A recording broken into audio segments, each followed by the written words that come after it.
Fox Sports. We are Baltimore. We are Minnesota.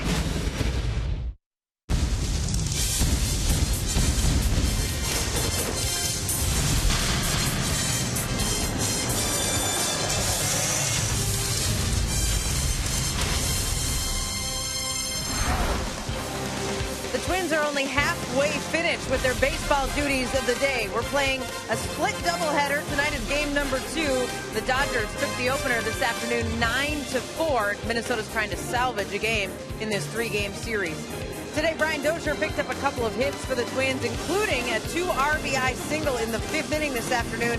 He was the leadoff hitter in game 1, and he will be the leadoff hitter in game 2 tonight as well. We'll see a couple of youngsters in our pitching matchup. Red Patterson is making his major league debut. He was called up from AAA just for this doubleheader, and so was Chris Johnson. He's making his Twins debut. It'll be his 2nd career big league start. And welcome to Target Field for the 2nd time today. I'm Marnie Gellner. It's been a pretty eventful few days for Chris Johnson. He found out on Tuesday that he'd be making this start. Then yesterday he flew here to the Twin Cities, and tonight he will get the ball for the Twins. He's appeared as a reliever in 4 different games here in the majors, but he's only started 1 other big league game. And Chris is hoping that any nerves he might have tonight were washed out in that other big league start he made last September. I think it was just a bunch of nerves and jitters. You know, it's one thing as a kid, you always grow up, you want to be a big league starting pitcher, and I finally got that chance, and I think I just let the moment get too big for me, so I'm going to take that as, just a learning experience. Johnson will make his Twins debut and hopefully get the same offensive support that these Twins hitters have been providing. We'll look up at that when we continue.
Presented by Menards.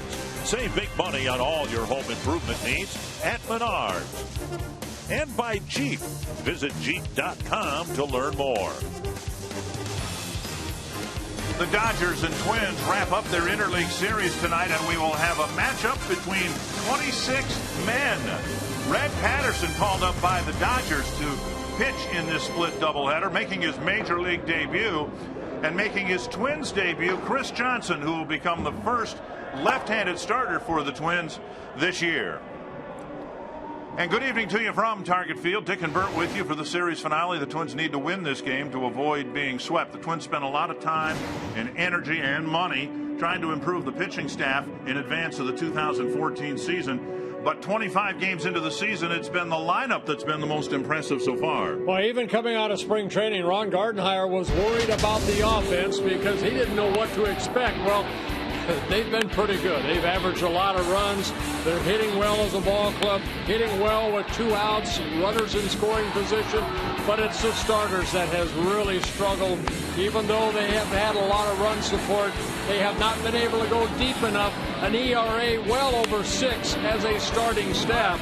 Something that needs to be improved on to get to that bullpen for only maybe a couple innings rather than sometimes 4 or 5. One of the major points of emphasis for the Twins coming into this season was to play better baseball at home. They've already been swept once at home by a good Oakland ball club. They'll hope to avoid a sweep against a good Dodger ball club when we come back.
Sure, very exciting for him, kind of out of the blue. Like I said, the biggest thing we told these guys when we sent them down was just be pitching the best. So when we need somebody to pitch, be the guy that they say, should get the call, and he was. The pitching coach down there, Marty, said he's throwing as well as anybody down there. So there you have it. And Chris Johnson, who made his major league debut last year with the Pittsburgh Pirates, will make his Twins debut here tonight. He becomes the first left-handed starter for the Twins. Don Mattingly's team above the 500 mark on the season in interleague play. The former American League All-Star has done okay. Of course, he is the successor to Joe Torre managing the Los Angeles Dodgers. The Menards batting order for the Dodgers in the final game of this interleague series. D. Gordon leading off, Yasiel Puig batting second.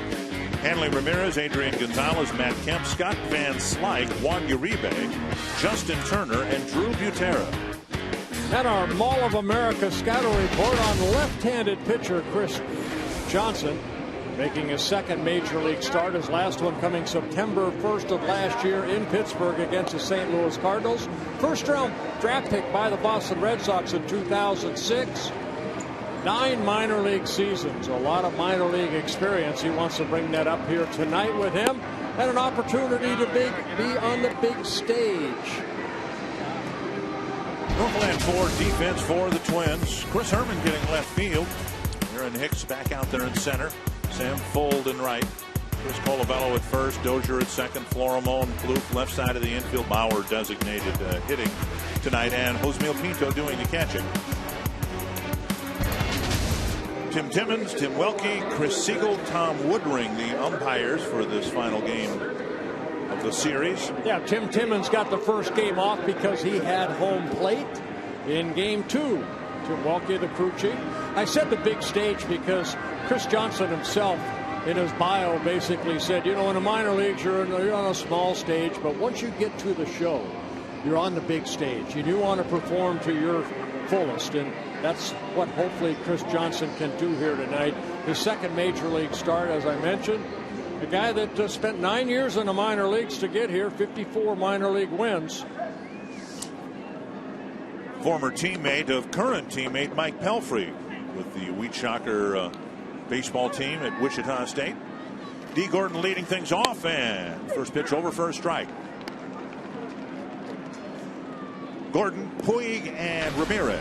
First inning for the Dodgers. I'll say it again. This is a guy you want to keep off the bases. 14 stolen bases in 15 attempts. Bunted foul, 2 strikes. Most stolen bases in the major leagues. D. Gordon. 25 games into the season, and the Twins finally get a start from a left-hander, and my unofficial research says that's the first time that's happened for the Twins since 1995. It might go beyond that, but it's been a long time since the Twins have gone this deep into a season without a start by a left-hander. 1-2. When you think about it, you know, Liriano, Milton, Santana, there was always somebody. Rich Robertson, going back that far, there was always somebody from the left side. A dribbler, foul. Well, Scott Diamond recently. Right. But the scouting report on Johnson is he's not overpowering. 88 to 93 at times, but he'll mix in a curveball, changeup, and a little cutter that he came up with. 29-year-old Chris Johnson.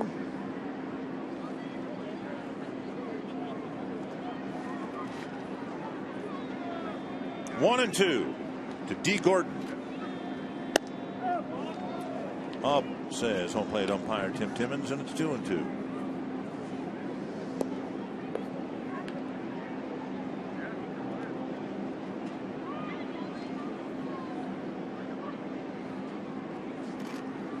And sinking fastball down and in, and Johnson gets a strikeout. Well, good way to start your second time around. And your second major league start went down and in.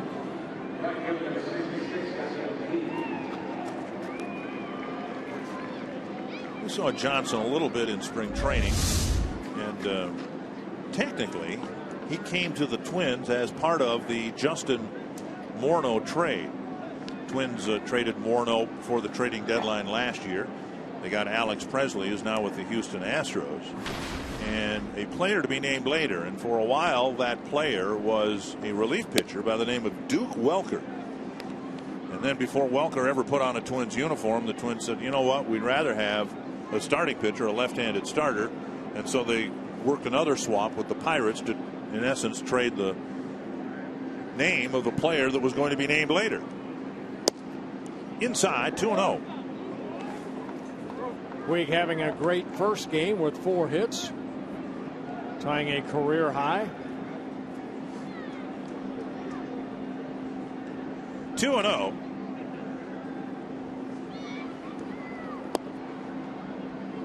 And now 3-0. 4 starts in AAA Rochester for Johnson. He walked 8 in 22 innings with 20 strikeouts. Had a record of 2-2 with a very good 2.86 earned run average. There's a strike at the knees. And we've seen here tonight 92, 93 miles per hour. And we've already seen, I think, Johnson keep the ball down around the knees more than we saw this afternoon with Mike Pelfrey.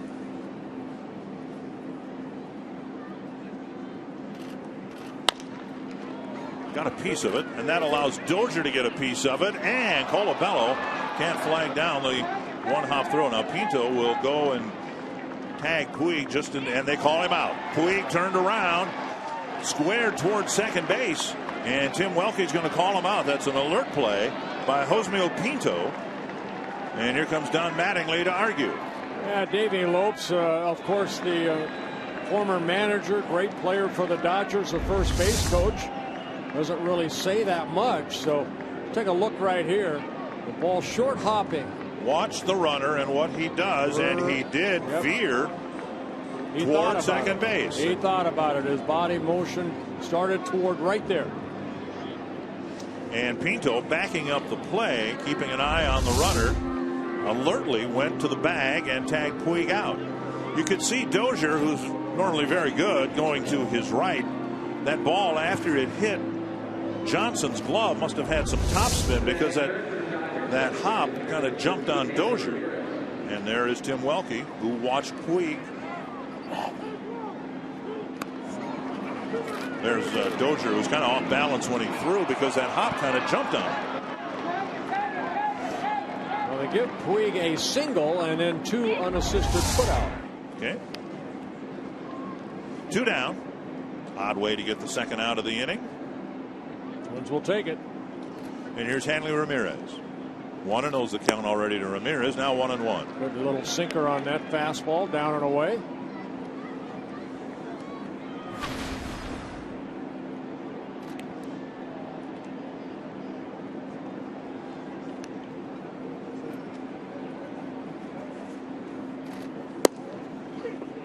And strike 2. Ramirez backs out of the box. Now, I would like that pitch. Take a look Was at this that a pitch pitcher's right pitch? Here. That was better than a pitcher's pitch. You can see Johnson, though, his pitch chart down low. The strikes have been down around the knees. Missing down and in.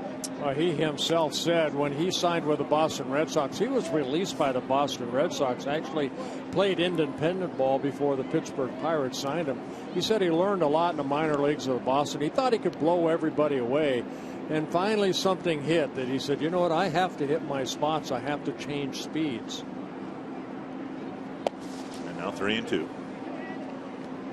Walks have cost the Twins heavily in the first 2 games of this series, which is ironic because that's how the Twins have generated so many runs from their lineup. Mike Pelfrey walked too many guys. You can see where the pitches have been, all 5 of them at the knees or below. And now Pope foul. And yesterday after the game, Twin starter Kyle Gibson bemoaned the fact that he walked too many guys.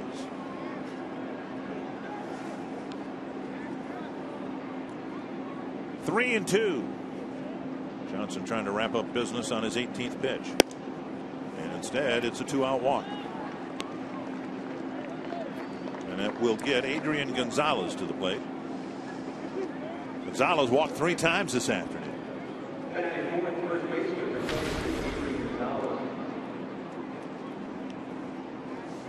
Johnson's first major league start came September 1st of last year when he was with the Pirates against the Cardinals.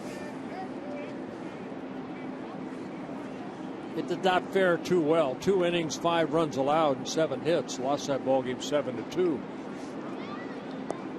But you take a lot from that, and you know he made a couple more relief appearances for the Pirates in September. Fared better in the relief appearances. But, you know, came over to Minnesota, get an opportunity to start. Pitched well down there. Now we'd like to bring that success up here. Up and in, ball 1.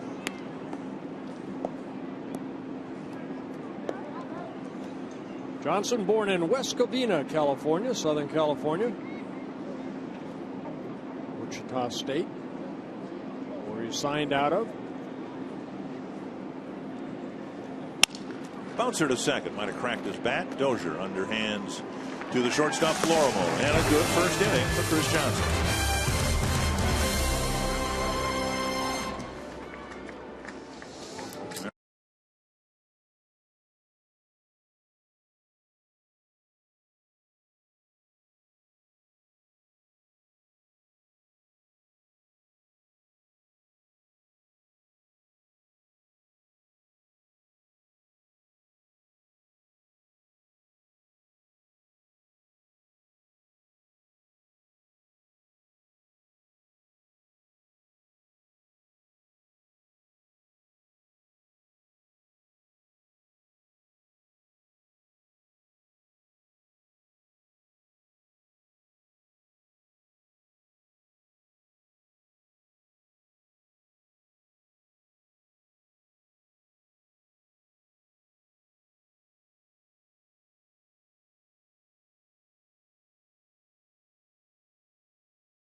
Turned into a 2-game series with the Tigers and have lost the first 2 games with the Dodgers. And Ron Gardenhire's Menards in batting order. Brian Dozier leading off. Joe Mauer, the designated hitter. And Trevor Plouffe, Chris Colabello, Osmeal Pinto, Chris Herman, Sam Fold, Aaron Hicks, and Pedro Florimo. And making his major league debut, right-handed starter Red Patterson, 26 years old. Why do they call him Red? Look at his hair. It's red. Those are his numbers down in Albuquerque, AAA. And first pitch strike to Dozier. And a scouting report on Patterson, which all the players do get. They've never faced Patterson. A fastball that hit 90-91. Popped up, backing out of play. A changeup that he likes, and also a curveball. Nice catch by a fan down in front of us. Who needs a glove? 2 strikes to Dozier.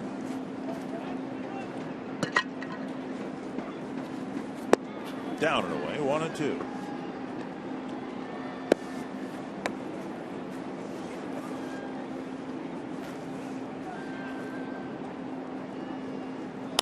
That's hit to the gap in left center field. Down for a hit.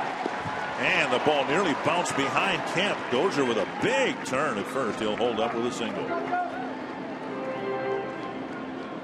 Kemp's had all sorts of ankle problems. We saw him dive for a ball in the warning track last night and come up limping, and he's a little gimpy after that effort. Northland Fort defense. Kemp in the middle. Puig in right. Scott Van Slyke in left. Uribe, Turner, Gordon, Gonzalez, the infielders, and former Twin Drew Butera behind the plate. Well, Kemp, having that left ankle surgery. See him slipping right there. Ball hit funny, ended up behind him, and lucky got some glove on that. And now the Twins will, everyone who has a stopwatch will be working it to see how quick or slow Patterson is to the plate with a base stealer on base. Mauer at the plate.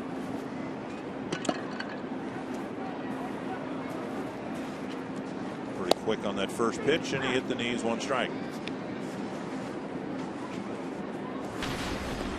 Dozier at first base, 6 stolen bases in 7 attempts. Twins are 15 out of 19 so far. Of course, Drew Butera behind the plate for the Dodgers. Outstanding throwing arm. Swing and a miss, 2 strikes. Tonight's Cold Hard Facts brought to you by Frostbrook Coors Light.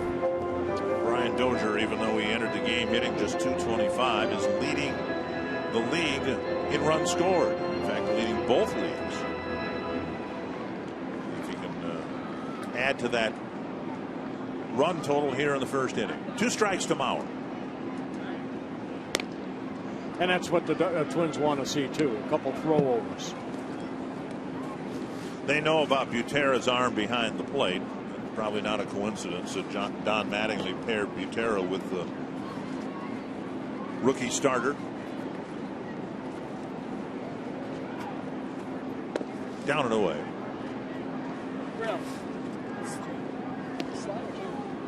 5 minor league seasons for Patterson.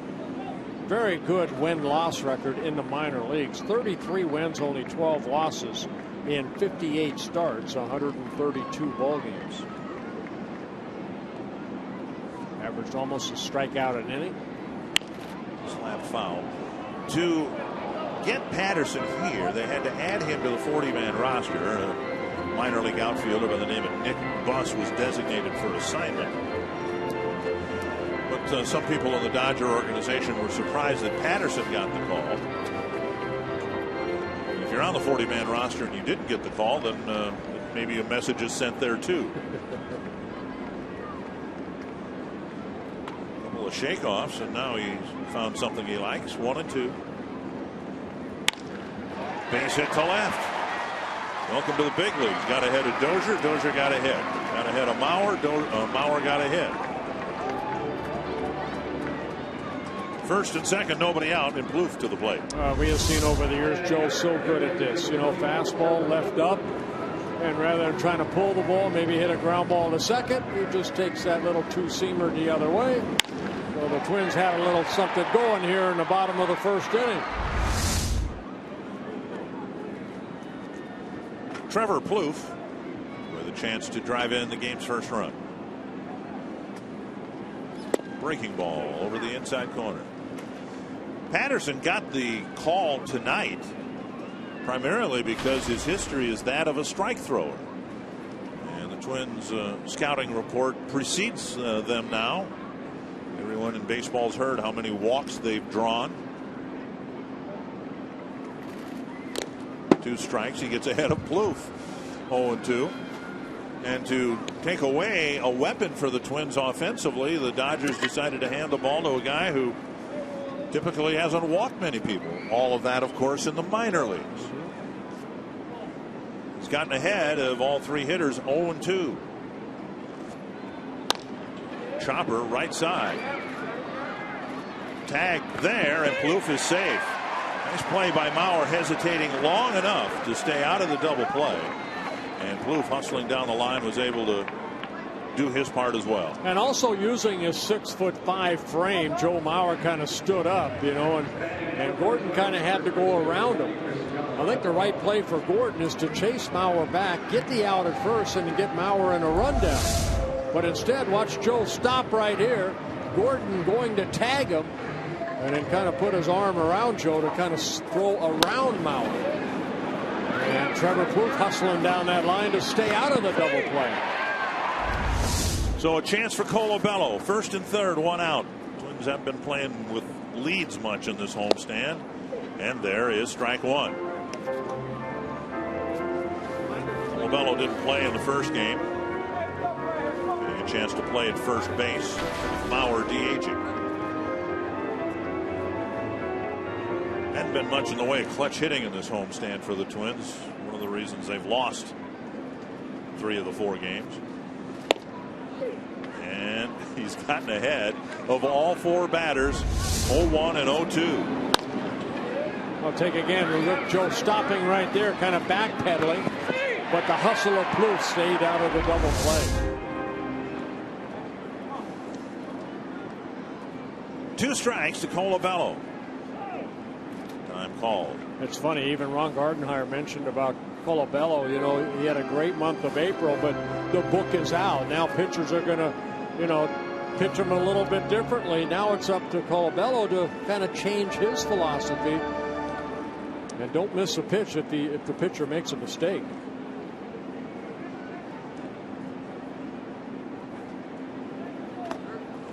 One and 2 within that. Ron Gardenhire also said, you know, early in the season, teams were pitching Colabello the way they pitched him last year to get him out. But to Colabello's credit, he made adjustments during the offseason in his approach and his swing.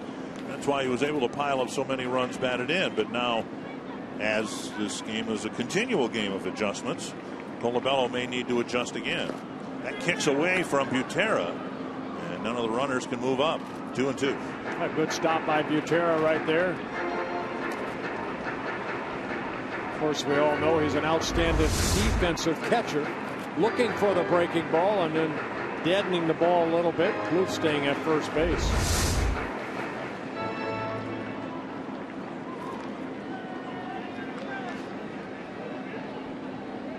Two and two to the Twins first baseman. Inside, 3-2. Pinto on deck.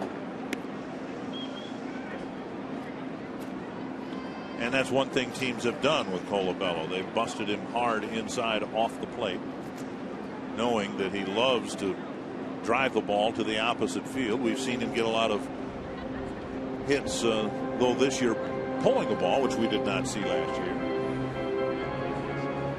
I think what we saw early on, they were busting him in, but he was able to open up and drive that ball the other way. Now they're busting him in a little bit closer to his body, and there's another walk. We've seen him pick up a few more walks. He started the ball game last night with a walk. So they're full now for Pinto.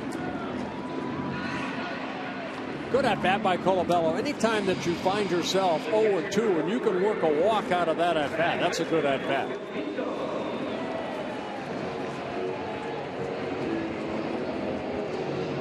Pinto has to be a little more selective. You know, in game one, he jumped on a first pitch with runners in scoring position and popped it up to Gonzalez for a quick out.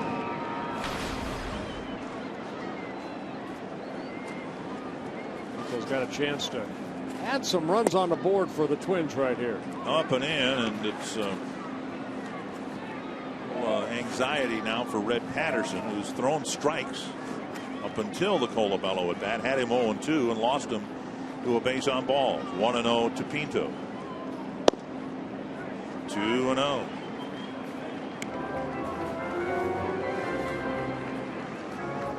Right now, I would not want to be Red Patterson. I really wouldn't.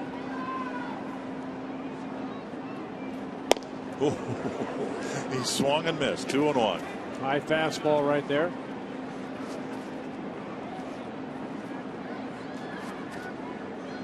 Got something he liked and just missed it. 2-1. Fouled away. 2-2.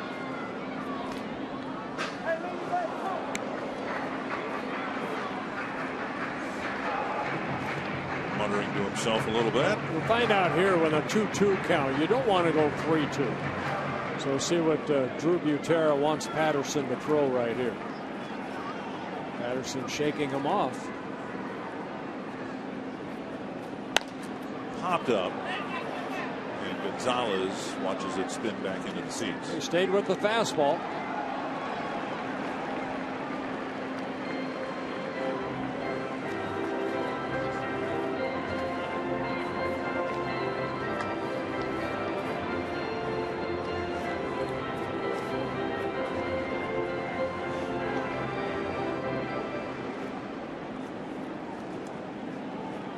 Two and two to the Twins catcher. 3-2. Herman on deck, and this is where Pinto's discerning eye at the plate really serves him well. Patterson just lost Colabello to a walk. No place to put him. 3-2. And Pinto with a breaking ball fouls it back.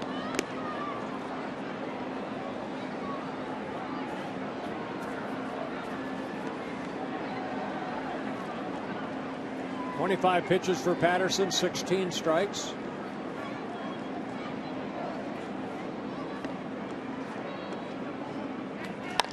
To right field, retreating is Puig. Got to be careful with that arm. Oh, and he airmails the throw. My goodness. We said in the wrap-up of our first telecast today that there will be times when Don Mattingly will want to pull out his hair, and that's one such play right there. That may cost the Dodgers 2 runs. I think Kemp right there, too, the center fielder, was kind of looking at him. You see Tim Wallach the bench coach. No reason for this at all. Somewhere under the rainbow. I threw it all the way in the air to Butera, but that is not the right thing to do. Now 2 men are in scoring position for Herman. Pinto picking up an RBI, his 10th of the year. Twins take a 1-0 lead. Chopped foul, 1 strike. I know he's done some incredible things, but he was 340 feet from home plate when he caught that ball. Did he think he was going to throw out? He must have thought that. Well, maybe he thought Brian Dozier was going to trip and fall or something. In the dirt, smothered by Butera, 1-1. You know, part of his legend is he's just made some incredible throws, but that's not a smart play at all.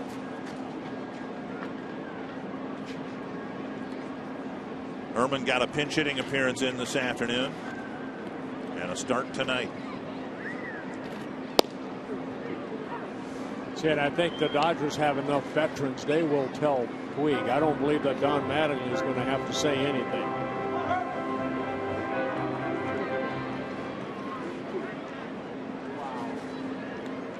Twins need a big hit here with 2 outs. Popped up behind second. Playable for Gordon. Twins take a lead with a couple of hits and a walk against Red Patterson.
To Yasiel Puig, and Puig with some interesting play in right field. I'll tell you what, this young man has so much talent that the Dodgers, you know, he's young. In Cuba, you know, he was a hero. Here, he just has to find his way. And tremendous arm, tremendous power. Only 23 years old, but I think he knows now that that was not the right throw. Didn't cost the Dodgers. Twins got a run, and Chris Johnson, who faced just 4 men in the first, will now face Matt Kemp, Scott Van Slyke, and Juan Uribe. Fastball, strike 1. Kemp getting the start in center field. First 2 games of the series, the Dodgers have rotated their 4 outfielders to the 3 outfield spots, and a strike called 0-2, and the DH spot. Tonight they've got their regular shortstop Hanley Ramirez as the designated hitter, and Crawford and Ethier, 2 of the 4 outfielders, sit against a left-handed starter.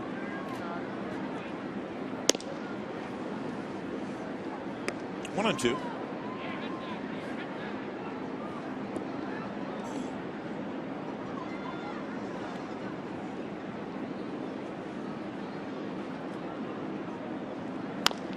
Grounded foul.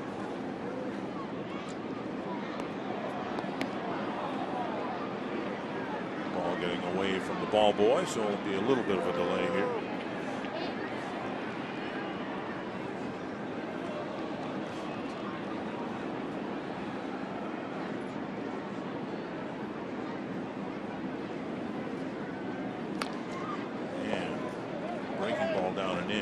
Gets a piece of it. When the Twins traded the iconic Justin Morneau to Pittsburgh, Pirates making a playoff run, needed to upgrade at first base, but Justin didn't hit nearly as well for the Pirates as he has now for the Colorado Rockies. Tapper to short. Nice high hop for Florimon. Over to Colabello, one down. Let's hear from Don Mattingly regarding Yasiel Puig. Try to have an understanding of, how he thinks and how he feels. And he's in a different country and a different culture, and maybe baseball culture here is different than where he came from. So try to be understanding of him, understanding of his age, and that way it'll allow me hopefully to just, not just me, but our whole staff, just to continue to teach, continue to kind of mature him into a star, because his talents is off the charts. That was part of Roy Smalley's extended interview with Don Mattingly that we ran. A fascinating interview. Almost said what about Jose Abreu with the Chicago White Sox too. There's a lot of talented Cuban kids coming over here. Abreu is, I think, 9 years older though. I mean, Abreu was an established star out there. Puig is just growing into his body. Scott Van Slyke. Yep. Andy's kid. And the Dodgers pretty high with him. He's getting starts against left-handed starters. Down and away. 3-1. Yeah, Scott Van Slyke, 27 years old, in his third season with the Dodgers, up and down.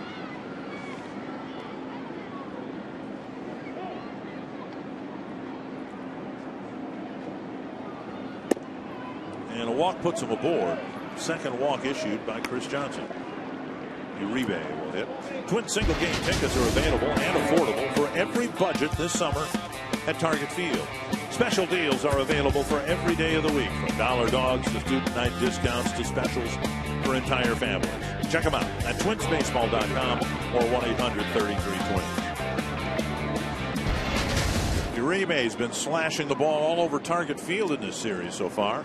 Well, one thing, when we saw Uribe with the White Sox, he doesn't walk a lot. I mean, this year only 2 walks and 110 at-bats. He is up there ready to swing from the first pitch on. Fastball's up. And now 32 pitches, just 16 strikes for Chris Johnson. A couple of walks that put men on base. Dodgers do have a hit, although it was Puig who got the infield hit and then turned towards second as he got past the first base bag. 2-0. Yeah, he's a tough guy to walk. So Uribe 4 hits in game 1. 7th time in his career he has a 4-hit game.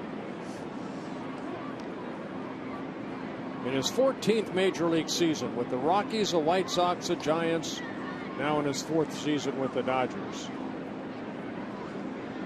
If it's close, he's going to be swinging. 2-1. The game you're watching at home is the game that was supposed to be played Tuesday night.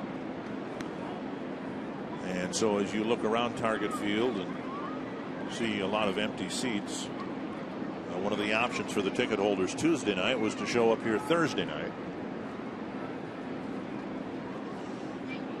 2-1 and a toss to first.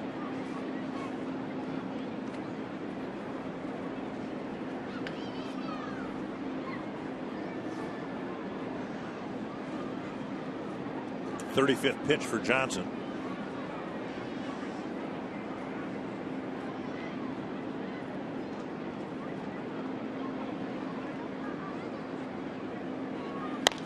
And another foul down the right side. 2-2.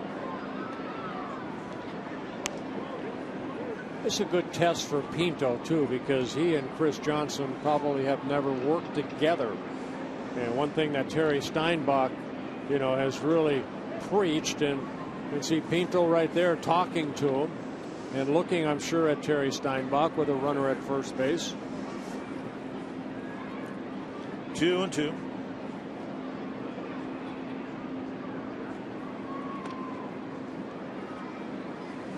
And Slyke at first base. Only one stolen base attempt, and he was caught. There's Steiny going through some signs for Hosemill.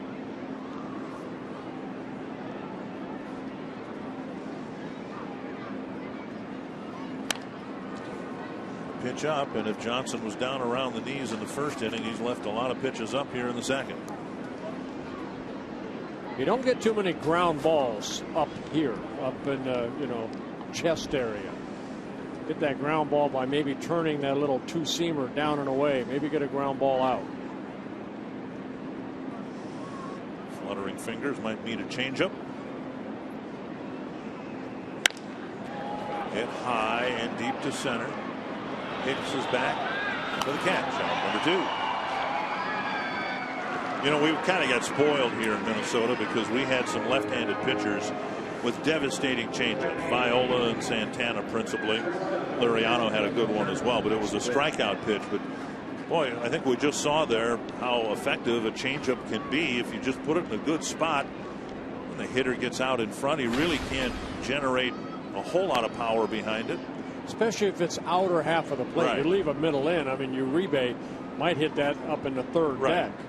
But that ball was out far enough where Uribe was a little bit ahead and created a fly ball to the deepest part of the field here. Here's Justin Turner. Late on the fastball. Turner getting a chance to play it short in place of Hanley Ramirez. Turner in his first season with the Dodgers, last 4 years with the New York Mets. Prior to that with the Baltimore Orioles.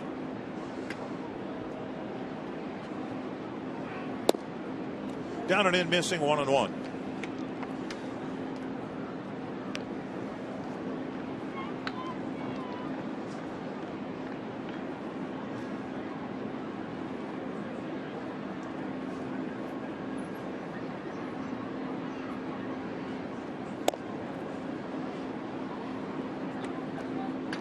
Two and one.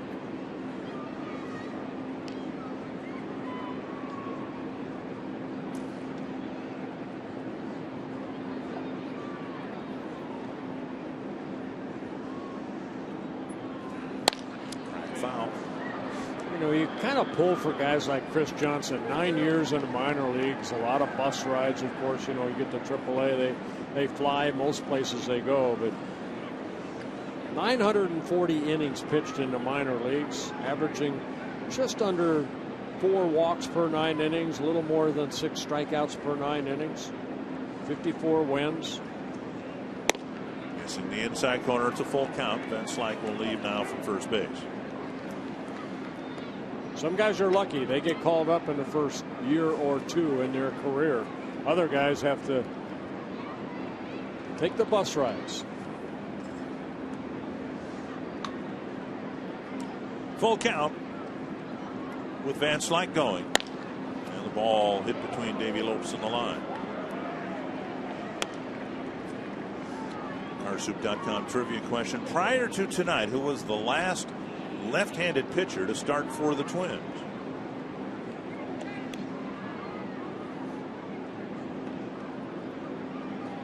Another 3-2. And a walk, third issued by Chris Johnson. Could it be that left-hander that's in Korea now? Andrew Albers? It certainly could. Don't know if it is. Here's Drew Butera.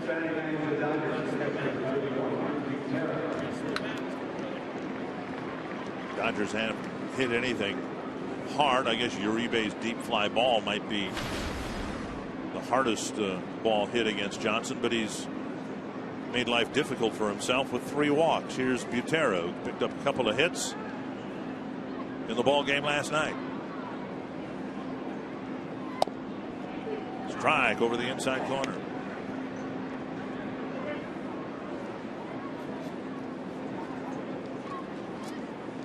Drew, 30 years old now with the Twins from 2010 to last year.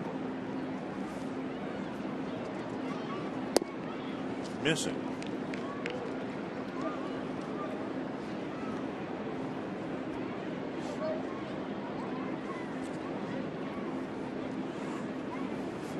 Again, too many pitches in a short amount of time.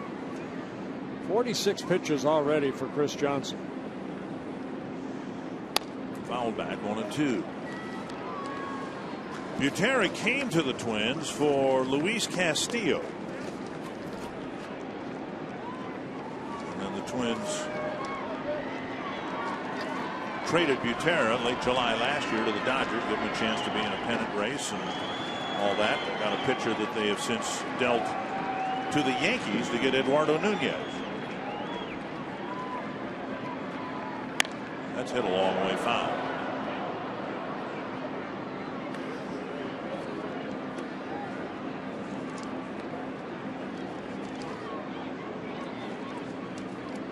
One and two.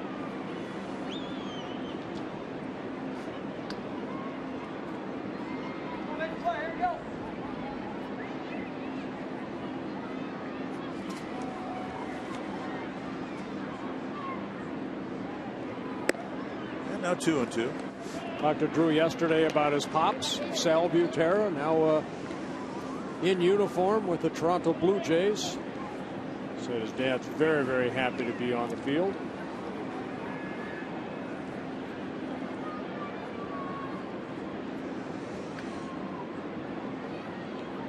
Two and two to the Dodger catcher.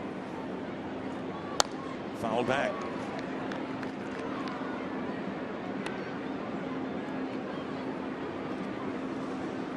.50 pitches now for Chris Johnson. 27 strikes. Not a very good ball to strike ratio.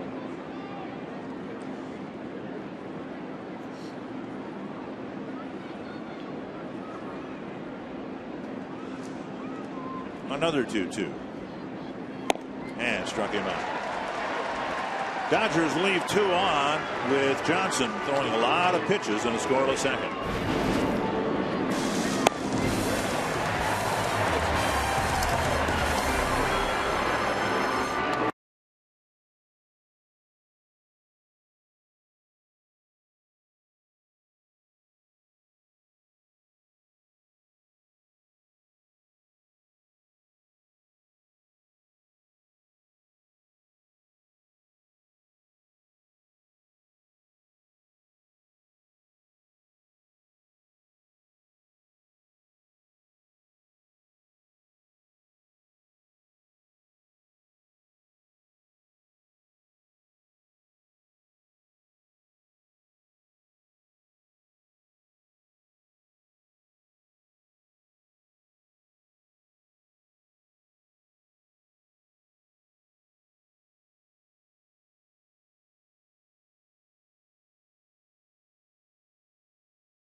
As we head to the bottom of the second inning, turned into a pleasantly cool night here.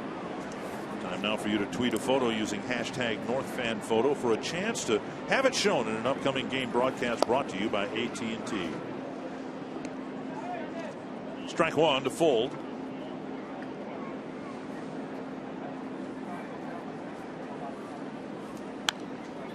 Two strikes. Well, Red Patterson's first major league inning.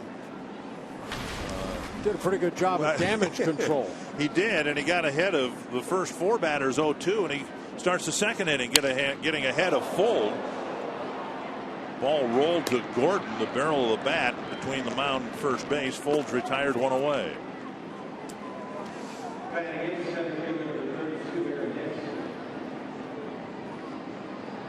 split in half.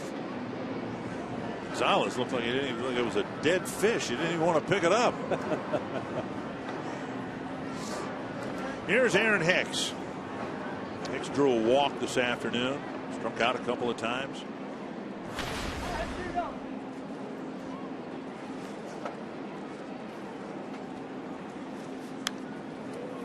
Misses a 88-mile-per-hour fastball, 1 strike. And that's again what we saw last year, and it's what we've seen a lot of this year.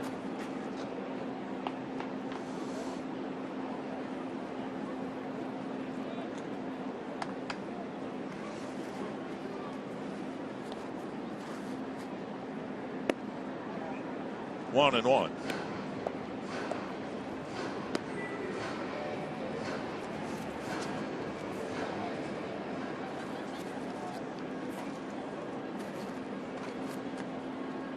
Two and one. Twins feel pretty good about Hicks when he gets on base. It's been getting there that's been the issue. It's one thing you can't do. You can't steal first.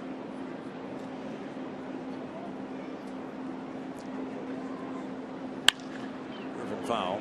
2-2. He is head and shoulders over anyone else the Twins have in terms of playing center field. Sam Fold can play well, but everyone knows Fold is not the long-term answer. The Twins are hoping that Hicks plays a prominent role on this team in the coming years. But again, this year, too many strikeouts. Yeah, 23 strikeouts and 71 at bats. 3 doubles, a home run. He's driven in 7.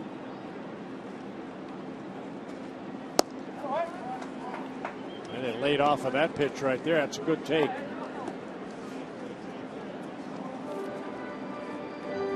3-2. Florimone on deck.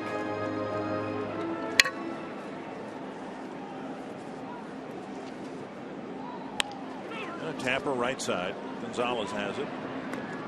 Let's play. Hicks retired. 2 down. Saturday, MLB on Fox Sports 1 is back with a doubleheader. The Cubs renewing their rivalry with Matt Holliday and the Cardinals, and reigning AL MVP Miguel Cabrera and the Tigers square off against the Royals. Action starts at noon Central. Fox Sports 1 streaming live on Fox Sports Go.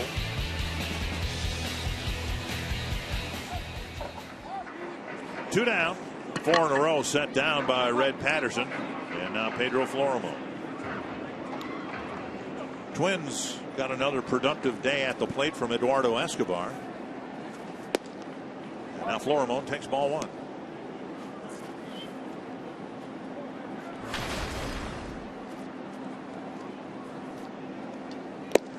Swing and a miss, and something we pointed out while Escobar has been on the field. He has not done much striking out, although he did strike out in his final plate appearance today. Just his 6th strikeout, and for Florimone, he's got 14 of them in 52 at bats. 2-1. 2-2. And I know that's a concern for Ron Gardenhire, that number 8 and 9 spot in the batting order. They just have not produced.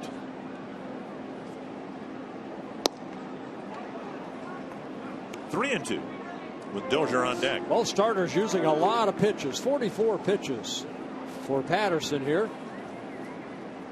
Trying to get the final out. Foul back. Chris Johnson needed 51 pitches in his first 2 innings.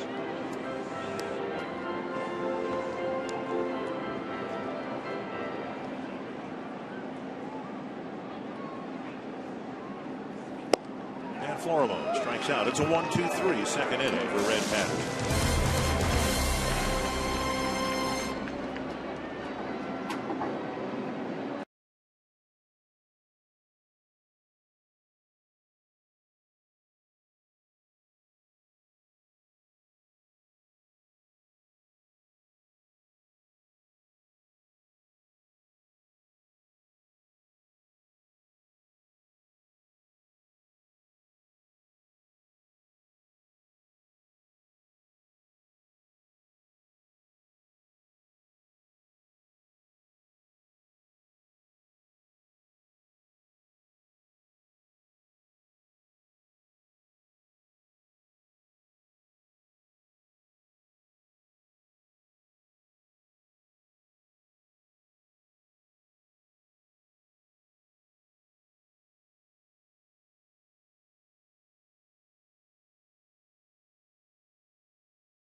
North is presented by CenturyLink, your link to what's next. By Northland Ford. Visit northlandford.com and your local Northland Ford dealers today. And by Grand Casino. The best stories start here. The Twins lead the Dodgers 1-0 in the top of the third inning as Chris Johnson makes his Twins debut, and his mom, Karen, is here to see it. What kind of emotions do you have watching Chris pitch here tonight? Oh, gosh, several. I'm happy, I'm thrilled, I'm excited, and I'm just so proud of him. And maybe just a touch nervous? Just a touch, even nervous, all the drive up here. There are 6 family members here tonight, family and girlfriend. What kind of process is it to find out he's starting and when he's starting and get on the flights and everybody get here? You know, it's a phone call and then it just starts spreading from there. Phone calls and emails and trying to get flights. And I rented a car and brought my girlfriends and we just drove up here. We came out first thing in the morning and got here about 3 o'clock and we're excited. Did you see that play right there your son just made? Yeah, kind of. I'll see the replay. We're taping it at home. You got a lot of things going on right now, Karen. I'm impressed that you're able to concentrate enough to do this interview even, because I know you're a little bit nervous. This is just the second time he's ever started in the big leagues. Did you talk to Chris today? I talked to him very little bit this morning and just told him, you know what, do what you do best. It's good motherly advice. Yeah. So it was great. I'll let you go and enjoy the rest of this one. Thanks, Karen. Thank you. Dick and Bert, a nervous mom, but as long as the Dodgers have a 0 on the scoreboard, she's pretty happy. Well, I don't blame her. Very proud of her son, Chris Johnson. Again, waited a long time for this. He got 1 start last year. This is his 2nd major league start. 1-0 to Puig. Rifle shot to right field. A base hit. Puig has both Dodger hits. Frankly, I was a little disappointed in that interview. After what Marnie did in St. Petersburg, interviewing Chris Colabello's mom, and Chris hits a home run during the interview. I was expecting something dramatic to happen during the interview, and all we had was a bunt. Yeah, I'm just going back to that game here on Wednesday. Puig ended the last 2 at-bats with base hits, and then in game 1, he went 4 for 4 with a walk. And he already has 2 hits here, so 8 for 8 over his last 8 official at-bats. Hanley Ramirez walked after Puig was retired after his first inning single. There's a pitch in the dirt and a swing and a miss.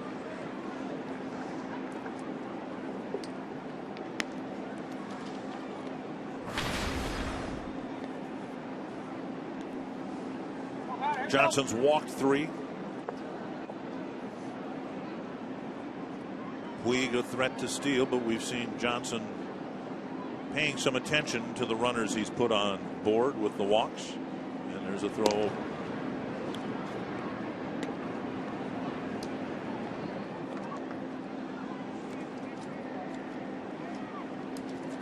Last year or 2, when the Twins have had this situation arise, whether it's an emergency starter,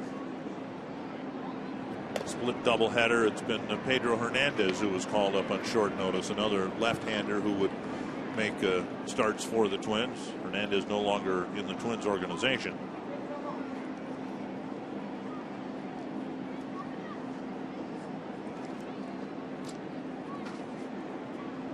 One strike to Ramirez. And now 2 strikes.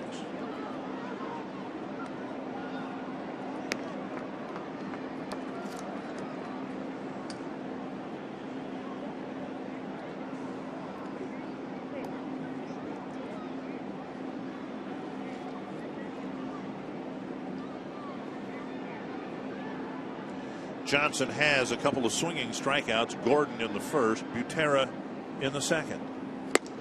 Up and in. A good fastball in there. A couple times we've seen Johnson move the hitter back.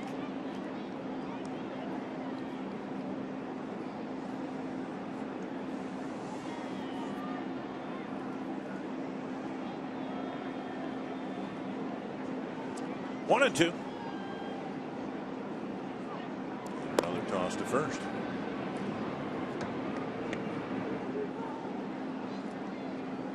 Twins ran Johnson out quite a bit in spring training. They wanted to see what they had.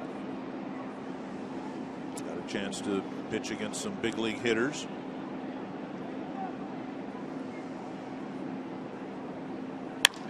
Stroked off the glove of Florimo. A well hit ball for a base hit.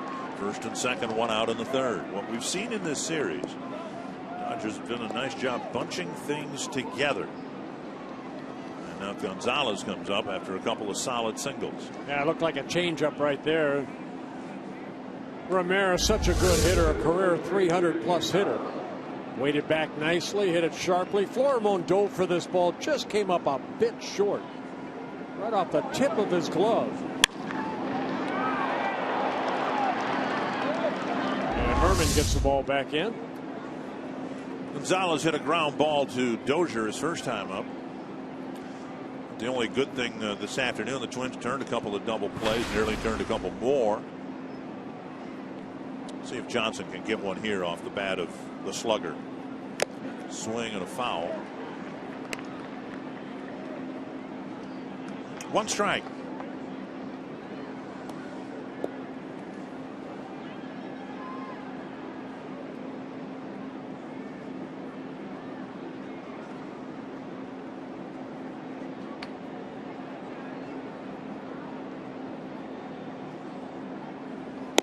Strike two.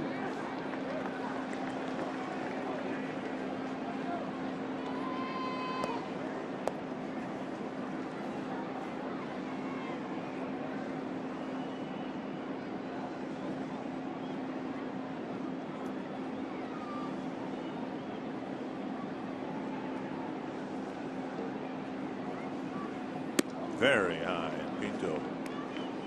Yeah, nice reaction by Pinto right there. Ball came across the plate about 7 feet tall. Pinto had to reach up a foot to get it.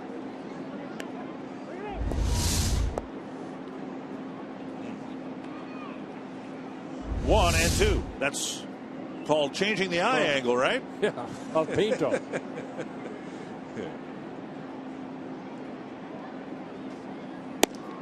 Missing inside 2-2.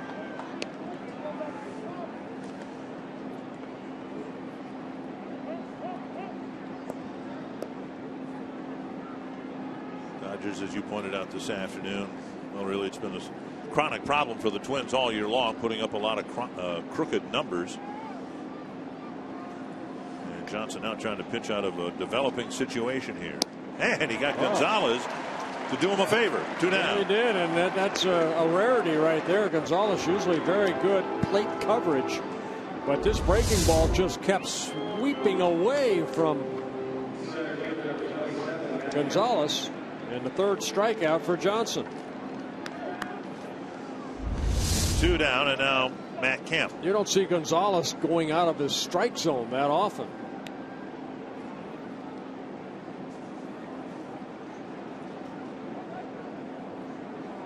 Kemp with a ground ball to Florimo his first time up.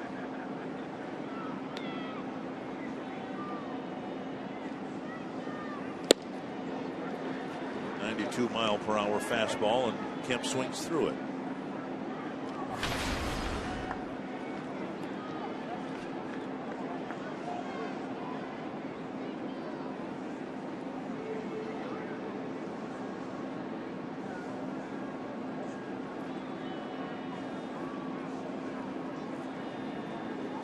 Pinto's going to go out and talk to Johnson. 173 minor league starts, and I think what we've seen from Johnson, it's adding and subtracting for him. That fastball 91, 92, but you know, he's throwing enough off-speed pitches to where, you know, that fastball kind of jumps on some of these Dodger hitters right now. See, Kemp has punished left-handed pitching in his career.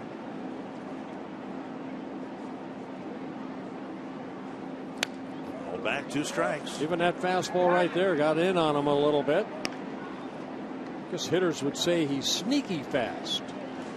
His delivery, is that what you would call a short armor? I mean, yeah. it kind of quickens up his delivery at the very end of his delivery. He might be somebody that it's hard to pick up the ball right away because of how quick his arm comes through. His motion is very deliberate and then very explosive at the end. 2 strikes. Popped up down the right field line. Colabello chasing it. And it's about 3 rows back. Fold was there as well.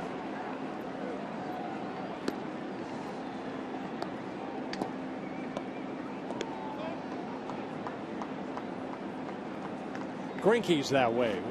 You know, Zach Greinke, who worked last night, he's very quick with that hand, that arm. Hard to pick up the ball.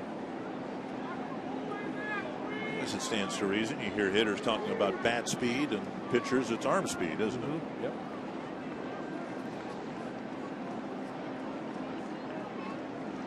Oh, 2 to Matt Kemp. See if he can make a good pitch here. Hard breaking ball. Make him move his feet. Not bad.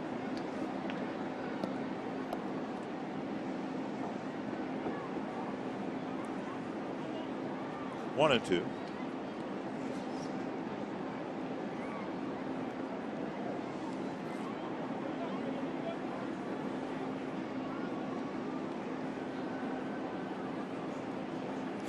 Got him.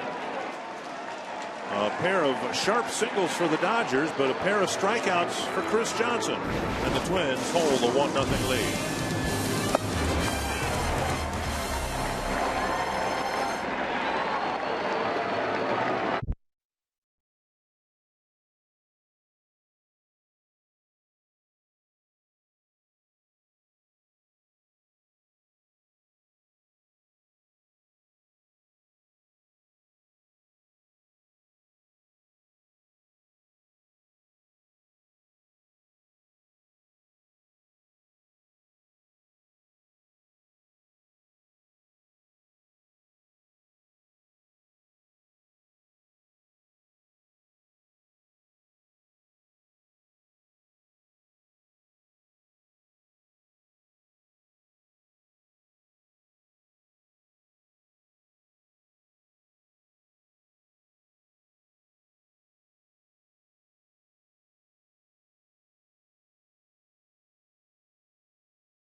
Tonight to get back to the 500 mark. Twins are up 1-0, bases loaded. Pinto driving in a run with a sacrifice fly.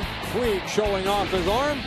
Johnson so far 3 shutout innings, 69 pitches though, so got to do a little better in the next 2 or 3 innings. And how about Puig?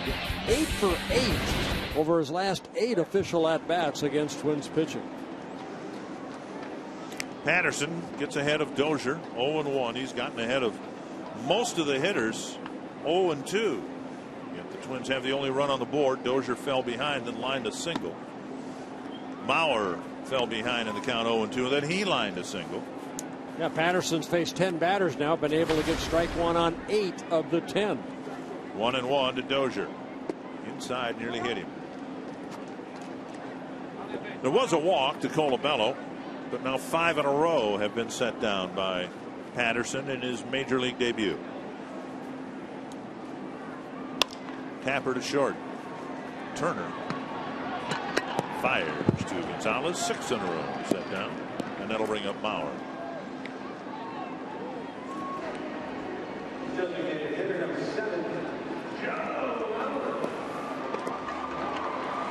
Mauer's batting average on the climb, hitting his first time at bat, and it's up to 284.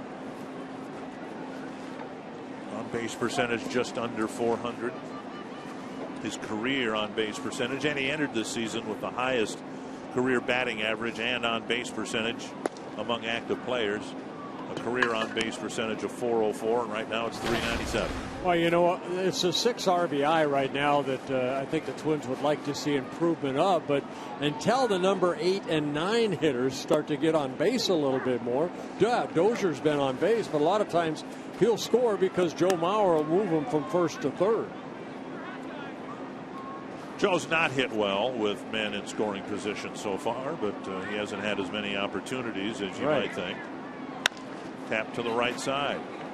He's got to be careful here. Right, Patterson is settling in the type of groove that we saw veteran Dan Herron settle into after kind of a shaky first inning. He's getting some ground ball outs. 4 of the last 5 outs have come off the ground. Trevor Plouffe will bat.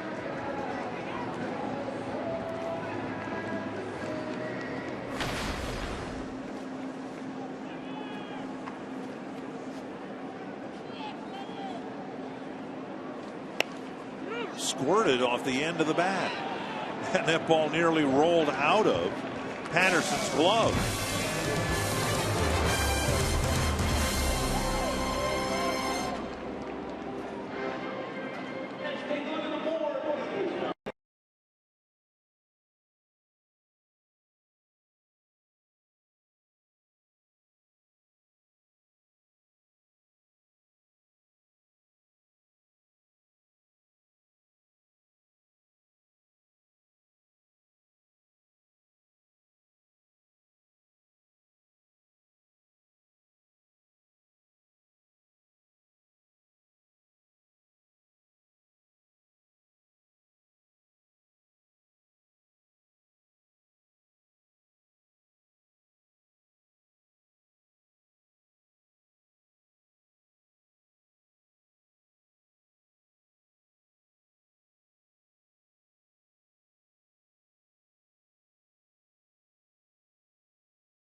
You can hit the sweet spot all season long here at Target Field. The sweet spot is a unique set of benefits and experiences exclusive to Twins season ticket holders. Join the season ticket family. Find out more about sweet spot benefits. Call 800-33-TWINS. TwinsBaseball.com. There's a season ticket plan for every fan. 5 men left on base for the Dodgers against Chris Johnson. He'll face Scott Van Slyke, Juan Uribe, and Justin Turner. Swing and a miss. 1 strike. Van Slyke drew one of 3 walks issued by Johnson. He's also given up 3 hits, all singles. Strike 2. Johnson looks like he's trying to pick up the pace a little bit between pitches. 1-2. You know, pitching's about angles. I think what we've seen from Mike Pelfrey, that angle is pretty straight. Where Johnson, I think what we see is a little more downward plane. And that's what I said. At 6'7", Mike Pelfrey needs to create that downward plane, where Johnson, 6'4", has done that at times. Last couple pitches up. Now you tell yourself, get back down in the strike zone where I'm good at. I always talk about downward plane because as that ball comes to the hitter, you know, you want him to see the top half of the ball, not the whole ball. And that's what happens when you throw it on a line. You see the whole baseball. You talk to hitters and they could see the whole baseball rather than an angle down in the strike zone, almost the pitch that he struck out Matt Kemp on.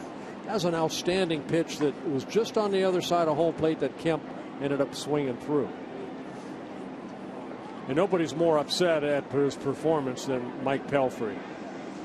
But you just got to work harder at it. There's good changeup right there. Three strikeouts in a row now for Johnson. And 5 all swinging. Let's take a look at some of his delivery. Now, quick arm, he gets that high leg kick. But right there, see him keep that shoulder in nicely. And then here comes the arm. Another look at a delivery of Johnson. You have to have a quick arm right through there. You really got to whip that arm through. In the dirt to the backstop. Ball 1 to Juan Uribe. Well, that's one of the befuddling things about what the Twins have seen from Mike Pelfrey. One of several things. Here's a look at Johnson's delivery again in real time. Watch the arm speed. Boom. See how quick it comes through there? 1-0 to Uribe. Hit a fly ball to deep center his first time up. And right off the end of the bat foul. And what creates that arm speed is because you get on that pitching rubber and then you explode. Greinke does a great job of that. I'll go back to Zach Greinke again because I like the way that he goes about his business. But he does a good job of utilizing that pitching rubber and then popping right there. And Johnson's doing a good job of that. Just too many pitches, but other than that, I mean, this is only his second major league start. Imagine the adrenaline and how nervous he is. Now inside 3-1. What the Twins are perplexed about with Pelfrey, a decrease in velocity, but almost a physical inability to get the ball down around the knees. Here's Uribe taking the 4th walk issued by Johnson. Well, they put that pitching rubber out there for a reason, to put your foot into that little hole you've created and then push off. And then let that leg come through to where it lands on the ground, not where it just stays straight up. Your follow-through leg. In Pelfrey's case this afternoon, there were at least a couple of examples where he fell behind 3-0, and all 3 pitches were in the same spot. Missed up and away, up and away, up and away.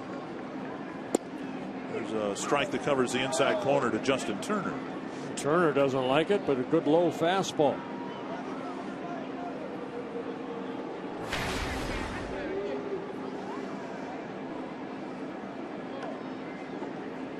Three ground ball outs for Johnson, only 1 fly ball out to go with his 5 strikeouts. 1 strike. And a drive to right. Full makes the catch. He had to make a quick adjustment. That ball was hit hard, and it looked like he started in about a half step and then had to backpedal. Yeah, I mean, that's a good swing off of the bat of Justin Turner. He fastball away, took it the other way, and a good reaction by Sam Fuld out in right field. Ball hit pretty sharply, and Fuld goes back and makes a nice catch for the second out. 2 down. That'll bring up Butera, the best Dodger chance scoring. Well, they've had 2 of them, actually. In the second inning, Johnson walked a couple of guys. Butera up 2 on 2 out.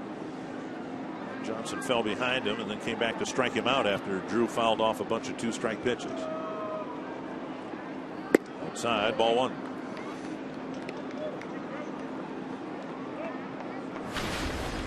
Pitch count mounting 83, knowing that Twins like to restrict pitchers to around 100. And Johnson, of course, has to complete 5 innings to qualify for a win. And that's another thing I would like to see baseball. They're making all of these rules. Change that 100 to 120. It's not a rule. That's just a policy that teams have adopted. It's a rule. Seems like everybody's. It's got to be a rule. Everybody, listens to everybody. Just Strike go 120. call. So a pitcher like Johnson doesn't look up between innings and say, "Oh, I have 90 pitches. Oh, I only have 1 more inning." How about going out and having a 6-pitch inning, so he can go 1 more? Well, that's up to the pitcher. That's not up to the manager or the pitching coach. Foul back. Now, in the summertime here, when it gets to be 93, 94 degrees, you want to bring back the flannel uniforms then, too. No. And How on earth are we going to that. get, after Sunday's game, how are we going to get from Target Field to Cleveland riding the train? I'm just saying, and I'm going to speak for, I think, a lot of starters, hopefully, that, there's no reason why they can't go.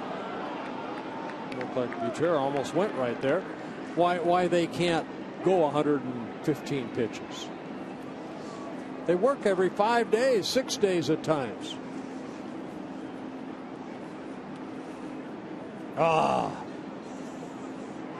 2-2.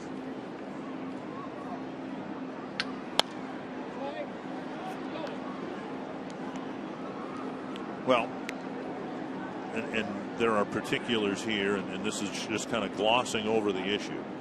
But everybody applauded Nolan Ryan when he was running the show with the Texas Rangers, and their pitchers were going to work harder and all that.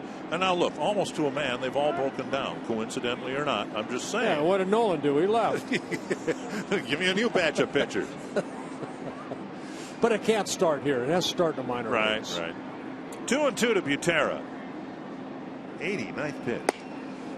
And it's a full count now to the number 9 batter. Gordon would hit next.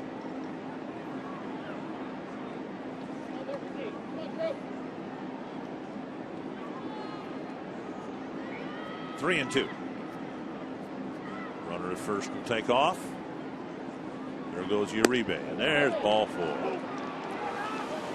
5 walks, 3 hits. Well, you know what? Let's hear from Mike Pelfrey about how he feels. I know he feels bad. It's terrible. Can't. Same stuff. I think the not locating your fastball and leaving pitches over the middle and walking guys, and it's the same crap now for 5 starts. I mean, it's terrible. I mean, I'm sure the coaching staff and the Guardian, I'm sure they're probably frustrated, but I'm probably more frustrated than anybody. I'm a lot better than this, and it's pretty bad. Yeah, it's pretty bad, but you know what? You got to find what's inside your heart right there, and your determination and your stubbornness, and you have to get back to believe that you can go out there. I said it in game 1. I just feel Mike Pelfrey's at the point right now where he's afraid to attack the strike zone. He's trying to nibble too much. You have to trust your stuff. It will be there if he believes it's there. We saw fastballs last year, 94, 95 miles per hour. I don't think we've seen one fastball this year that fast. This game can bring you down very quickly. It's hard to stay up. You have to find that happy medium, and you can see that Pelfrey, by his interview, that he's as down as he's probably ever been in his career, where you have to pick yourself up and get going again. Nobody's going to feel sorry for you when you're making $5.5 million. Nobody's going to feel sorry for you. It's up to you to get better. Strike called, 1-1. Am I on that podium again? That spot, and I won't identify it as Pelfrey's spot, but that spot in the rotation is due up again Tuesday night in Cleveland. We'll see whether it's Pelfrey assuming that rotation spot or someone else. Hacked to short. Florimone throws on the run. Colabello goes down to a knee. 2 more left on. 7 through 4 scoreless. Houdini.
Only in Minnesota will you find the Alexandria Lakes area with an unusual collection of museums, great festivals, and lakeside resorts. Visit exploreminnesota.com and discover a world that's only in Minnesota.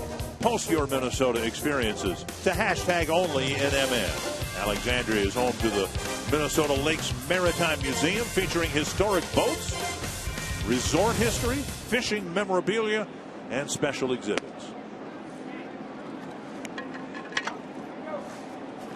Chris Colabello taking ball one. Colabello drew a walk from a guy who's gotten ahead of just about everybody else. Strike one. In fact, they got ahead of Colabello 0-2 and then lost him.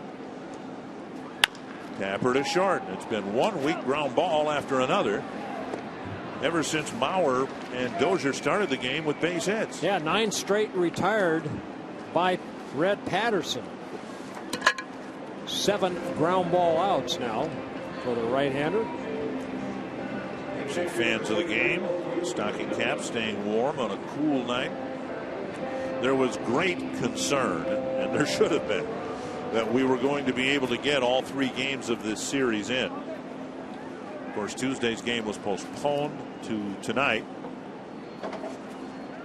We weren't sure about last night's game. The game was played in rain with some intensity more often than not last night. 1-0 to Pinto. 2-0. This afternoon, I don't believe from first pitch to last pitch there was a drop of rain that fell. Uninterrupted baseball last night, this afternoon, and we hope tonight. Options aren't very good when you're a team from another league or within the league that you're only making one trip here. Would have been the same in with the Oakland A's. Driven foul down the right side. What happened in that Toronto series? You know, we got postponed, which created a split doubleheader. Right. But you know, the Twins lost a game with the Tigers over the weekend. Well, that's less of a deal because the Tigers are making 2 more trips here. Right. 2-2 to Pinto. Drove in the only run with a fly ball his first time up. And nice pickup by Uribe going to his left. And Pinto has a hit taken away by the veteran third baseman. And another ground ball out for Patterson. Uribe playing the short hop, showing off his soft hands as that ball into his glove. They make it look so easy. Look at that. Kind of brought that glove up. Make sure he's got a good grip on that baseball. And it takes forever to throw over the first. No, in slow motion. Here's Chris Herman. Nice defensive play. Strike one. Herman had a chance in his first inning at bat to deliver a big 2-out hit. Runners at second and third and 2 away. And he had a pop up behind second base caught by Gordon. 1-1.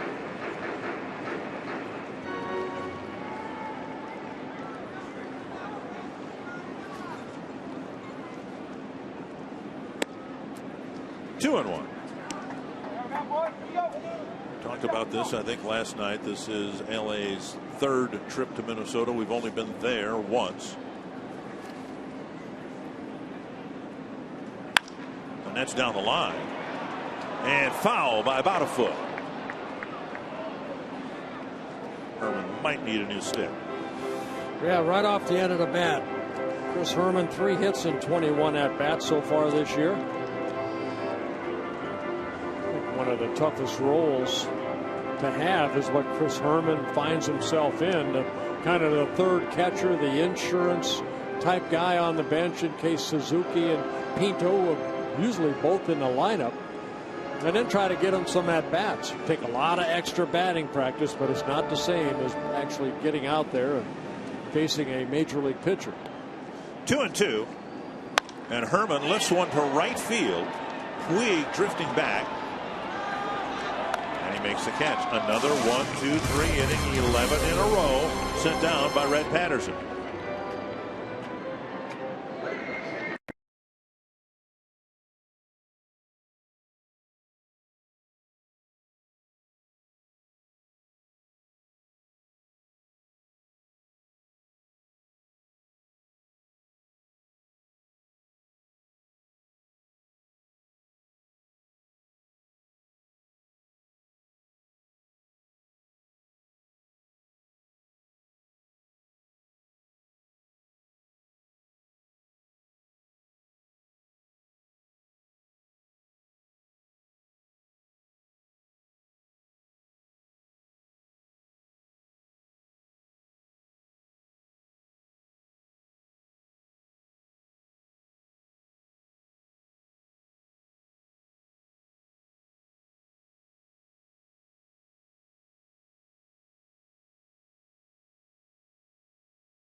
baseball for a while last year, and he's had a great first trip to Minnesota. Right, really has so much power. You know, not only the power, but also a very good hitter.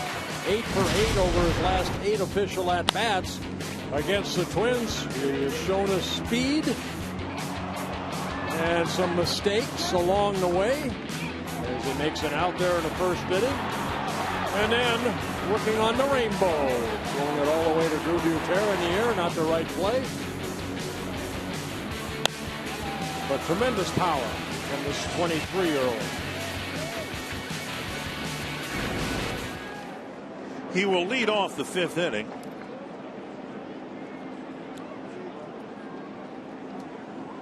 He'll be followed by Hanley Ramirez, Adrian Gonzalez, and Matt Kemp. Fox Tracks presented by Jeep.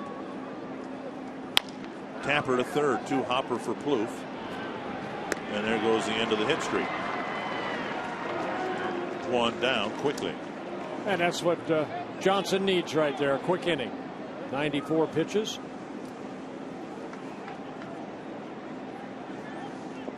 $20 in the first, 31 in the second, 18 in the third, and 24 in the fourth. But there's zeros on the board. Activity in the Twins pen with Johnson hoping to complete 5 innings with the lead. Ramirez and Gonzalez will hit next. This is the first interleague series for the Twins. They will later host Milwaukee, Arizona, and San Diego. The last home games of the year actually will be played against the Diamondbacks here toward the end of September. 1-1.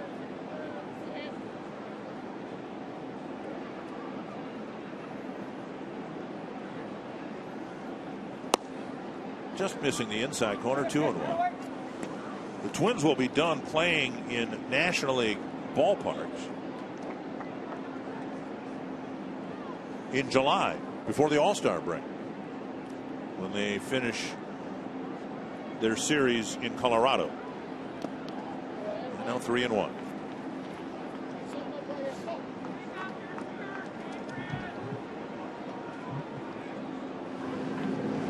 That means the pitchers then can put the bats away for the year, or canoe paddles, whatever they're going to take up there with them.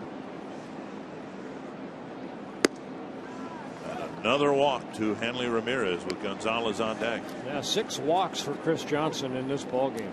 Never a good idea, I don't think, to walk anyone in front of Adrian Gonzalez, but Johnson got away with it in the first inning. He got Gonzalez to bounce out to second, struck him out on a breaking ball in the third. Now try to get this very good hitter out a third time. Be the biggest challenge for Johnson in his 5 innings.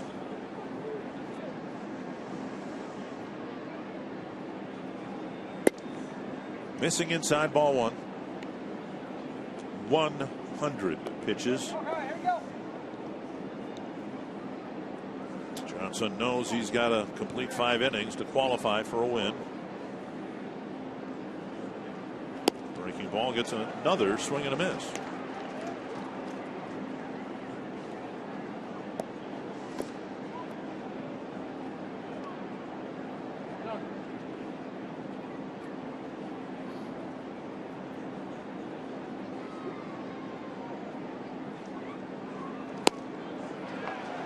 And if he throws him anything but that pitch again, shame on him. Gonzalez seems he's having a tough time picking up that breaking ball. Remember when he struck him out in the 3rd inning, that breaking ball is about a foot outside. Nice stop with Pinto sliding to his left.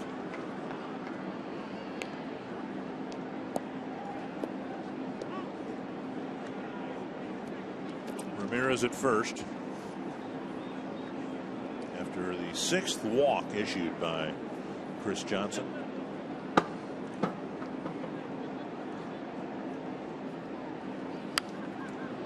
Tried a fastball, and Gonzalez got a piece. Yeah, tried to sneak the fastball by him.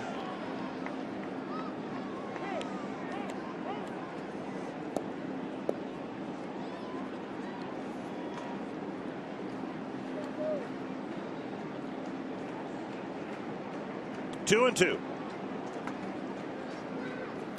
And that gets by Pinto. And Ramirez will go to second, right through the legs. There should be a wild pitch charged to Johnson. See if it skips off the plate right here. Yep. Yep.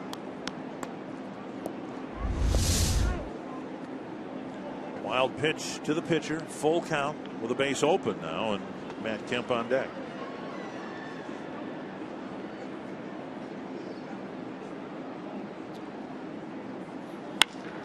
Liner and a base hit.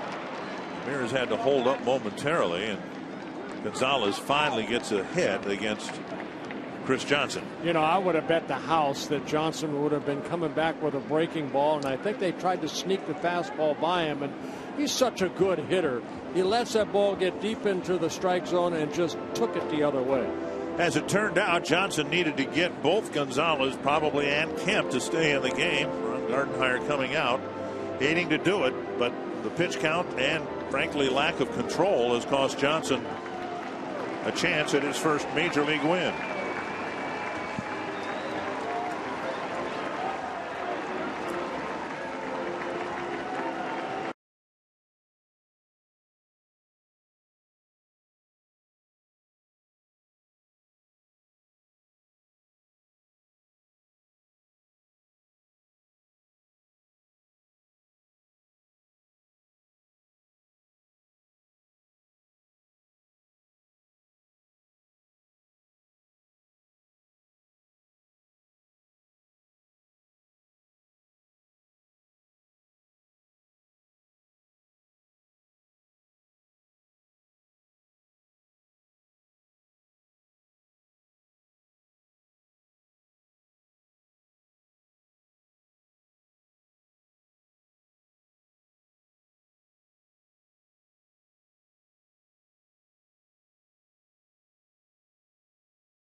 Of qualifying for a win, but I'm more concerned for the Twins is keeping us a scoreless fifth inning. Yeah, Johnson just a lot of pitches in a short amount of time. 106 pitches in 4 1/3 innings, 5 strikeouts, but 6 walks. He gave up 4 hits, all singles. And now Anthony Swirzak needs to hopefully close the door right here, but both starters pitching well. Just a lot of pitches more for Johnson than Patterson. Patterson's retired the last 11 straight Twins he has faced.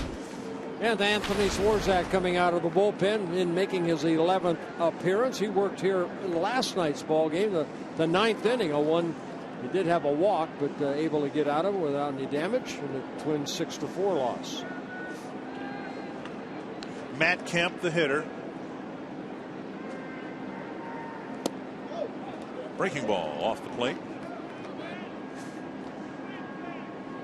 So the starting pitchers in this split doubleheader going a total of 8 1/3 innings. Yeah, Kemp faced Swirzak here last night. First batter Swirzak faced and hit a fly ball to right field. Tapper up the line, foul, 1-1.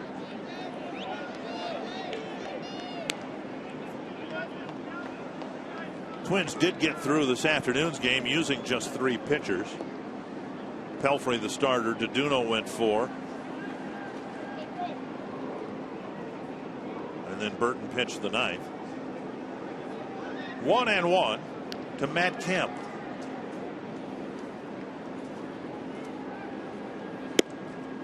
Two and one. That's why this guy here strikeout prone. 25 strikeouts so far this year and 78 at bats.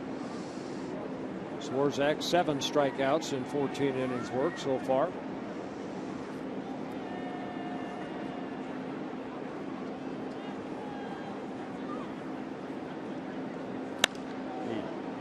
hung one right there. Kemp fouled it off.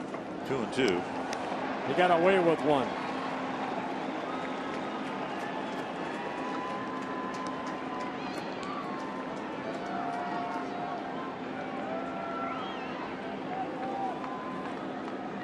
Through 4 innings, the Dodgers left 7 men on. Swirzak trying to leave another pair on here in the 5th.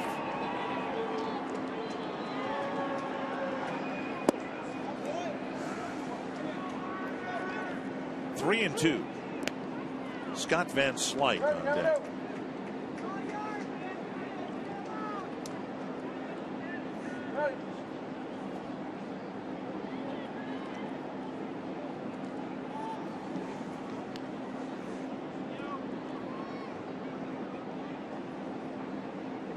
Full count to Matt Kemp. Grounder. Florimone to Dozier. Double play. Swirzak gets the job done. Nicely turned. Good job.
It's a 1-0 Twins lead in the bottom of the 5th inning in the Minnesota Lottery Winners Circle. We have $100 worth of scratch-off tickets for John and Andrea from Brooklyn Center, who have been together for 14 years but celebrating their 4th wedding anniversary today with a romantic dinner of nachos in the old helmet. This is your first trip to Target Field as well. How's the 4th anniversary tonight? It's fabulous, actually. I can't complain. Can't complain at all. And how are those nachos? They're good. They were good hot. Back 10 minutes ago when they were warm. That is correct. That is correct. Happy anniversary to you guys. I hope it's a great one. Thank you very much. Appreciate it. Dick and Bert, the happy couple, celebrating over nachos. Happy anniversary, and you are hereby circled. Sam Fuld with a couple of quick strikes, now 1 and 2. It's the bottom third of the Twins batting order. Fuld, Hicks, and Florimone facing Red Patterson, who's retired 11 men in a row. Looked for a while like he was going to really give up a crooked number in the first inning. Dozier with a sharp base hit. Mauer with a line drive base hit. There was a fielder's choice and a walk that loaded the bases. Pinto delivered a sacrifice fly for the second out of that inning and the first out of a string of 11 straight set down. And now inside 2-2. Yeah, and that's been it. 30 pitches used by Patterson in that first inning. Right now it's 71 pitches. 45 strikes. Missing inside. It's a full count. The Twins would love Fuld's speed on the bases. Bounced to second his first time up. And there's ball 4. Fuld will run to first, but it is a walk to open up the 5th inning. Yeah, that ends a streak of 11 straight. Patterson walking his second batter. Now Hicks hit a ground ball to first.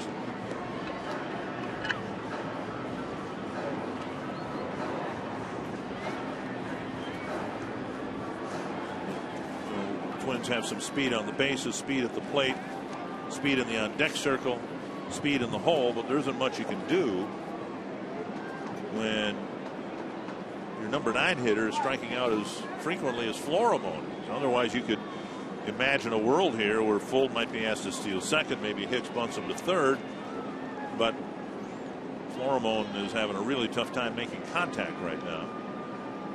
Twins haven't tried to steal on Johnson, and he steps off with Fuld leading off a first. Well, that step off too, maybe to see if Hicks squares around early, maybe to show that he's going to bunt. Uribe in on the grass at third base. Gonzalez, of course, has to hold the runner. Yeah, Hicks does not have a sacrifice on the year.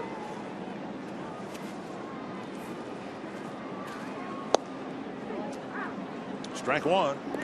Start him with a changeup down and away.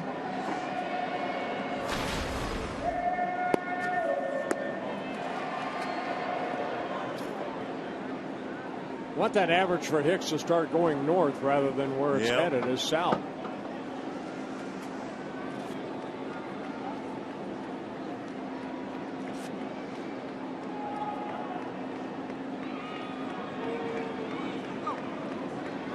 In this afternoon's game, Hicks struck out twice, but that was just part of the story. He took a called third strike twice.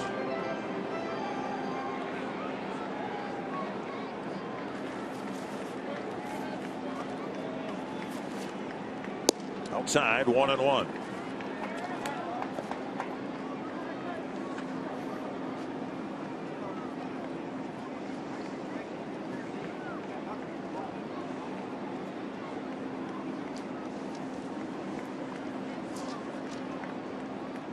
For Hicks, 13 hits on the year, 4 extra base hits.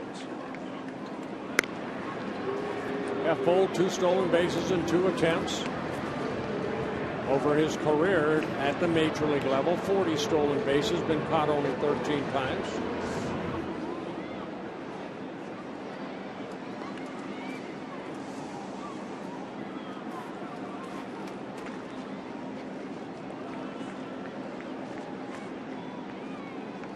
And outside again, 2-1. A lot of off-speed stuff from Patterson to Hicks in this at bat.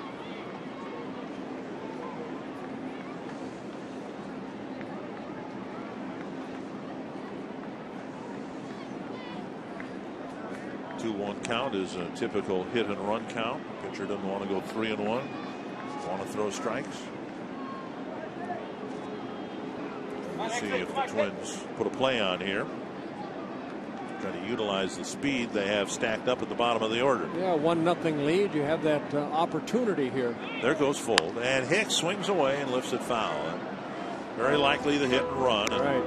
Hicks just flipped it foul over the Dodger dugout. That's where you'd like to see Hicks make better contact.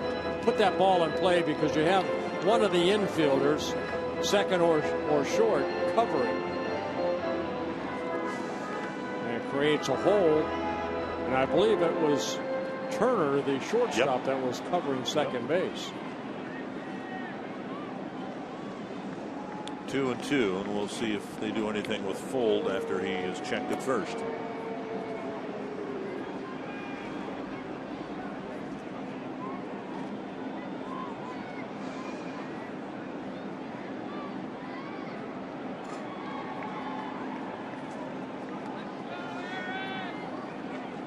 Fuld stays put, the ball driven to left. Van Slyke retreats for the catch. So at the end of Hicks's at bat, Fuld is still at first base. And now Florimon. The Twins finished 500 in April. Now on FoxSportsNorth.com, Tyler Mason recaps Minnesota's April, including his picks for the team's player and pitcher of the month. Those of you who weren't watching this afternoon, either because you were in school, you were working, you had other things to do, I gave Bert Blyleven the opportunity to offer his State of the Twins address, much like Governor Dayton did last night. I lowered taxes, except for you. Except for me. Yeah. Okay. And I think, if I can summarize you said that the Twins in the month of April didn't pitch very well. Is that? We have all kinds of material up here that also says that story. Oh, Hicks was leaning. Fold, but yes. Excuse me, fold.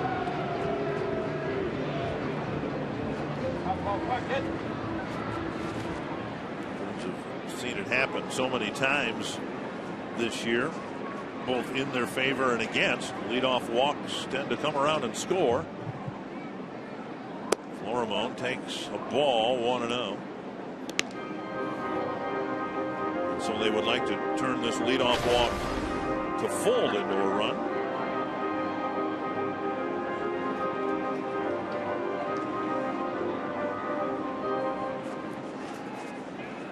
Florimone 3 hits in 30 at bats from this side of the plate. That gets to the backstop, and Fuld will end up going to second after all. Butera looked like he sat down and away, and the ball ended up down and in. Should be a wild pitch charged to Patterson. Wasn't near the target, but that's more of a pass ball, isn't it? Right. Pass ball will be charged to Butera.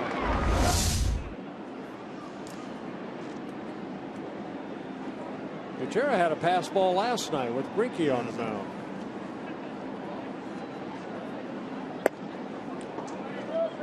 And now Patterson's in danger of following one the Cardinal sin with another. He's walked the leadoff man here in the 5th, and now he's in danger of walking the number 9 batter, who's carrying around a 113 batting average.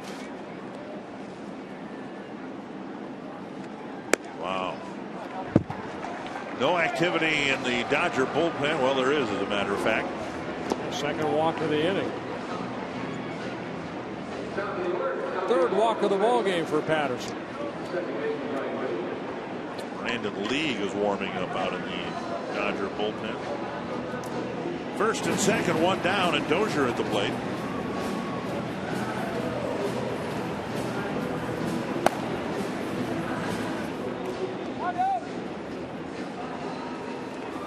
Dozier with a sharp single to start the ball game for the Twins. Ended up coming home on Pinto's fly ball later in the inning. That's the only run so far.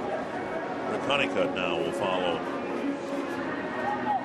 a player trip to the mound with one of his own. Yeah, giving League a little extra time to start getting loose. Dozier had 2 hits in that first game, a 2-run single in the 5th inning. And what are we in right now? Oh, we're in the 5th inning.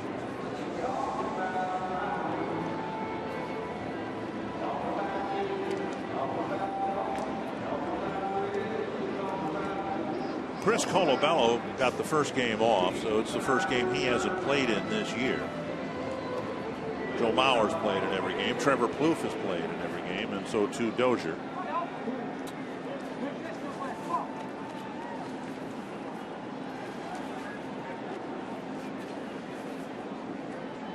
First and second, a pair of walks, only one out. And Dozier takes one very high and inside. Now, he was so good about throwing strikes in the first 4 innings, and it seems to have betrayed him. His control has here in the 5th inning.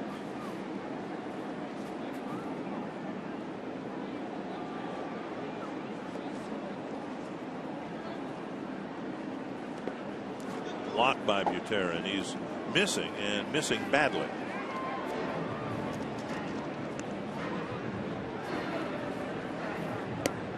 Gonzalez in to try to settle the right-hander down a little bit.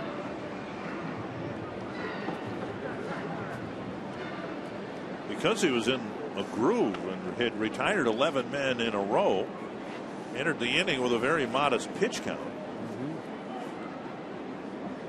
2-0. Very high, 3-0. Mauer on deck. That might be his last batter right here. If he walks Dozier, it'll be the third walk of the inning.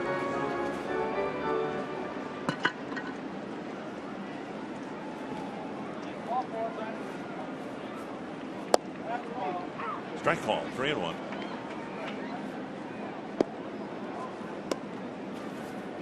Dozier with 7 home runs, and all 7 have come with the bases empty. Should get something good to hit here if Patterson can find the strike zone. Popped up right field. Puig lost the ball for a while. Found it, caught it. And out number 2. And we'll see if they let Patterson try to wriggle out of this. And pitch to Mauer. League has had ample time to warm up. And where Ron Gardenhire had to take his starter Johnson out because of in part a triple-digit pitch count, Mattingly doesn't have that excuse. Mauer with a single and a ground ball to second. And here comes Don Mattingly.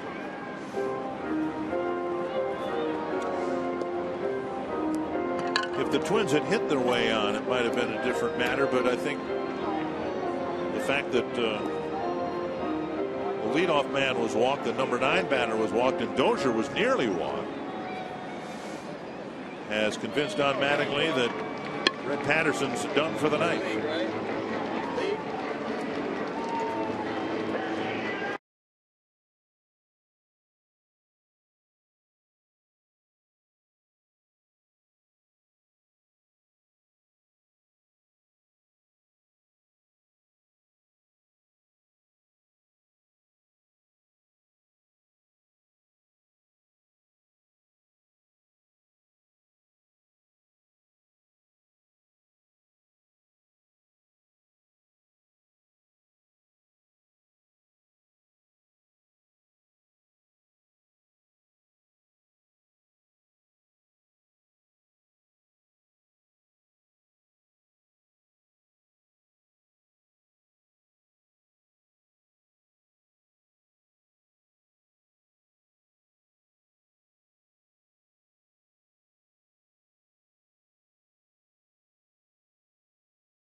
Of hitting have kind of gotten out of whack a little bit, and if they don't catch up, we're going to see a lot more. The pitchers are taking off with power pitching, and if our hitters don't start understanding the swing a little better, I think we're going to see a lot more strikeouts and continue on this pace of no real offense.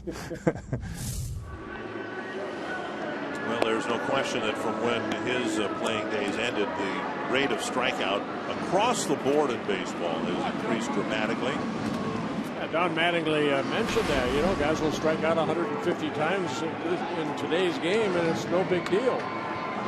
Here's Brandon League making his 10th relief appearance in his 3rd season with the Dodgers. Sinker baller, kind of 3/4 type of delivery, fastball, sweeping a breaking ball, and he'll mix in a split finger. Dodgers won the game last night, driving in 5 of their 6 runs with 2 out hits. The Twins would like to get one here from Mount. It's a 1-0 ball game. 2 men are out there with speed who've been walked aboard. Mauer takes low, ball 1.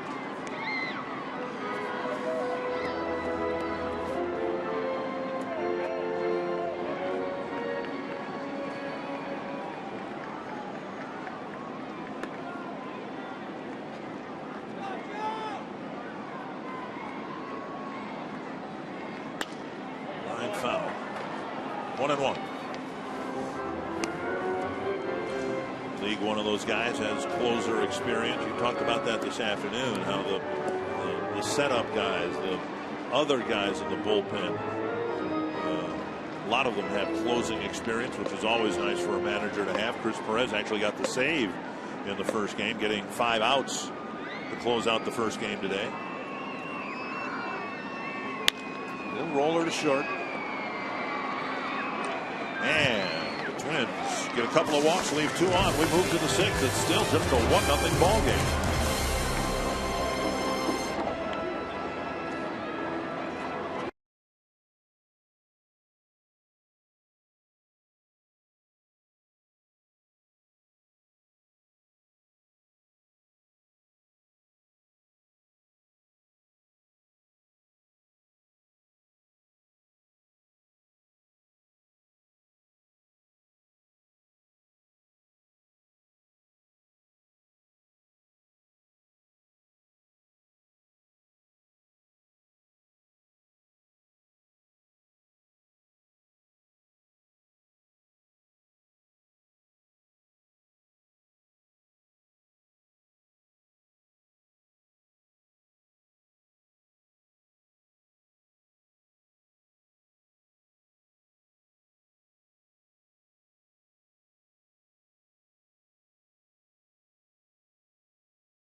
Earlier today, game 1 of this doubleheader, we had 2 game-changing moments. 2 calls at second base were both overturned after review. This is the one that really stifled a Twins rally. Brian Dozier was ruled safe at first. It was overturned, and that turned the middle of that game back around towards the Dodgers. This one was also reviewed and overturned. Gordon never had possession of the ball. Looked at it, determined that the runner at second should be safe. Swirzak did a great job in a tough spot in the 5th inning, getting Kemp to bounce into a double play. And now in the 6th, he'll face Scott Van Slyke, Juan Uribe, and Justin Turner. 2-0. Twins have already handed the Dodgers 6 walks.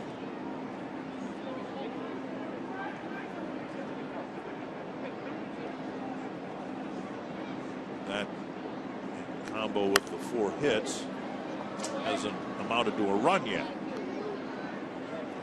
2-1.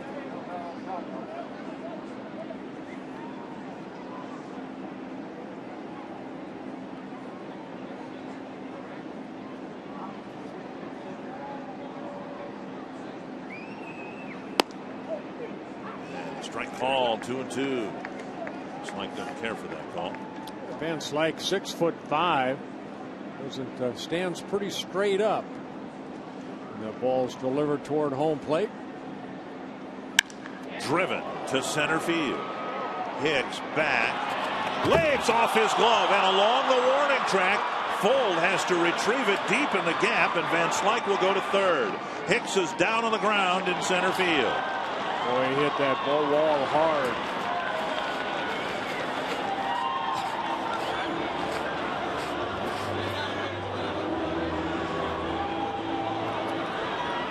You can see, I believe, right behind him, his spike mark into the padded wall.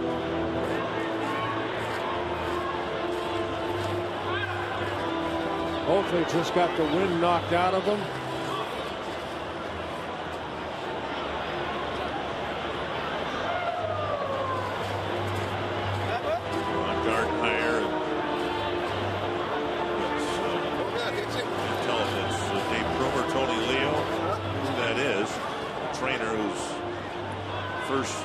Out there to tend to Aaron Hicks.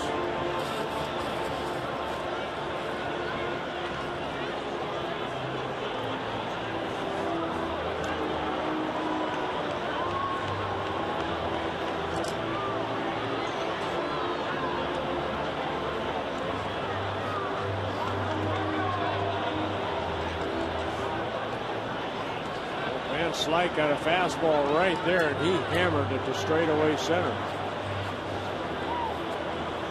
Hicks tried to time his leap perfect. Good to see Hicks up.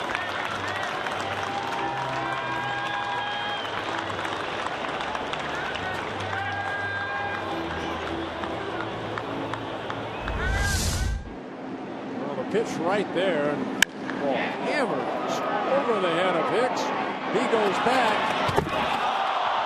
Saw his head right there hit the wall. Give us a better view right here. Going back. Hit off the heel of his glove and then rolled along the warning track.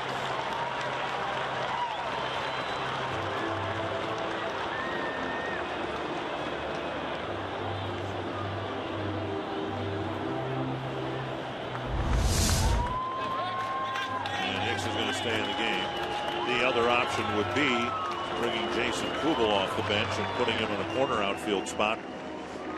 Probably in this instance right field, and move Sam Fuld over, but Hicks is going to try to maintain here. It will be a leadoff triple for Scott Van Slyke. Tying run is at third with nobody out. That's a great effort right there by Hicks.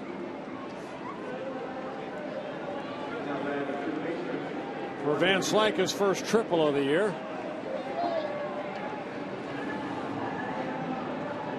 Uribe with a fly ball to center and a walk.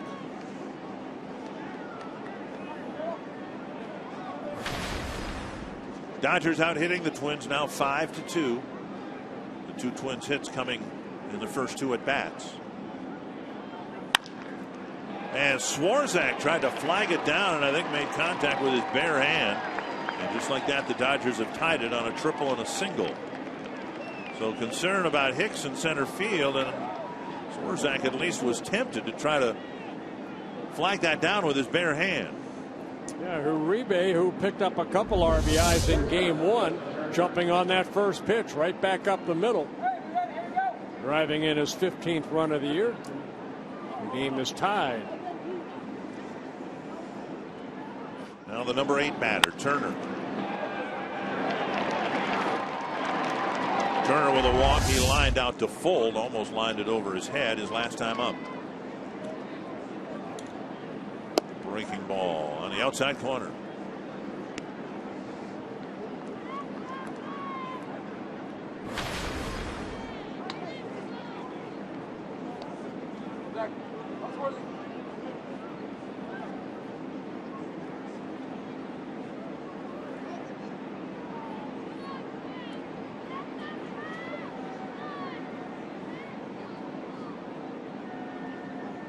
Oh, Colabello was able to flag down a low pickoff attempt. Swirzak looking at his fingertips. And Otter, did you think that he touched that chopper over the mound? It didn't look like he touched the ball, but it may have tipped off the fingers. That's a pretty nice play by Colabello. With the runner coming into the bag. He was able to deflect it. Let's take another look at this ball hit up the middle by Uribe. Now he reaches back. Might have just. I think he did. Might have just tipped his finger.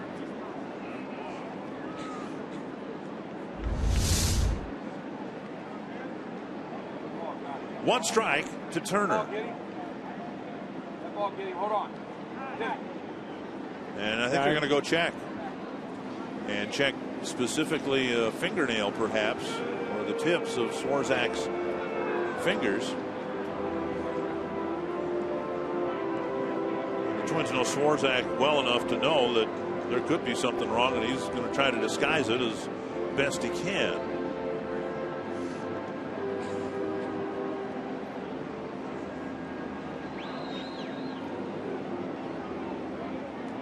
That is Dave Prumer out there with Ron Gardenhire. Maybe asking if he can maybe throw one or two to make sure he's all right. And that's what they're going to do.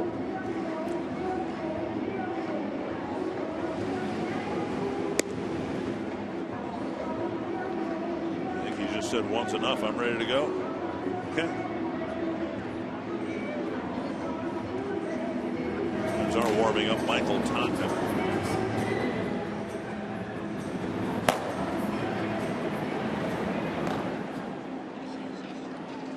Dodgers have struck quickly here in the 6th inning with a pair of hits. Medical attention needed for both the center fielder and the pitcher. Both stay in the game.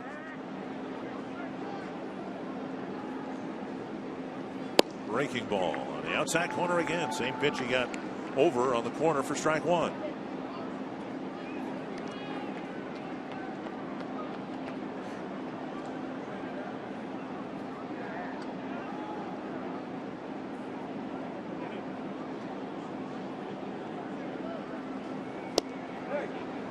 This the inside corner with a fastball.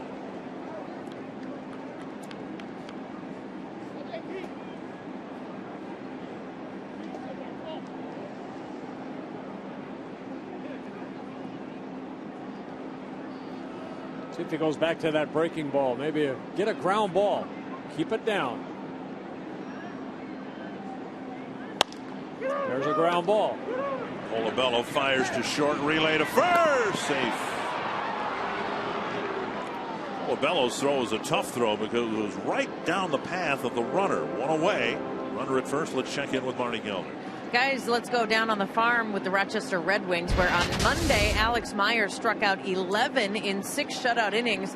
It was the second consecutive start when he had 11 strikeouts, because last week, Wednesday, he did it in 6 2/3 innings. So that's 22 strikeouts in the last 2 games for Alex Meyer. And just tonight, Trevor May struck out 11 in 6 innings for Rochester. So Dick and Bert, we have some promising young arms with some impressive performances for the Twins in AAA. That's what the Twins are hoping for right there, that those 2 youngsters right there find it and improve every start. Drew Butera, the batter. In the case of Meyer, he's got a big fastball, upper 90s, even in the Arizona Fall League, 100 miles per hour, and a good enough breaking ball. They wanted him to develop a change. It's something he never really felt comfortable with until a teammate in Rochester, reliever Deolis Guerra, worked with him on a 3-finger changeup. Not the circle change that's been so popularized, but just adding an extra finger to the fastball. And Myers used that with great success in a couple of starts. Runner goes, and the pitch line knocked down by Dozier. Safe there, and out at first.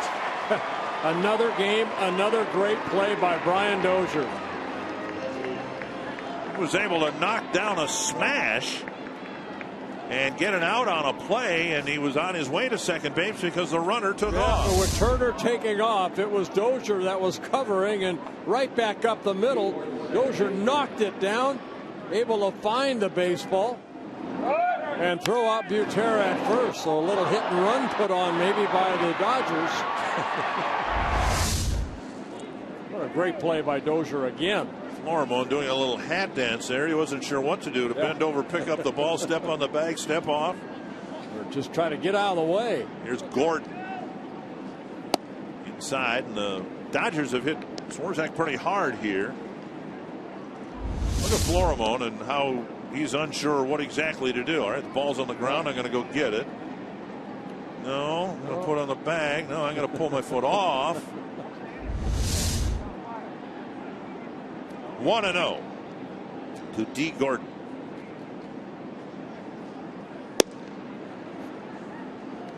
Missing the inside corner, 2-0.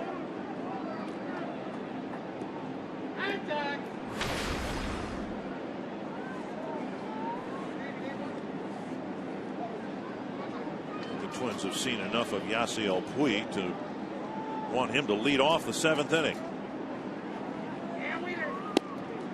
Swirzak falls behind, 3-0. Puig on deck.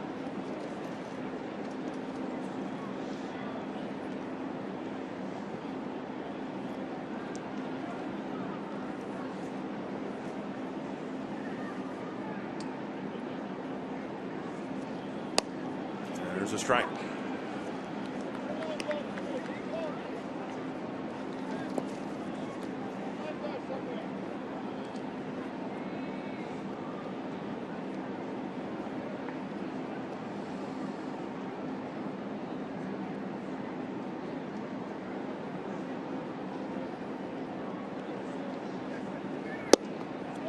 And a walk will fill first base, and here comes Puig with 2 men aboard.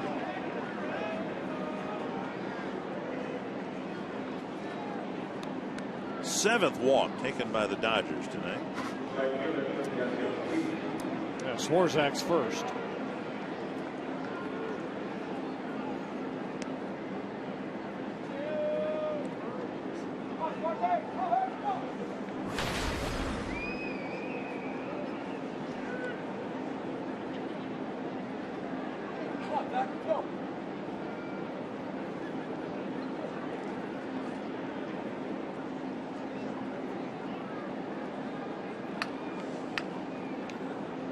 Have scored once. They have left 8 men on already, and Swirzak and Pinto will have a chat.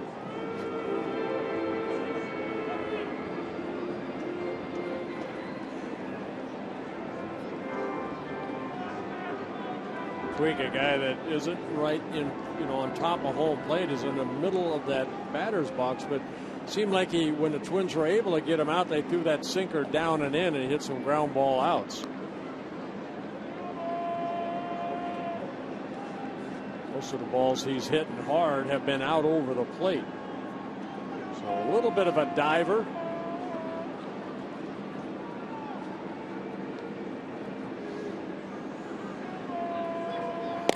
Swing and a foul. Got a piece of Pinto. Plate umpire Tim Timmons checking to make sure the catcher's all right.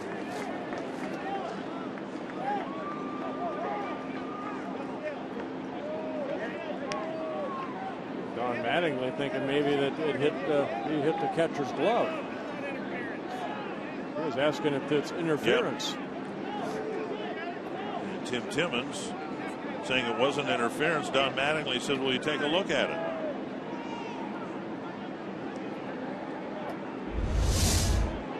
Let's take a look right here.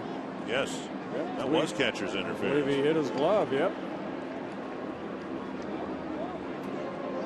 So the foul tip never hit Pinto, but Puig's bat did.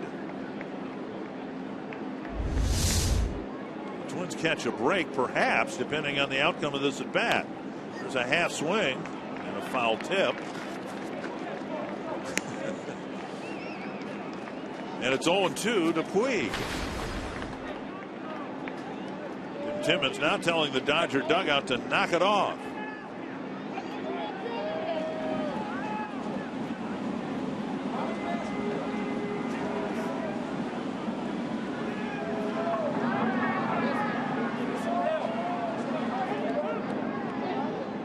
Two. Somewhat surprisingly, but the count is 0-2.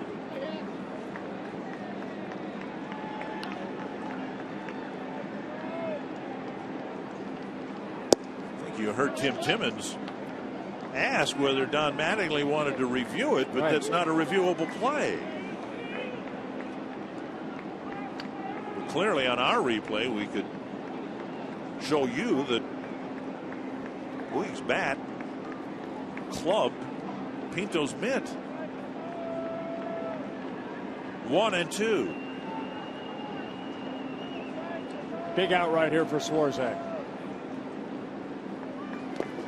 And Pinto with a block, keeping everybody at bay. In this instance, keeping Turner at second, Gordon at first. It's 2-2. Dodgers already scoring a run here in the sixth. Here's another look at the first pitch to Yasiel Puig. Well, just watch Pinto's glove go straight down without the ball.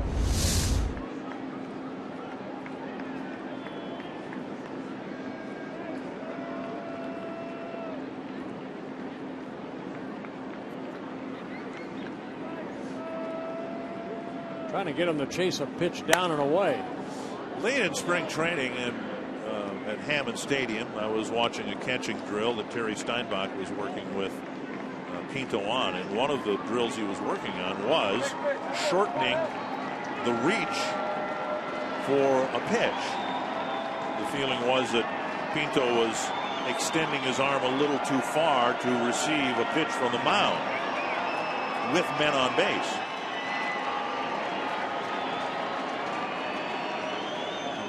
Tense inning here suddenly with the Dodgers tying it up, threatening to take the lead. 2-2 to Puig. Now missing 3-2 with Ramirez on deck.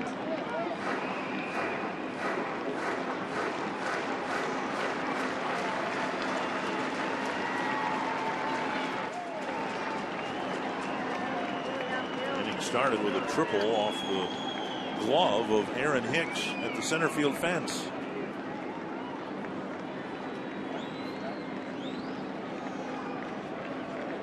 Full count, 2 down, runners will go. I'd be surprised if he gets a fastball here. Breaking ball left up high, and they're full. Swirzak thought he hit the top end of the strike zone. But Tim Timmons awarding Puig first base, not on catcher's interference, but on a walk. Let's do a pitch by pitch to Puig. Fastball right there that actually made contact with the glove. And then that breaking ball, I think what they tried to do on the next 2 pitches, see if he could chase that breaking ball, but instead, that ball getting away. The 4th pitch, here's the 5th pitch. See where Pito wanted that ball inside, so they went back in to even it or make it 3-2. And then the high breaking ball right there. Yeah, that was high. For ball 4. I thought it was high. Fox Tracks says so high it didn't appear on Fox Tracks. Anthony Swirzak comes out, and for the 2nd time in this homestand, Ron Gardenhire has to bring a reliever in with the bases loaded in a tie game.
Eight of them in the nightcap. Swirzak, who's usually pretty good at throwing strikes, gives up a couple of them to fill the bases, and this is the manager's and relief pitcher's nightmare to come into a situation where there is absolutely no margin for error. The bases are loaded and 2 out. Yeah, Michael Tuckton came in in the 7th inning in relief of Kyle Gibson here last night, and it was Uribe that jumped on that first pitch with that ball down the first base line that drove in a couple runs.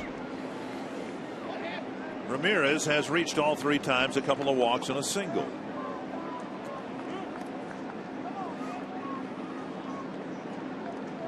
Duncan making his 10th appearance out of the bullpen. Breaking ball popped up behind first. Colabello tracking it. 1 pitch gets the job done. The Dodgers score a run, but they have left 11 men on through 6 innings.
On Fox Sports North is presented by Toyota. Let's go places. To find your nearest Toyota dealer and check out our current offers, visit buyatoyota.com. And by Sanford Orthopedics and Sports Medicine, for the everyday competitor in all of us. A 1-1 ball game. Look at the men left on base by the Dodgers. They'll leave town after the game tonight, fly to Miami, and the Baltimore Orioles will open up a series here tomorrow night. Sanford Health injury report. The Orioles finally getting to activate their brilliant young third baseman Manny Machado. Had knee surgery last year. Rehab has been slow. He tried to come back. It re-aggravated it, but he's starting in game 2 of that doubleheader in Baltimore. Yeah, Trevor Plouffe takes down and in over the inside corner a strike. Like the Twins, the Orioles have to play a day-night doubleheader at home, and then they will fly here to the Twin Cities. Twins will miss Chris Tillman, who started in the first game for Baltimore.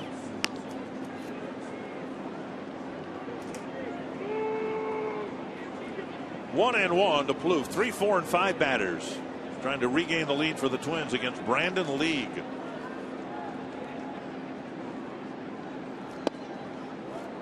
Missing inside, 2-1.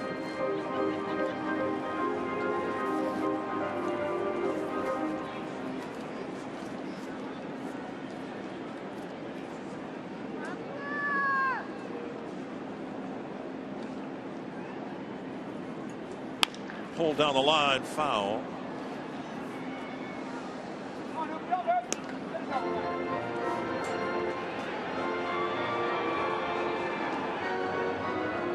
Have just 2 hits. It came in their first 2 at bats.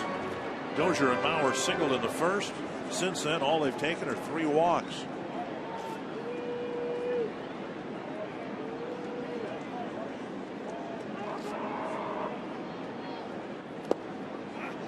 Now a full count. How would you rate Chris Johnson as opposed to Red Patterson, the 26th man for this split doubleheader starting against one another? I think there's a lot of nerves built up in both these guys. Both of them did complete 5 innings. A lot of walks by Johnson. Patterson was on a good roll and then kind of lost it in the 5th inning. Uribe with another nice pickup to his left and an off-target throw. Plouffe will dig for second. Gordon from the warning track will bluff a throw. That's it. Uribe had a nice pickup, but his throw nowhere near to the target, and Gonzalez is a little slow and getting up. He's on a knee near first base.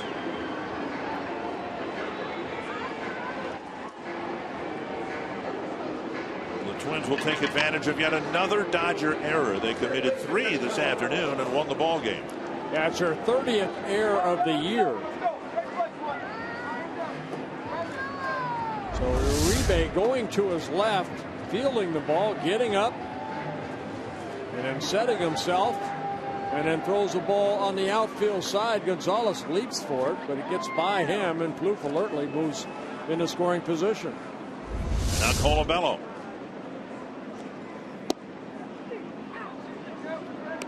They rule a 2-base error. I thought that they would give Plouffe a base hit, but no.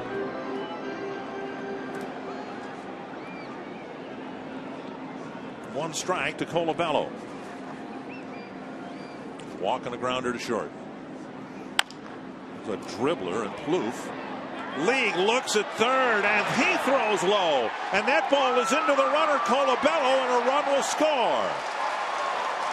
League fielded the ball and looked past Uribe to an empty third base, and then committed another error, allowing the Twins to retake the lead.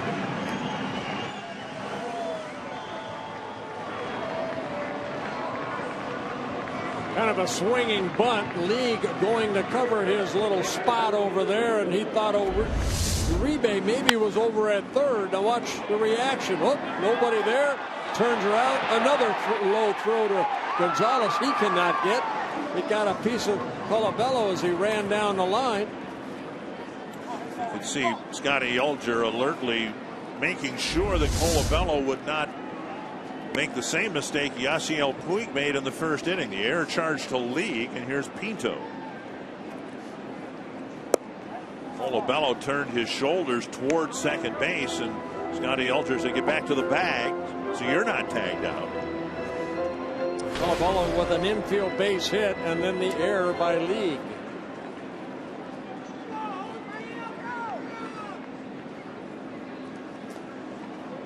One 1-0 to Pinto. 2-0.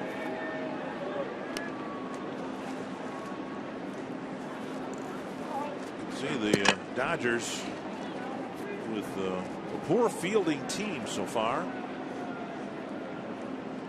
And we've seen it in evidence here. They committed 2 errors on 1 play this afternoon. Popped straight up in the air. Short right field. Gordon with the catch. 1 away. Before Herman's at bat. Wednesday night, it's part 2 of our Dominican Republic series. We'll take up a close look at Twins shortstops, past and present. We'll trace the path of former Twin All-Star Christian Guzman as he made his way from poverty to the pros. And we'll give you an up-close look at a couple of Dominican prospects, Danny Santana and Jorge Polanco. We'll spend a day with Pedro Florimon in his hometown. Baseball in the Dominican Republic. Shortstops Wednesday night after the Twins live postgame show. If you have not seen that, it's worth it to see where these young men have come from. Here's Herman. Uribe with a pickup. And another low throw. This time Gonzalez is able to dig it out. The Twins get the run back in the bottom of the inning and lead it 2-1. He's going to go to and say, "See my number? Try to hit my number, would you?"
Fashion. Meanwhile, Michael Tonkin threw 1 pitch to leave the bases full in the top of the 6th inning, and now he will start the 7th. He'll face the middle of the Dodger lineup: Gonzalez, Kemp, and Van Slyke.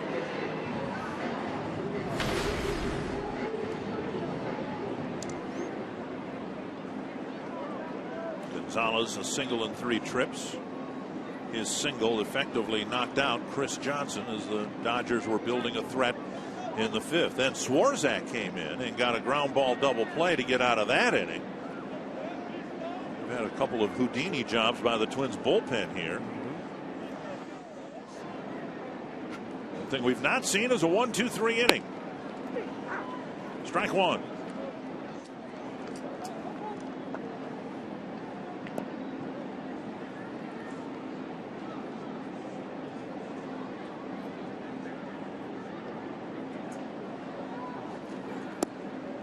Speed pitch missing, 1-1.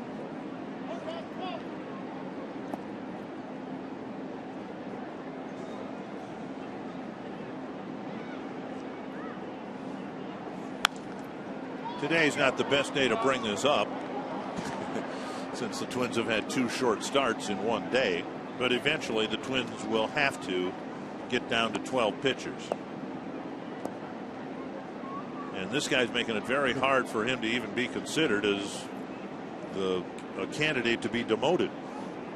His stuff belongs up here. Yeah, good breaking ball, good hard sinker. 2-2.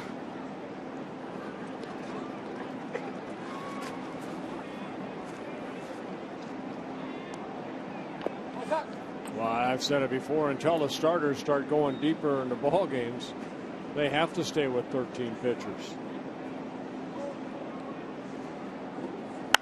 Popped up, fouling out of play at some point. It might be coming soon, though. Oswaldo Arce is going to be up here. He's going to need a roster spot.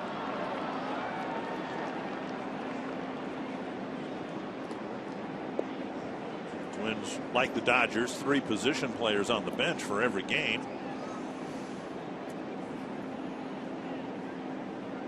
2-2 to Adrian Gonzalez, and a pop-up down the left field line, and this too will make it back in the seats. Well, see, the Dodgers being in the National League, the pitchers will hit starting tomorrow night, so he'll have 4 Don Mattingly on the bench. Right. I just mean in this series. Right.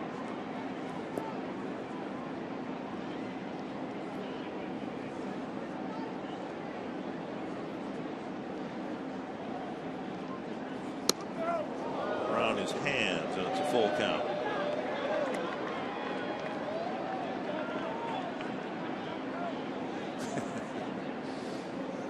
Gonzalez with a quick shiver shake of his head side to side.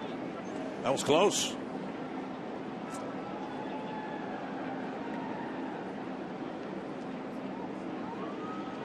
Full count to the leadoff man in the 7th. And another foul ball.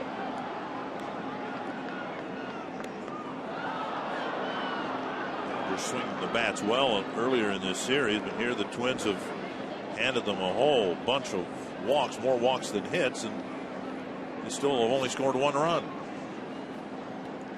Pitch number 9 in this at bat.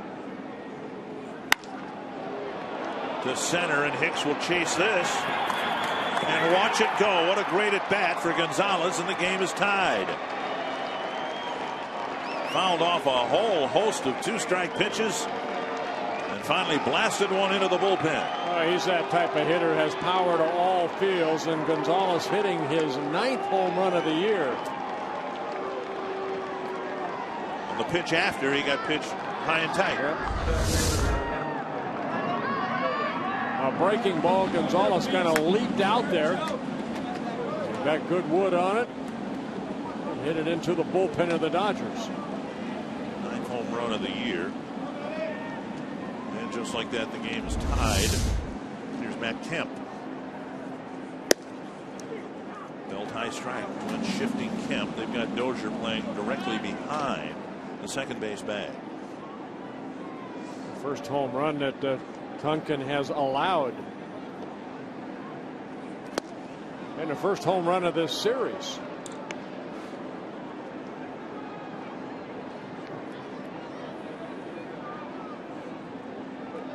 See where his home runs have been. A couple to rights, straightaway center, and to left.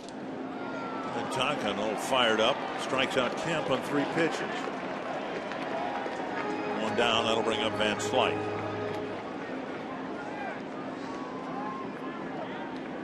Van Slyke with a leadoff triple off of Hicks's glove in center field, and Hicks had the ball bounce out of the heel of his glove, and then he crashed into the fence and got a visit from the trainer out in center field. Ball 1.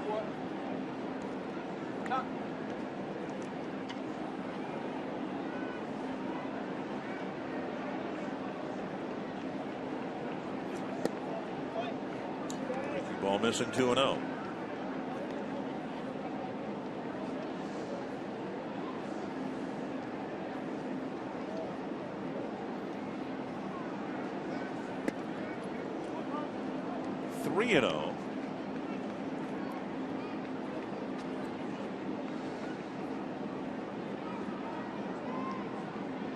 Uribe on deck.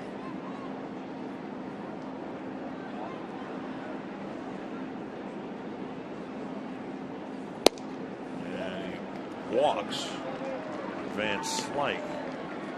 The 9th walk issued by the Twins in the ballgame. You can follow every Twins game with MLB.com at bat on your favorite mobile phone or tablet. Get live look-ins, instant replay, scores, stats, audio, free MLB.tv game of the day, and more. Download on the App Store or visit twinsbaseball.com today. Here is Uribe. Drove in the first Dodger run with a ground ball up the middle. Swirzak caught it with his fingertips, or it caught him, brushed his fingertips, and skipped on into center field. That scored Van Slyke from third. This is a nice trip to the mound right here by the rookie Pinto. Go down, settle down his pitcher a little bit, get him back in that strike zone.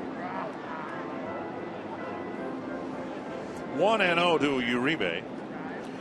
Twins issued 1 walk in the first, 2 in the second. This was from Chris Johnson. 2 more in the 4th, 1 in the 5th, 2 in the 6th, and 1 here in the 7th. Runner goes, and the pitch poked foul.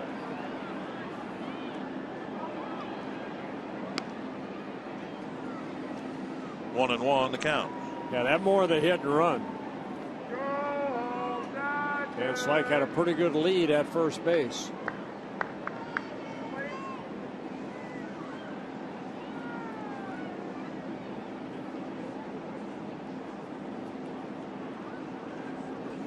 Big swing by Uribe, 1-2.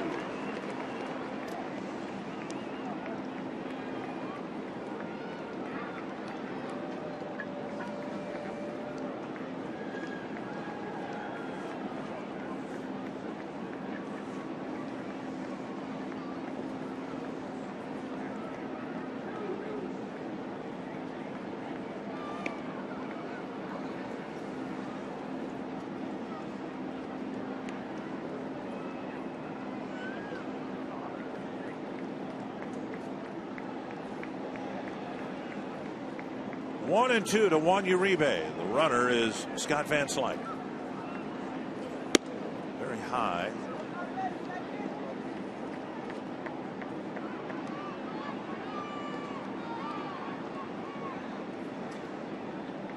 Two and 2.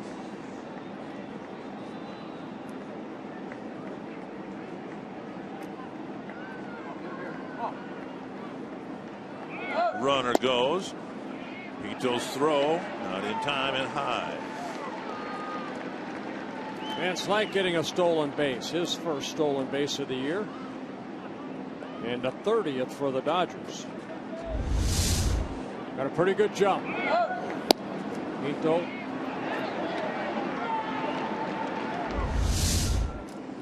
And now a full count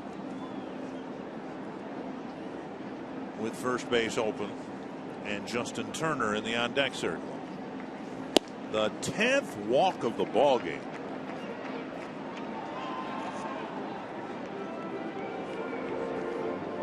And Uribe, who's, as you said, tough to walk. He's walked twice in this game. Twice.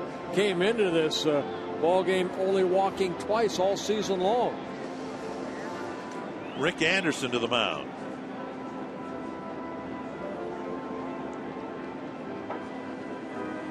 You look at this, Bert, the Twins had Sunday, Monday, and Tuesday off. The bullpen is well rested, and they're trying to patch together a split doubleheader simply because they got 2 painfully short starts from their starting pitchers in this game, in this split doubleheader.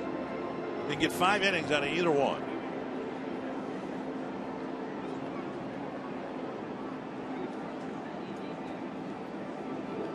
Now Turner will hit. Dodgers have just tied it in the top of the 7th, now threatening to take the lead because Tonkin has joined Swirzak and Johnson with some erratic control.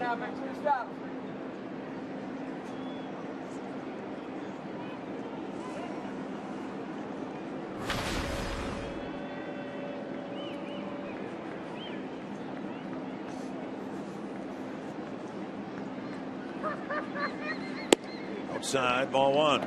A lot of times we'll go through a lineup and say, okay, you know, everybody has at least one hit. Now we go through the lineup tonight and say, okay, who hasn't walked? Kemp, Gonzalez, and that's it. 1-0 to Turner. Strike at the knees, 1-1. And Tim Timmons has had enough from the Dodger dugout.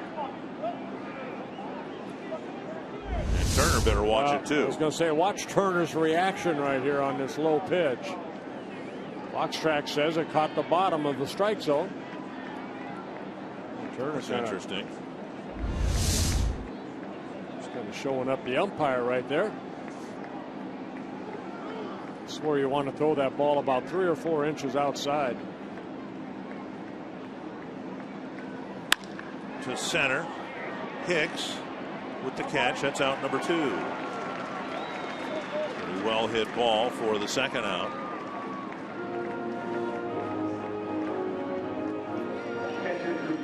And now Drew Butera.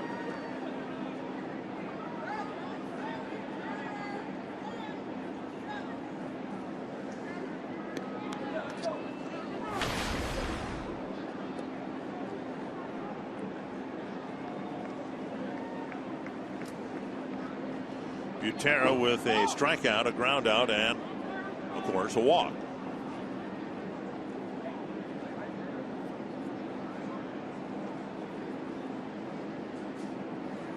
Outside a ball.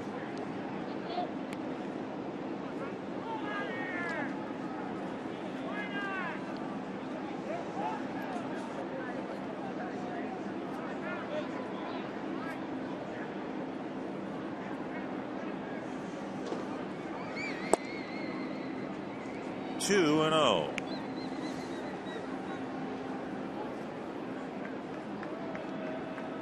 Tonkin came into this ball game in 7 innings, walked only 1. Caleb Thielbar is warmed up. This, in all likelihood, will be Tonkin's last man. Twins hope that Thielbar can start the 8th inning. 2 and 0.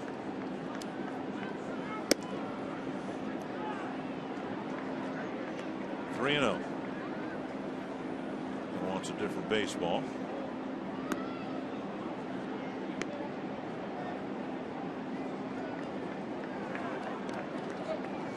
Butera hitting 9th has already walked once.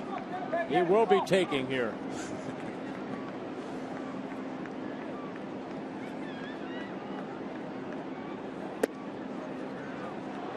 The 11th walk in 6 2/3 innings.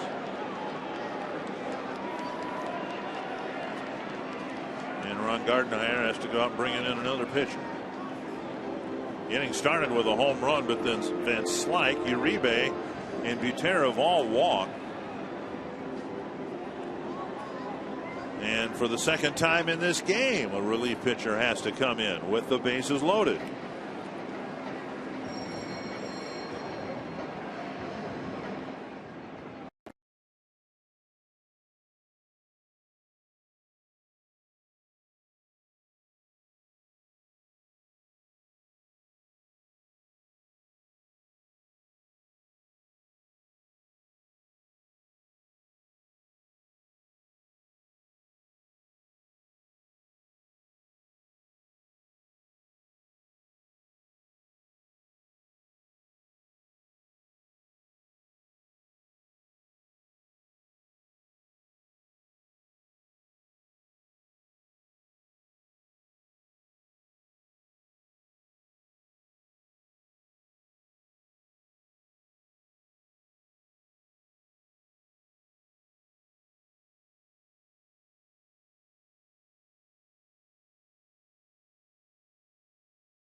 lot of walks. Oh, 11 isn't that many. Come on. 6 by Johnson, making his first Twins start, his second career start. Twins took an early 1-0 lead thanks to the sacrifice fly by Osmel Pinto. And then the Dodgers tied it up. Twins took the lead again thanks to a couple errors by the Dodgers. But Adrian Gonzalez tied the game with his 9th home run of the year. That happening about a half hour ago, and that was in this inning. Subway in-game box score. In the 6th inning, Tonkin came in with the bases loaded. Walks had filled the bases in the 6th. And on one pitch, he got out of the jam. Now Thielbar with 2 outs and the bases full, facing D. Gordon. Hey, he's walked a couple, but one intentional. There's a good fastball away. Thielbar making his 11th relief appearance, a total of 8 innings. He's given up 8 hits, couple runs.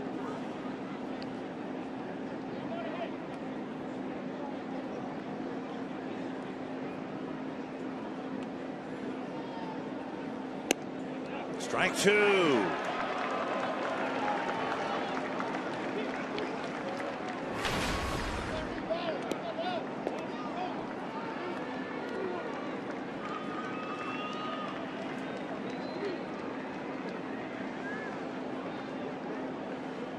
Two strikes to D. Gordon. They tried to zip a fastball by him, and Gordon got a piece of it.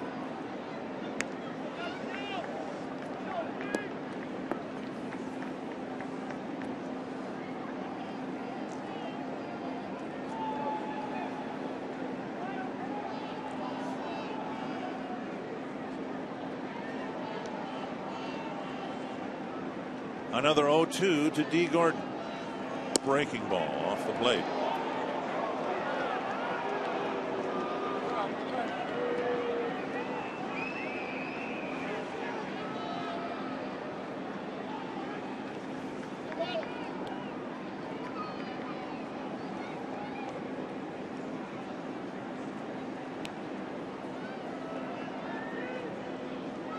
Breaking ball. Dozier with a great catch to end the inning.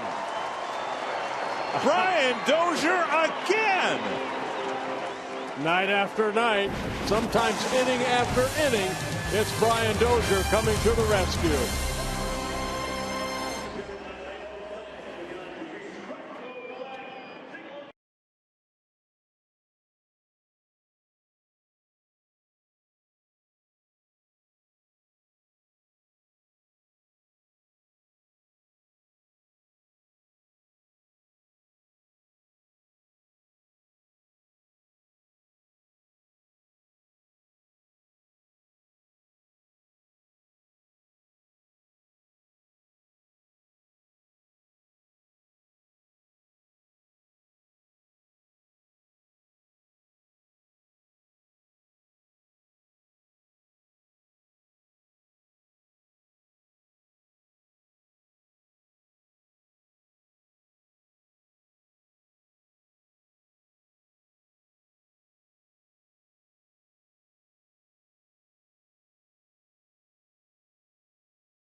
The great diving stop, and he has made some fantastic defensive plays this season. I spoke to him this morning, and Dozier said he's always taken a lot of pride in his defense, but especially since the Twins made the switch and made him their everyday second baseman. He said the flips out of the gloves, which he has done this week twice, is something that he's practiced with Joe Vavra. And Ron Gardenhire this morning said Dozier has such great anticipation, a great first step, and he's very athletic. Gardy said, I think we're going to keep adding plays to Dozier's resume. Dick and Bert, I think we just added one. I'll tell you what, the concentration and the focus you have to make the plays that Dozier is able to make. That just means he's into the ball game and watching every pitch and seeing where that ball is hit. Another nice defensive play by Dozier. Asked Gardy today. Of course, Gardy was a middle infielder by trade. Fold standing in against League to start the bottom of the seventh. I said, because the Dodgers have talked about how the same thing is happening with D. Gordon. They're getting much better play from Gordon at second than when he was playing short. And Gardy said in Dozier's case, 1-0 pitch to Fold and a ball-driven foul. Dozier's more of a laid-back guy, and I don't know that he necessarily meant his personality, but as an infielder. At short, you've got to charge the ball. At second base, you've got a little extra time to let the ball come to you. And he says that's what has allowed Dozier to relax just a little bit, and then that has led to his athletic ability showing through. He says, at second base, if you get a hard smash, and we've seen Dozier do it, you can just get down, block it. You've got time to make a shorter throw and get the out. As a shortstop, you do not. Right. 2-1 to Fold. And League makes a nice catch and throw, one down. Fans here, I think, really enjoyed the seventh inning stretch. After all the walks they needed to stretch. Here's some incredible numbers. The Twins have walked 11 batters, and just as incredibly, the Dodgers have scored 2 runs and left 14 men on base. 14 men through 7 innings. That's an average of almost like 2 an inning. Jason Kubel is going to hit for Aaron Hicks. Now, Hicks stayed in the game after running into the fence in the top of the 6th inning. But this would be the first time his spot has come up in the batting order. And we don't know whether it's just meant for pinch hitting purposes or whether Hicks is suffering some after effects of his collision with the wall. Yeah, Kubel started in game 1 this afternoon, had a couple hits. He drove in a run in the first inning, singled in the 8th, 2 for 4. Kubel is a pinch hitter, 0 for 3. As a team, the Twins are 2 for 10. Don Mattingly, after Kubel's announced, will come out to the mound and make a change.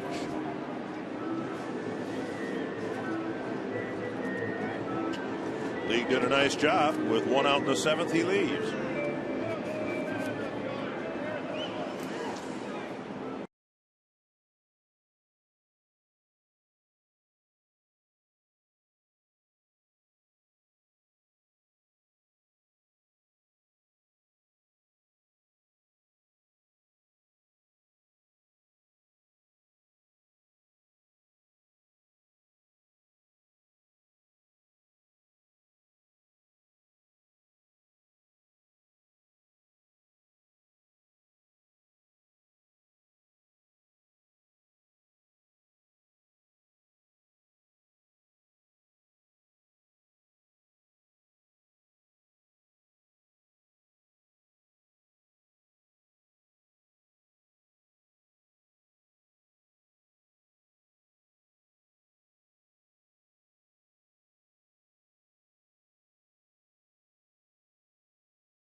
Here's what happened to Aaron Hicks in the 6th inning. Yeah, Scott Van Slyke, they got a fastball for Swirzak, hit a straightaway center. Hicks went back, leaped up, banged into the wall, and then watch when he falls right there. Fell very hard and stayed down for a good minute or two. Dave Prumer, the trainer, Ron Gardenhire ran all the way out there. They were exhausted. That's a long way to run for them. But Hicks is out of the ball game. Paco Rodriguez was just called up for this series. Twins touched him for a couple of runs in the 9th inning last night. Jason Kubel will face the left-handed slinger with 1 out in the 7th. Yeah, Rodriguez started the season with the Dodgers, then optioned out on April 15th, and then just recalled in his 3rd season with the Dodgers.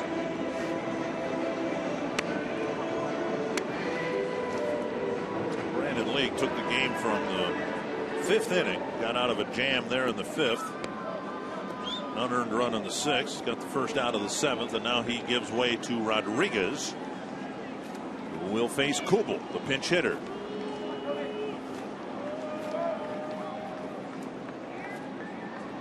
Kubel hitting 192 against lefties, and he takes a fastball over the inside corner.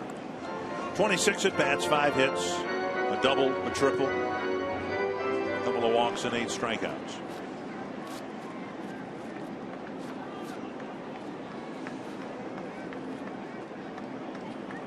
Outside, 1-1.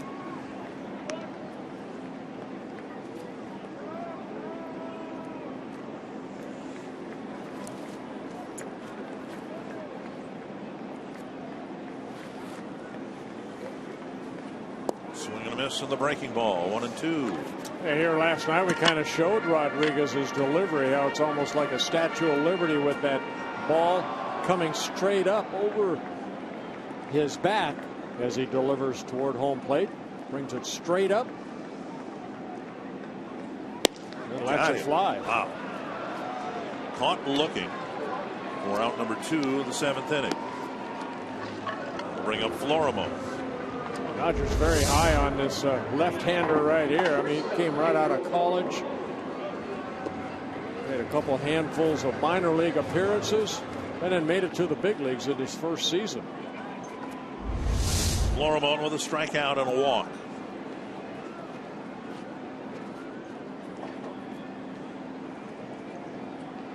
In the dirt.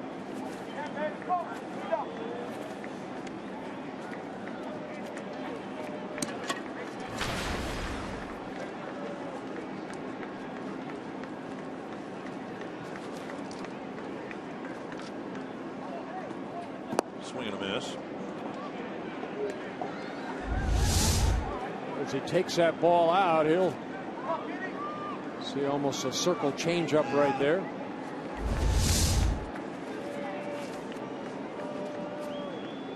This is Florimon's weaker side as a switch hitter. Last year, Florimon hit .234 against right-handers as a left-handed batter, and just .180 against left-handers. 2-1. 3-1. Dozier on deck.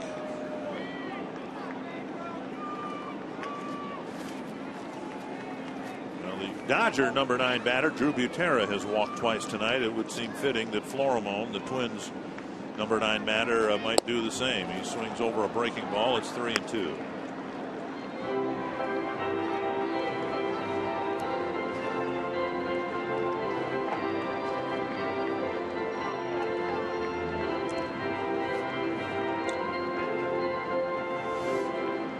That's what we saw here last night from Rodriguez. A slider, slider, slider. A little cutter. And there it is again. Check swing. Strike 3, says first base umpire Tim Welke.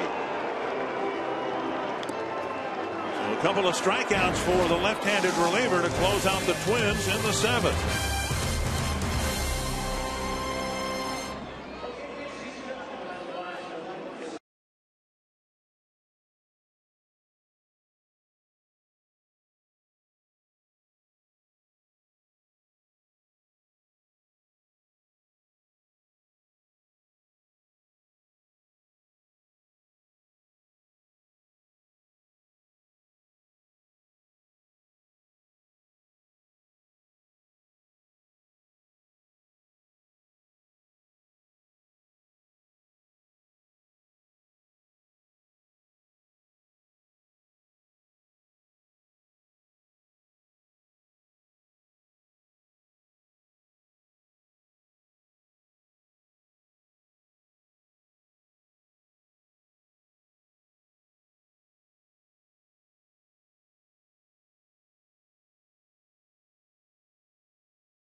Twins hand the ball to Casey Fiend. For those of you who watched this afternoon, this is not a news flash, but Twins didn't have a 1-2-3 inning this afternoon.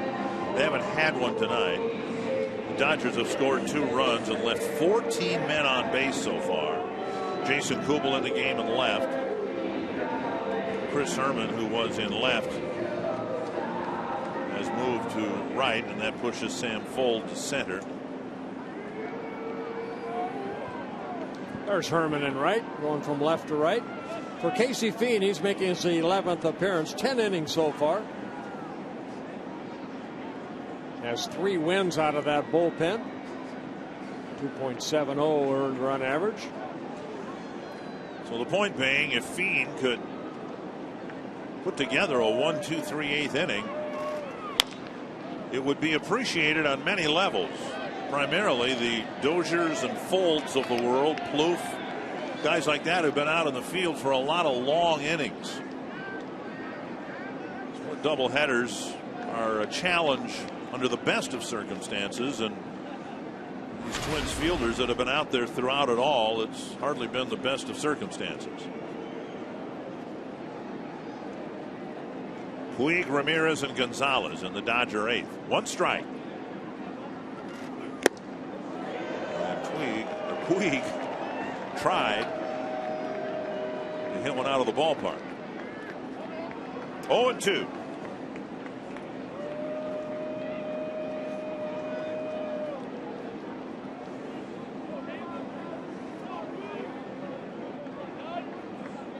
Puig with a pair of singles, a ground out, and a walk.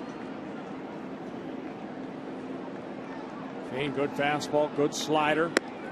Misses high with the fastball.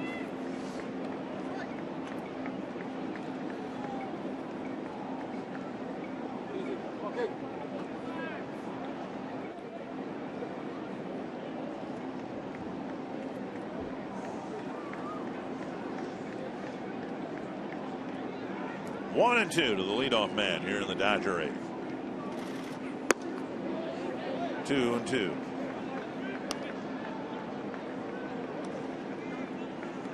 Twins have issued 11 walks. One of the guys who ended up walking, and it was Puig in the 6th inning, should have gone to first on catcher's interference, but that wasn't called.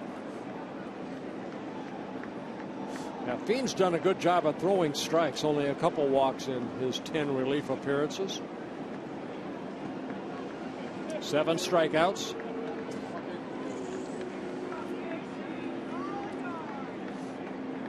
Two and 2.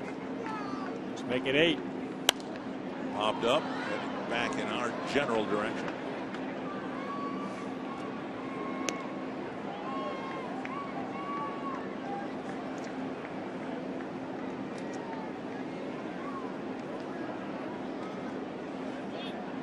Announced attendance of 24,053.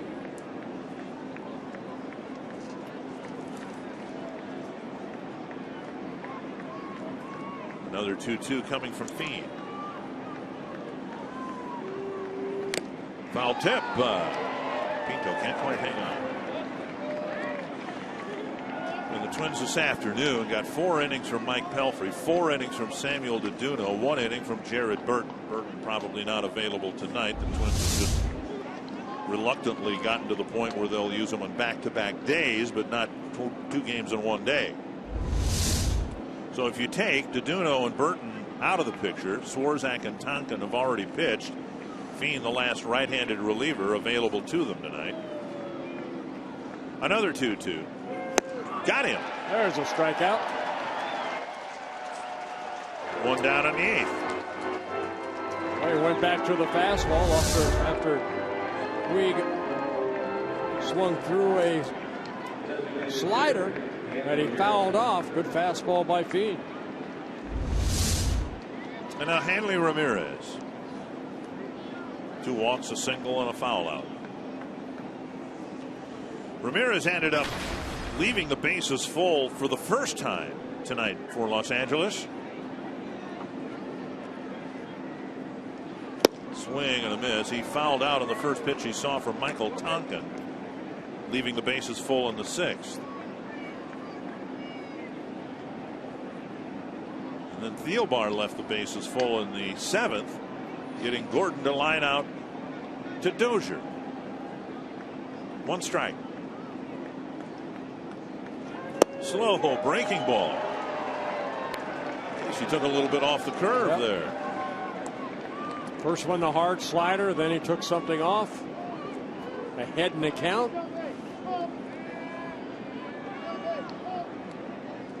0-2.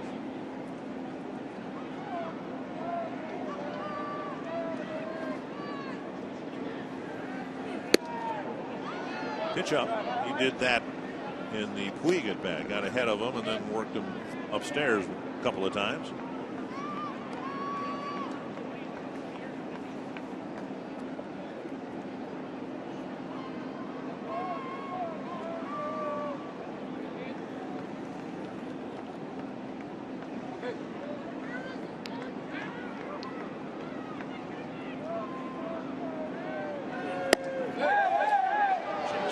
Swing, says Tim Welke. I don't think the Twins dugout was particularly convinced that Florimon.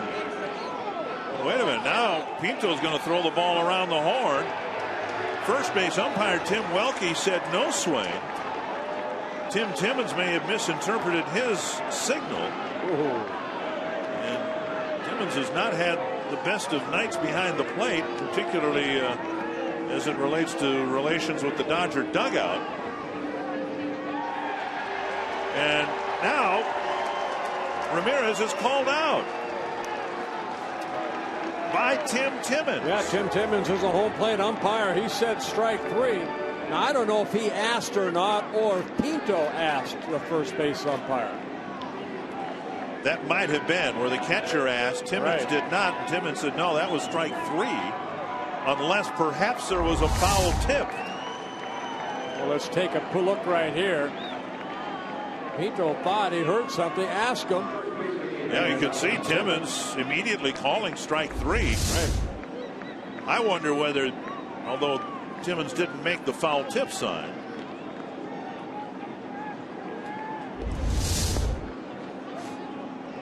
Well, Timmons kind of pointed when he was going to ring him up, and I think that's what Tim Welke saw. I don't know if he does that every time he strikes out somebody. He points. Well, in fairness to the home plate umpire, this has been a miserably long night for him, issuing 11 walks on one side. Strike 1 to Adrian Gonzalez. Fiend has come in and refreshingly struck out a couple of batters. Pulled foul. Now it's 2 strikes to Gonzalez. The game was tied because of Gonzalez in his last at bat in the 7th inning. Just a good hitter. I'm not sure that was a bad pitch by Tonkin at all. Breaking ball down and away. He just hit it a long ways on a cool night to one of the deepest parts of the ballpark.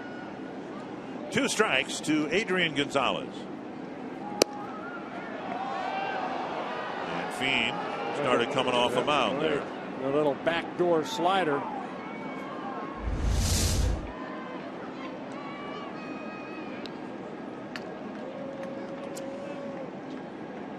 One and 2.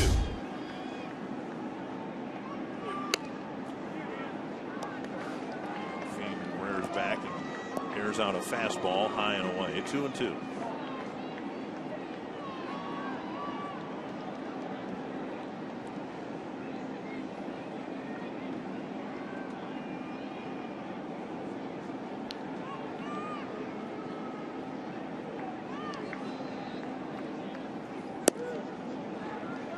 Now it's a full count with Kemp on deck. So disciplined at the plate, is he not, Gonzalez? And quiet.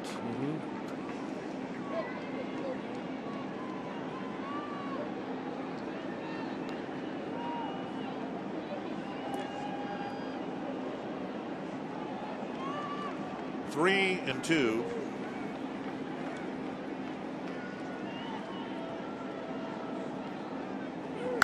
Foul back. And that's what set up his home run.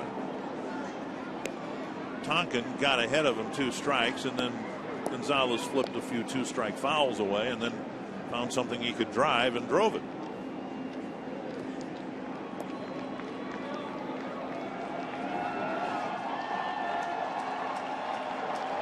Well, Gonzalez with 243 career home runs. Excuse me, 244 now. Another 3-2 from Fiend. Popped up. Hey, Good inning. You don't suppose It could be. It is. A 1-2-3 Yes. inning. And we go That's to the like a call. You made a call.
Two in the bottom of the 8th inning at Target Field. And coming up tonight, we will bring you more analysis of this game in Twins Live, presented by CenturyLink.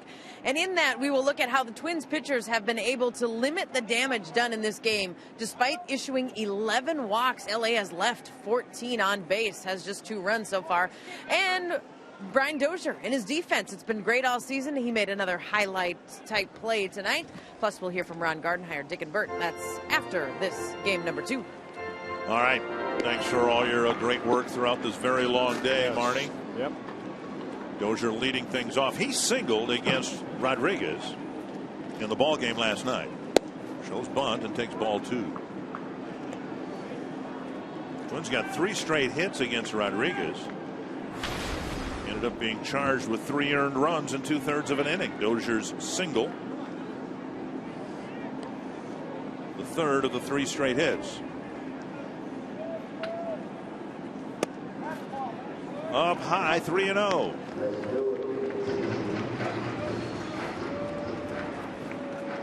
Firstly, the Twins have taken just 3 walks, and none of those 3 walkers have scored.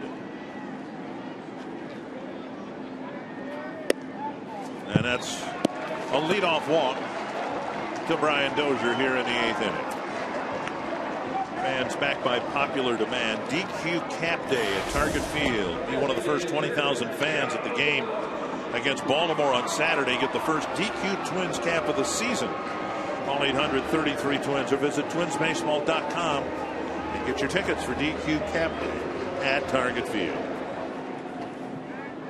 Here's Mauer. Mauer struck out against Rodriguez in the 9th inning last night. Well, be ready for a slider. Everything that Paco Rodriguez has thrown is a little bit of a cutter, slider. Dozier gets back. Got the right guy at first base at Brian Dozier. He has scored 26 times already this year, scoring the first run of the ball game for the Twins.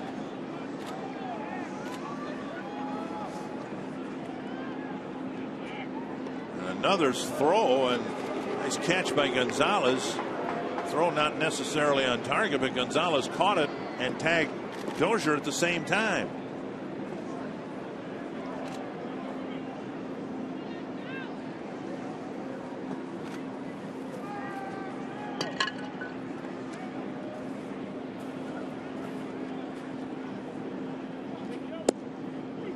you can read his move with the big leg kick and his unique delivery. Here's Dozier diving back a moment ago. Ooh, he was out. On replay, it looked like Gonzalez got the tag on him. If you can read his move, it seems like he's very slow to the plate with the big leg kick.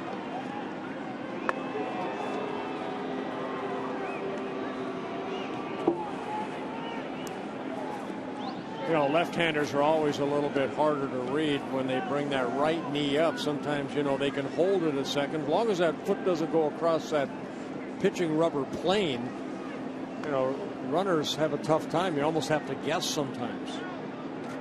Oh, a slide step, and it's a called strike two. And another breaking ball. He's shown Dozier two different looks here. The big leg kick on the first pitch, and then the slide step on the second pitch. Pitcher's pitch right there, down and away. Fox tracks presented by Carrier.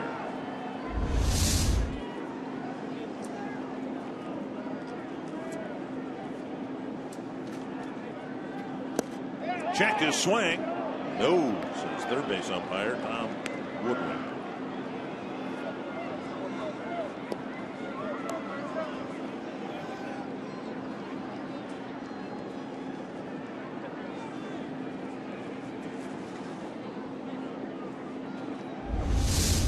Take a look, see if Joe held up.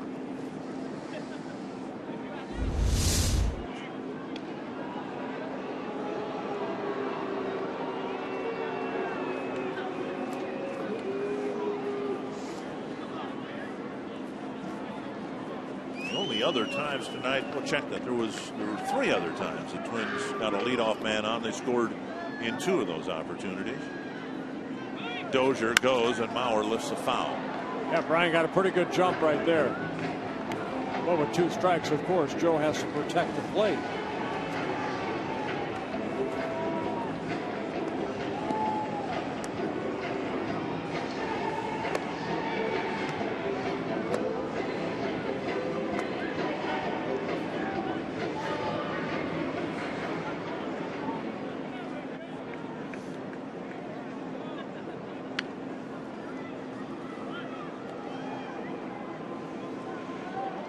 Another 1-2. Dozier stays put, and Mauer laces a base hit to left. Coming in was Van Slyke, and it looked for a moment like he might try to dive and make a catch, but Mauer has his second hit. The go-ahead run now at second base. Well, a little slider cutter left up right there, and Joe gets his second hit, only the fourth hit for the Twins in tonight's ball game.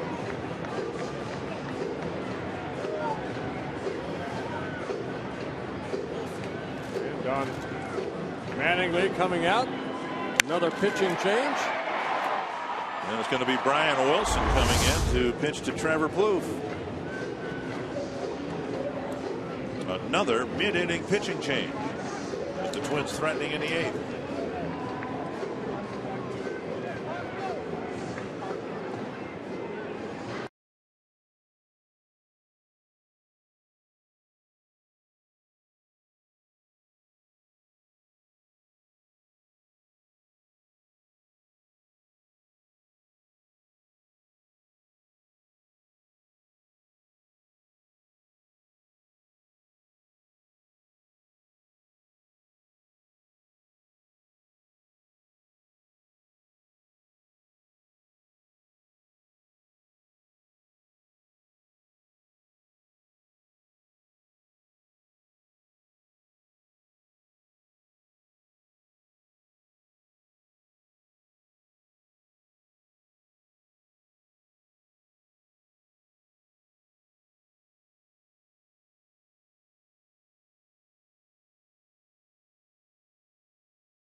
Bottom of the 8th inning. We have the AT&T fan photo. You can tweet your photo to #NorthFanPhoto for a chance to be shown in an upcoming broadcast. Brought to you by AT&T. One of the favorite photo spots here at Target Field. Big glove past the right field fence. Brian Wilson pitched the 8th inning here last night. He got Colabello on a ground ball. He struck out Kubel and Pinto, and he's coming into a bit of a tighter spot here in the 8th inning tonight. Yeah, Wilson making his 10th relief appearance. 6 walks in 6 innings pitched with 6 strikeouts.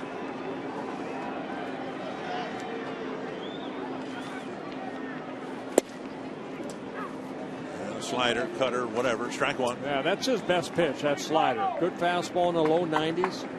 Had a couple Tommy John surgeries that set him back a little bit in his 2nd season with the Dodgers.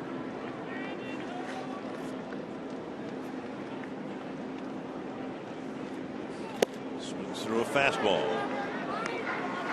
0-2. Most of the end of the game for the Dodgers was messy after Greinke left the ball game. The exception was Wilson's 8th inning. A nice, crisp, tidy 1-2-3-8. Wilson got his 3 outs on 15 pitches, and 2 strikeouts were included in there. I think I could hide a ham sandwich in his beard, I think.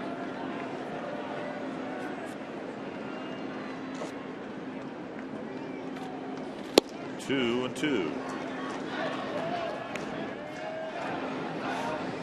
Say that he's added a knuckleball this year.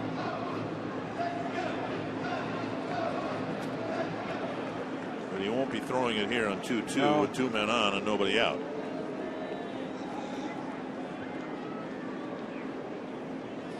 Fouled back. Trevor delivered a big 9th inning double last night. Drove in a couple of runs. That was against Jansen, their closer, who ended up picking up the save. Yeah, that last pitch right there, I think Trevor would like back, because that's the one he usually drives, that pitch that's middle in. 2-2.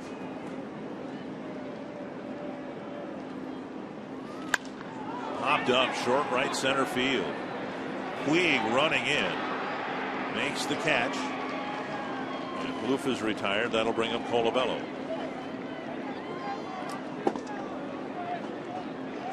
Colabello at least had the benefit of seeing Wilson last night. He ended up bouncing out to 2nd.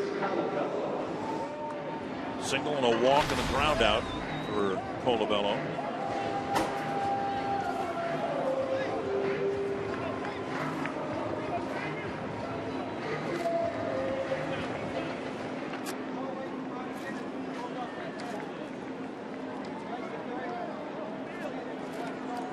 So far with just 1 run batted in this homestand. Takes a strike.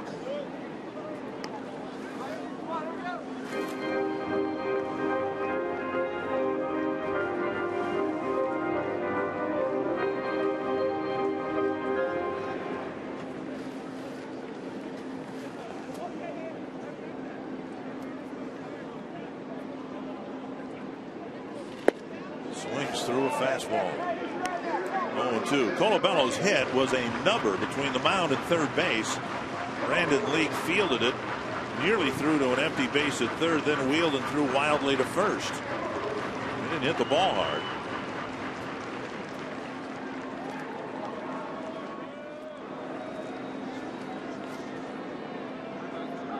And time call. Talked about it throughout the game today, how the Twins have gotten many clutch hits in this homestand. They've got 1 win coming against the Tigers, but chance for Colabello here to get maybe the biggest hit of the homestand. Foul back.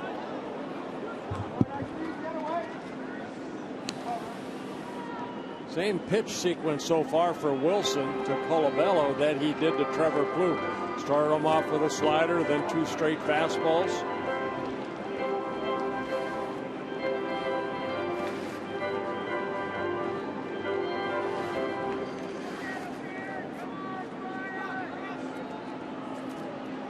0-2. Runner goes, and it's ball one. Dozier takes third base. And that does change things here with one out in the inning. There's that heads-up base running again. He credits Paul Molitor a lot for, you know what, you don't pay much attention to me. The walking lead, and then he took off. Now a fly ball deep enough could put the Twins in front. Stolen base number 7 for Dozier.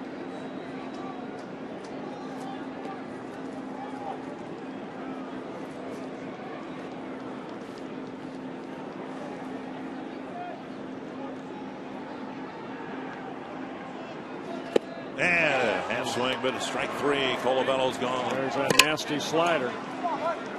So Wilson picks up a strikeout. A big strikeout here. Makes it 2 outs. Twins in need of a big hit. Now it's Pinto's turn.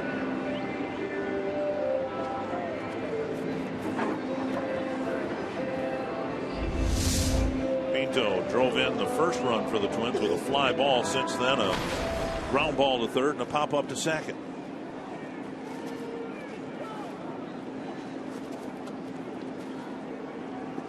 Dodgers have left 14 men on. The Twins so far have left just 4 on.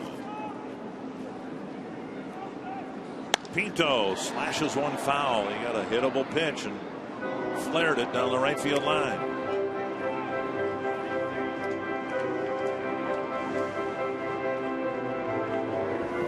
I think that Wilson wanted to throw that pitch there. Strike to Pinto.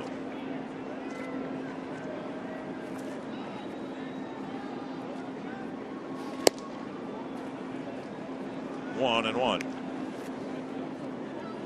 So far for Wilson in this series, 5 up, 5 down. The 1-2-3-8 last night was welcome, I'm sure, for the Dodgers, but if he can get out of this mess in the 8th, this will be a more impressive effort. Pinto with a half swing, strike 2. Slider down and away.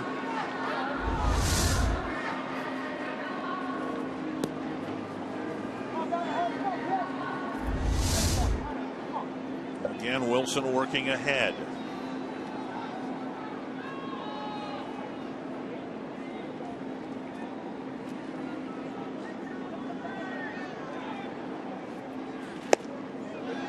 Just breaking in front of the plate. 2-2. That breaking ball has gotten a couple of big check swing strikes in this inning.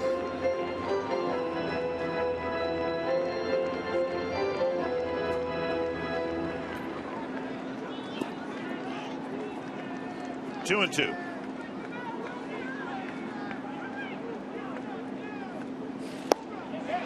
Fastball struck him out, and another impressive 8th inning for Brian Wilson.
No chance for a save in this game anymore, so the Twins bring their closer Glenn Perkins into the game. Really the only available option to them. Brian Dunsink threw 20 pitches last night, and so Perkins, who was not used last night or this afternoon, the last available reliever.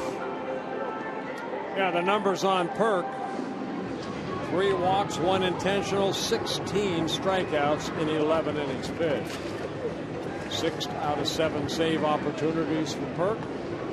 Kemp, Van Slyke, and Uribe scheduled to face him here. On the top of the 9th, Casey Fiend finally gave the Twins a 1-2-3 8th inning, and now Perkins will try to match that in the 9th.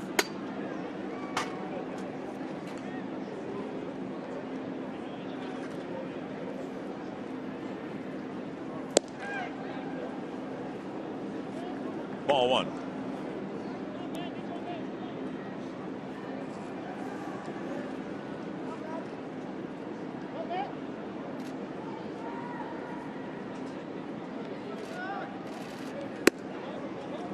Two and 0.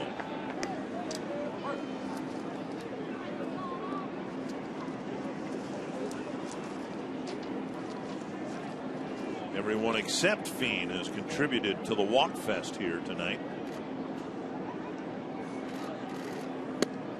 Now it's 3-0 to Kemp. Well, Thielbar came in and just retired the 1 batter.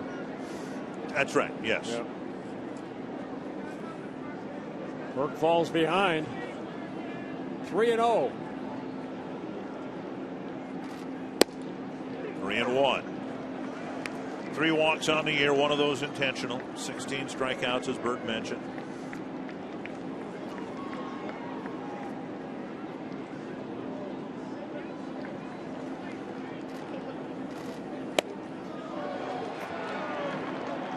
Three and 2.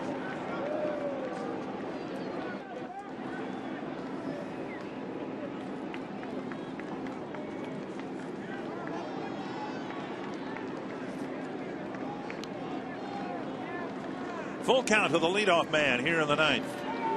All back. Well, that one climbed up to 94 miles per hour.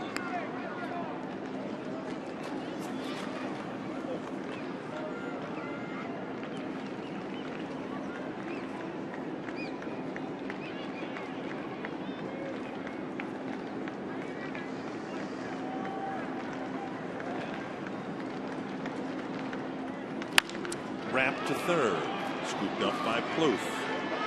Nice job by Perkins coming back from 3-0. Yeah, I was just going to say that. Good job. Back to our trivia question. Prior to tonight, who was the last left-handed pitcher to start for the Twins? Your guess was Andrew Albers. Scott Diamond. Diamond having a terrible time in Rochester. 2 hits per inning pitched. Here is Van Slyke. Twins put a shift on for him. And Perkins starts him with strike 1. You've seen Perkins at times, and it might be because of the weather, but relying exclusively on his fastball. It's a good one. But he's had outings where he hasn't even shown his slider. And I think in the 9 pitches here in tonight's game, they've all been fastballs. Well, he's been blessed with a great arm, and he's got a nice smooth delivery. The ball just comes out so effortlessly out of his hand at 94, 95, sometimes 96. Working ahead of Van Slyke. Now it's 1-2.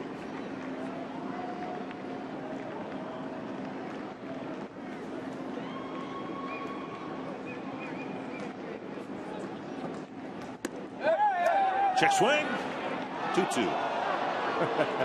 Ito looking down and almost with his head going up and down like, come on, call it.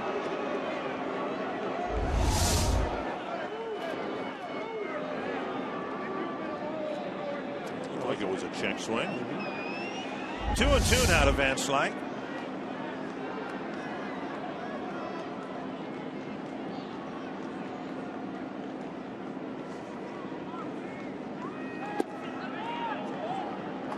Inside at 95. It's another full count.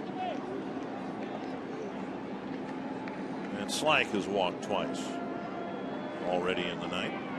Uribe on deck.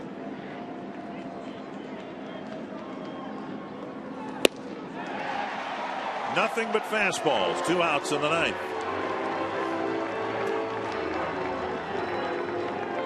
And now Uribe. Oh, country hardball right here. Rear back, Glenn Perkins, and let it fly.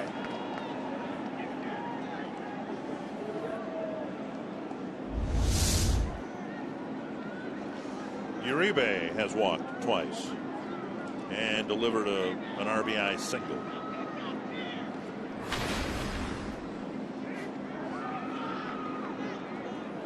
Half swing, that one's a strike. I think Uribe was watching, you know, everything's fastball. I'm ready to swing. And so he drops a breaking ball on him.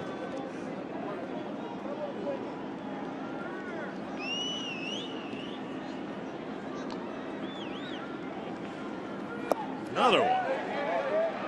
Strike 2.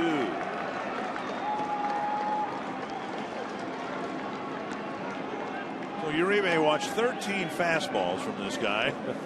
And Perkins gets him twice. Uribe's almost smiling. Okay. Now what's coming? Yeah, what do I look for?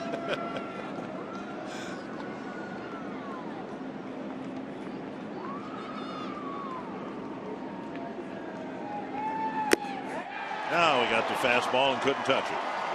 Good inning for Perkins. It's been a long day of baseball. The fans deserve a walk-off in the night.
Tied at 2, bottom of the ninth. Great inning, much needed inning by Glenn Perkins. And starting with Thielbar, it's been 7 up, 7 down for the Twins bullpen. Chris Herman will lead things off in the ninth against veteran, and I mean veteran, Jamie Wright. Yeah, Jamie Wright, 39 years old. This is his 19th season at the major league level. He's played for 10 different major league teams, a lot of them twice. The Dodgers twice. He was with the Dodgers in 2012 and then re-signed with them over the winter. So far for Wright, as you saw, a lot of hits and a lot of walks. Herman the first man to face him.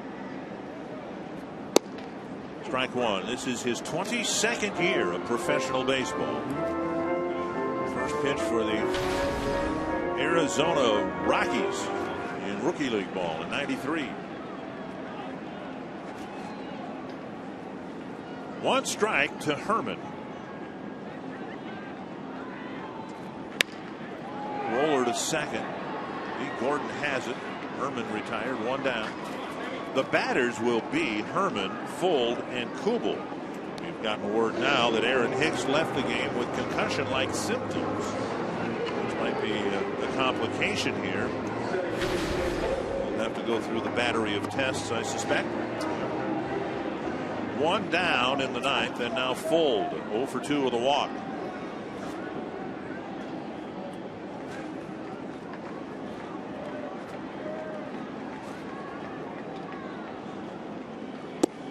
Fuld takes ball one. Fuld wasn't even with the team about a week ago, and now he may be the best option in center field in the stead of Aaron Hicks if he's unable to play as soon as tomorrow. 2-0. Saw the numbers on Jamie Wright in his 19th season. He's done it all. He started, relieved, picked up a save, his only save coming a couple years ago with the Seattle Mariners.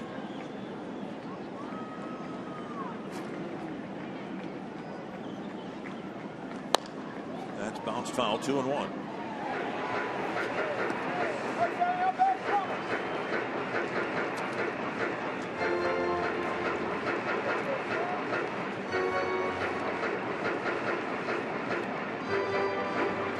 Wright has pitched for the Rockies a couple times, the Royals a couple times, and I mentioned the Dodgers.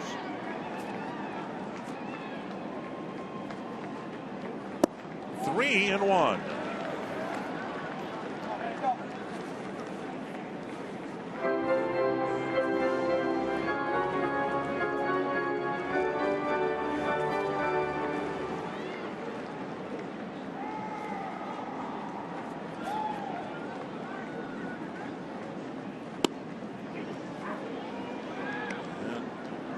Now full count.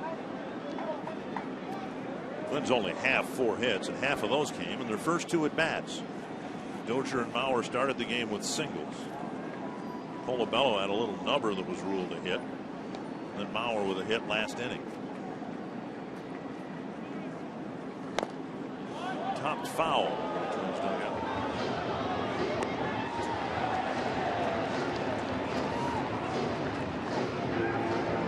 So only 4 hits. Only 3 have left the infield, and all 4 have been singles.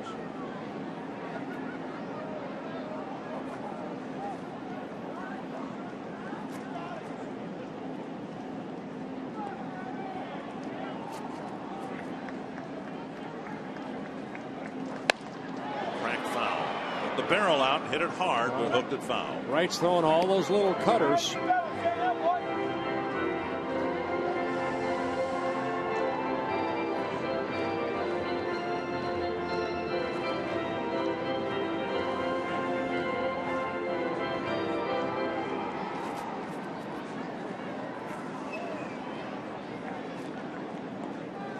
And 2. And Fuld draws a walk. We'll see what the Twins do with him and his speed at first base. Just one game tomorrow night. Our CenturyLink link to what's next. It'll be Ubaldo Jimenez. You can see his unsightly numbers with his new team, the Orioles. And Velasco's numbers, of course, haven't been very good either. A couple pitchers trying to find themselves tomorrow night. Second walk for Fuld. He went to second on a pass ball back in the 5th inning. We'll see if the Twins send him during the Kubel at bat. And a look over. And Wright will use that slide step.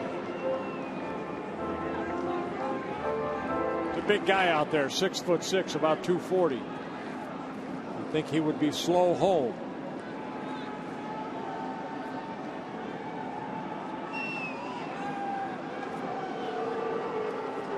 A look and a lob.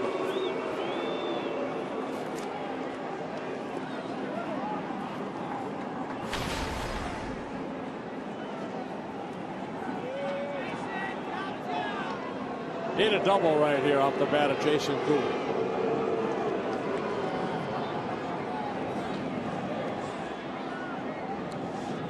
surprised that the Dodger outfield isn't playing a little deeper to prevent that. And they're playing Kubel pretty straight up in the infield and the outfield. Swing and a miss. Strike. Kubel entered the game for Hicks in the 7th and was called out on strikes.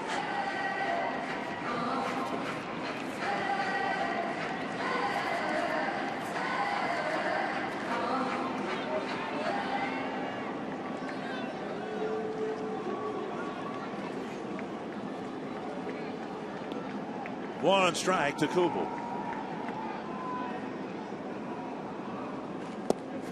And now a ball. 11 pitches by Wright, 6 strikes.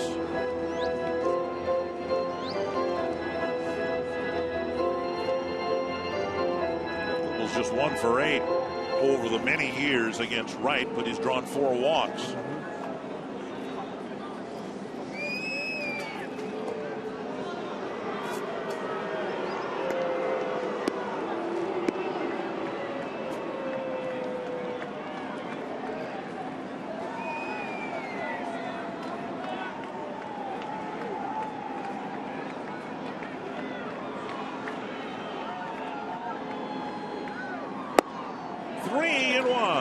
Excuse me, 2-1. Beg your pardon, 2-1.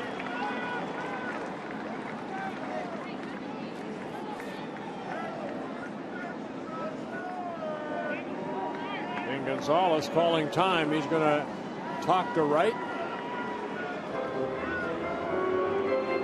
Can't imagine how I possibly lost track of the count after 8 hours of baseball today. And it's been, what, 19 walks in this ball game, 14 by the Dodgers, 5 by the Twins. Excuse me, 14 by the Twins. 2-1 to Kubel. 5 by the Dodgers. There's that little cutter again.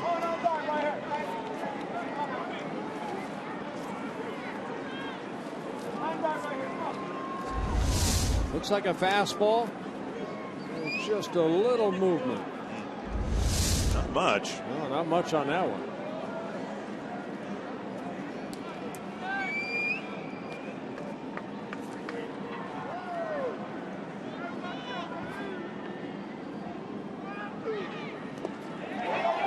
In the dirt, and Fold almost hung out to dry. He wasn't sure what to do as Butera was trying to go around, over, or through Kubel to get to the pitch in the dirt. I think Fold a little upset at himself right there that he didn't take off when he saw that ball bounce and get away right there. And then it is too late. Well, who knows? Wright may walk him to second anyway. 3-2 now to Kubel.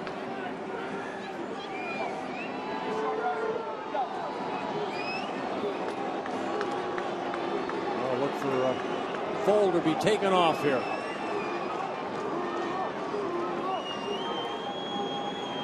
He does not, and Kubel strikes out. For Kubel now, that is 28 strikeouts in 82 at-bats, and that probably, as much as anything else, explains why Fold didn't take off. Wright went up the ladder right here. Threw the ball right past Jason. Twins in dire straits with the bullpen because of the short starts this afternoon and tonight. And Ron Gardenhire's trying to win this game in 9 or 10 innings. And so he'll make another move. The only remaining bench player is Kurt Suzuki, and he will send Escobar to the plate here in place of Florimon, who hasn't put a ball in play tonight. Escobar's provided the Twins some pop, getting a few days at short in place of Florimon. Now he's going to be used as a pinch hitter. 1 for 3 as a pinch hitter. And again, we'll keep an eye, as I'm sure Jamie Wright will. We'll keep an eye on Sam Fold at first.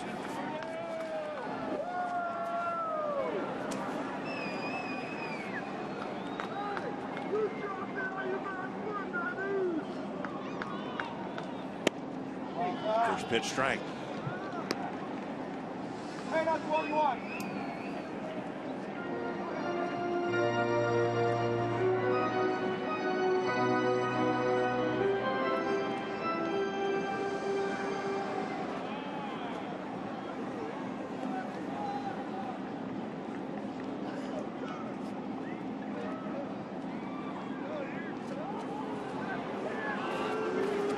Over again. Nice little 4-hour ball game.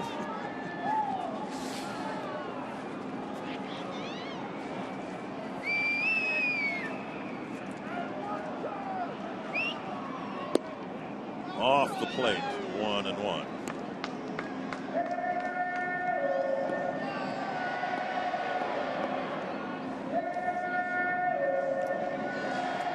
Escobar with a 4-hit game last night.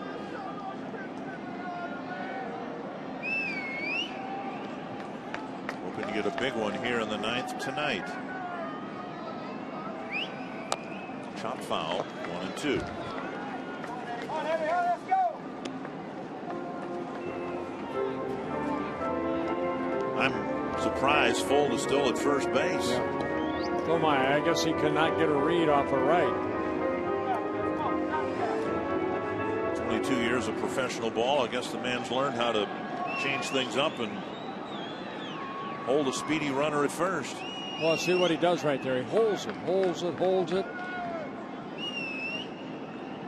And steps off.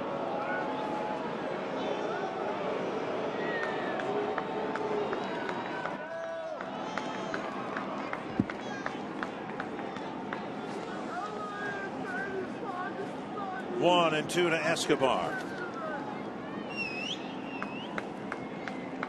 There he goes.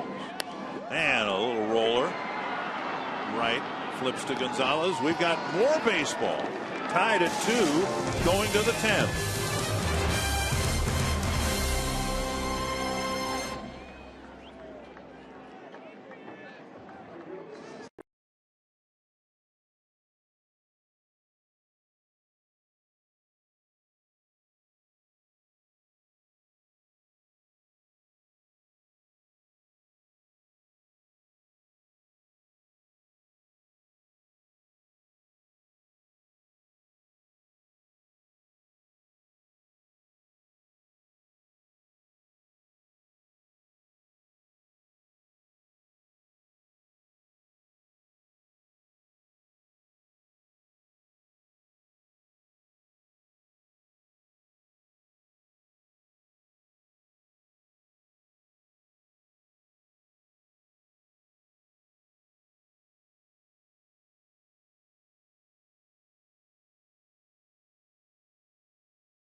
Extra innings, plural.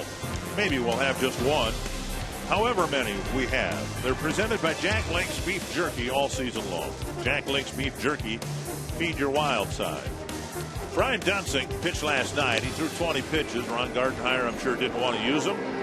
But Glenn Perkins pitched an inning. Everyone else was used earlier today in the Twins bullpen. About 30 hours removed from having 3 days off in a row, and it's already tapped out. Yeah, Dunsing worked the 8th inning in last night's ball game. Gave up his first run of the year. Couple hits. Escobar stays in the game at short.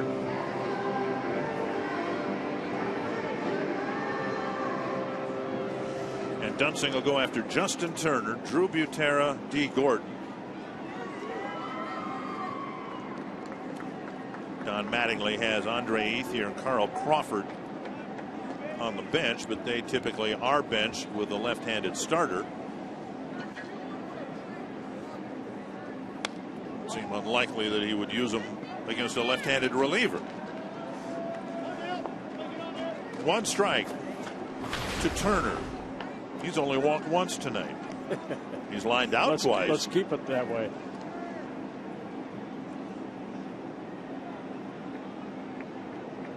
One strike. Now a ball. The next opponent for the Twins, the Orioles, are playing the second game of their doubleheader at Camden Yards against the Pirates. And they're only in the 6th inning. Yeah, Orioles won the first game 5-1. They're down 4-2 in game 2. Plouffe has to charge, firing on the run. Good play, 1 away.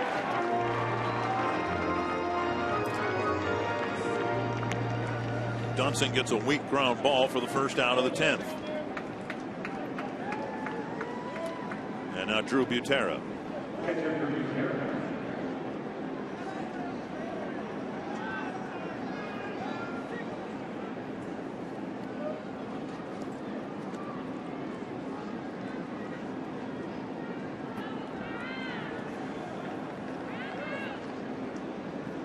Butera with a strikeout, a ground out, and 2 walks. Here's a drive to right, hanging in the air for Herman.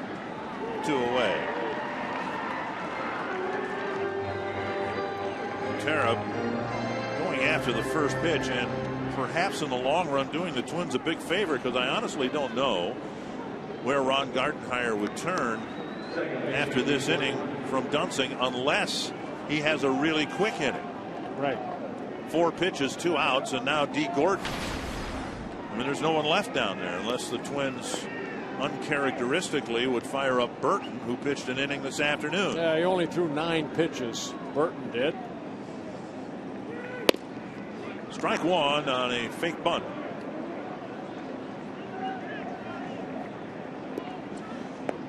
If the Twins win this game, the Dodgers will get on a plane, head to Miami, and wonder about Gordon's at bat in the 7th. Bases loaded, 2 outs.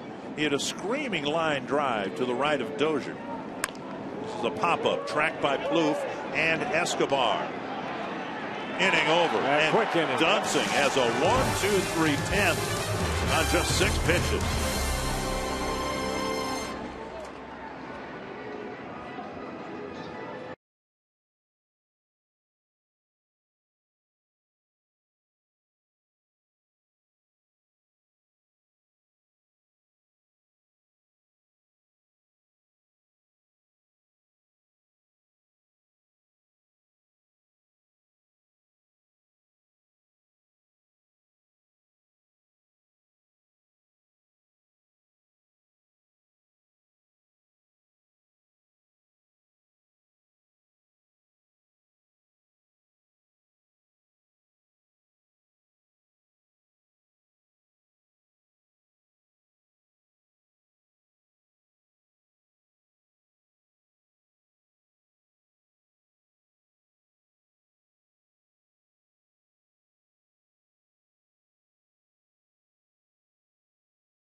An ending and a finish.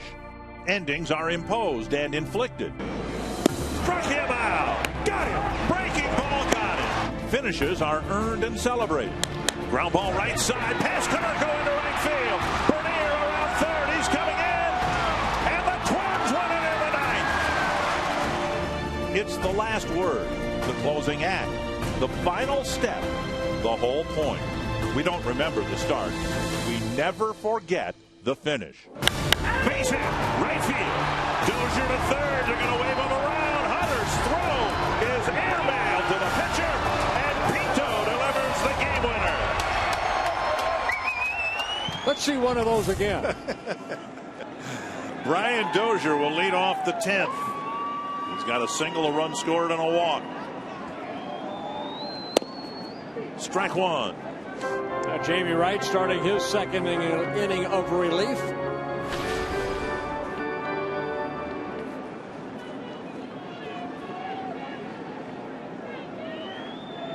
Dozier, Mauer, and Plouffe.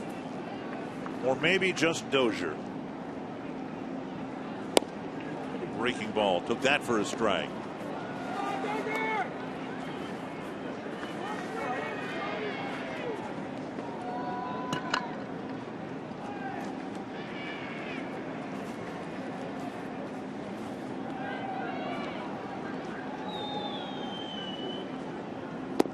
This might never have happened in Major League Baseball before tonight. There have been 16 walks in this game, and not one of those guys has scored.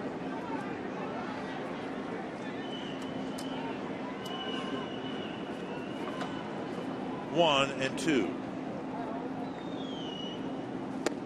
2-2. That's what you got, right? 5 walks on one side, 11 on the other. Yep. So the next time you tell me, walks hurt. They just kill you because they always come around and score. I'm going to point to you the evening of May 1st. Yeah, remember that Dodger game? 2-2. Wrapped to short. 1 down. And Joe Mauer to the plate. Pair of singles for the designated hitter. A couple of ground balls as well.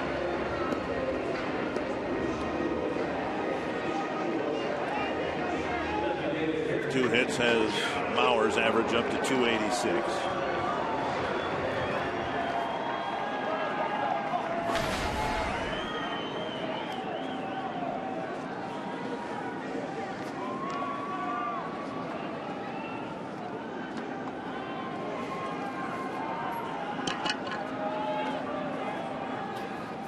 Ball one.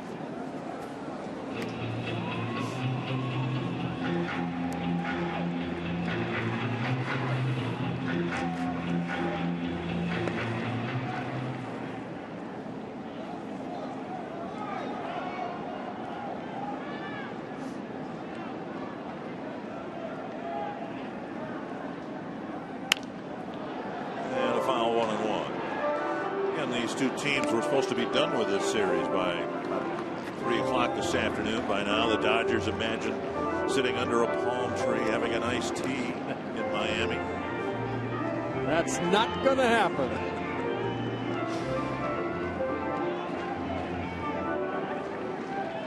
One and one to Mauer.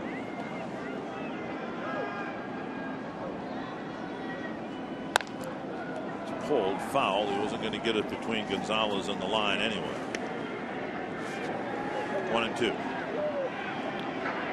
Well, Mauer has 1 home run, if you're thinking home run right here. That came off James Shields here at Target Field back on April 12th. That's what I'm thinking. I can picture it like it was just 3 weeks ago.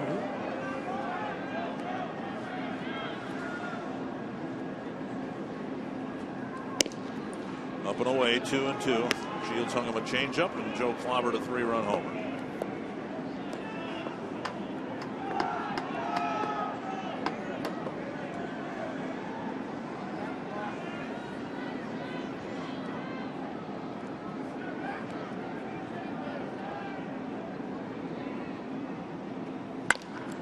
Third hit for Mauer. Solid single to center. And that'll give it Plouffe to the plate with a man aboard. Yeah, right one with a breaking ball. Joe stayed back nicely and gets the 5th hit for the Twins, his 3rd. With a curveball.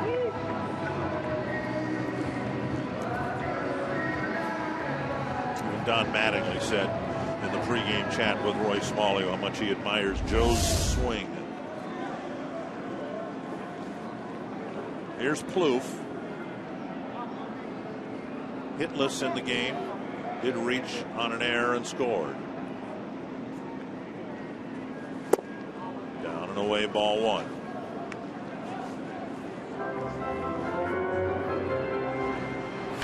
Twins with just 5 hits in the game. Mauer has 3 of them. Trevor struggling in this series, 1 for 12. After some high cheese, 1-1.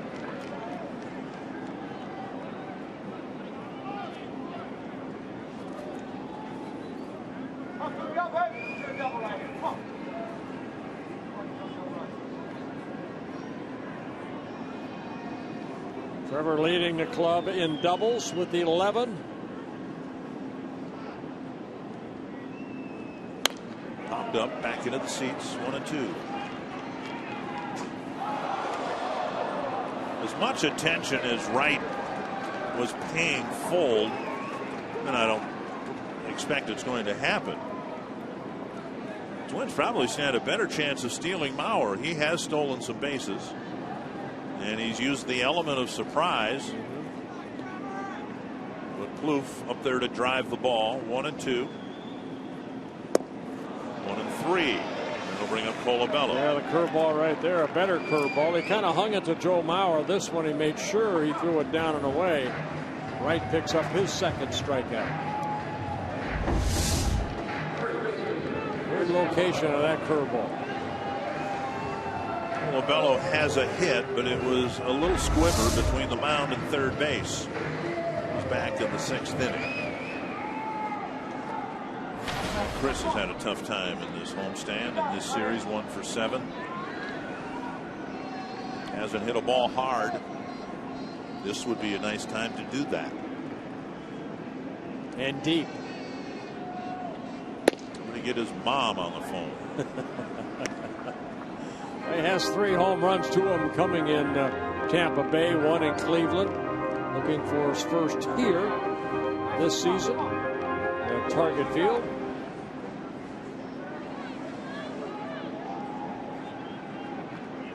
One 1-0 to Colabello. Busted bat, a roller to short. And we'll go to the 11th inning, tied at 2.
Innings presented by Jack Link's Beef Jerky all season long. Jack Link's Beef Jerky. Feed your wild side.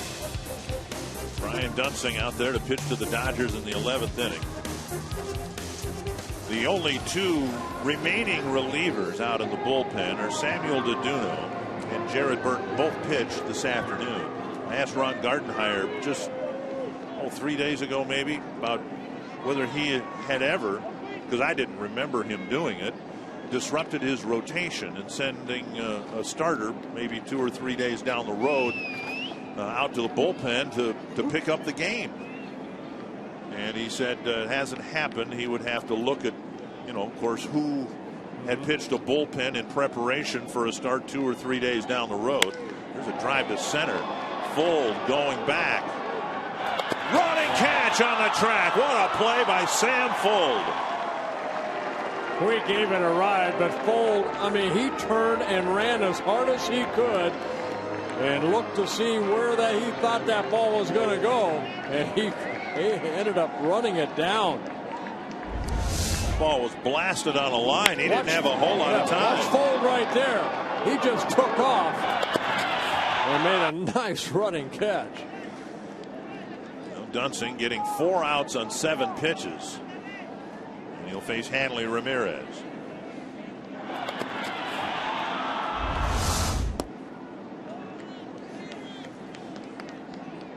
Ball 1. Ramirez has walked a couple of times, has a single, hitless in his last 2 at bats. And there's the outside corner. First 6 2/3 of this game were ugly from the Twins pitchers, but since the second out, or the bases loading walk to Butera in the 7th inning, it's been 11 up and 11 down. Now Thielbar, Casey Fiend, Glenn Perkins, now Dunsing.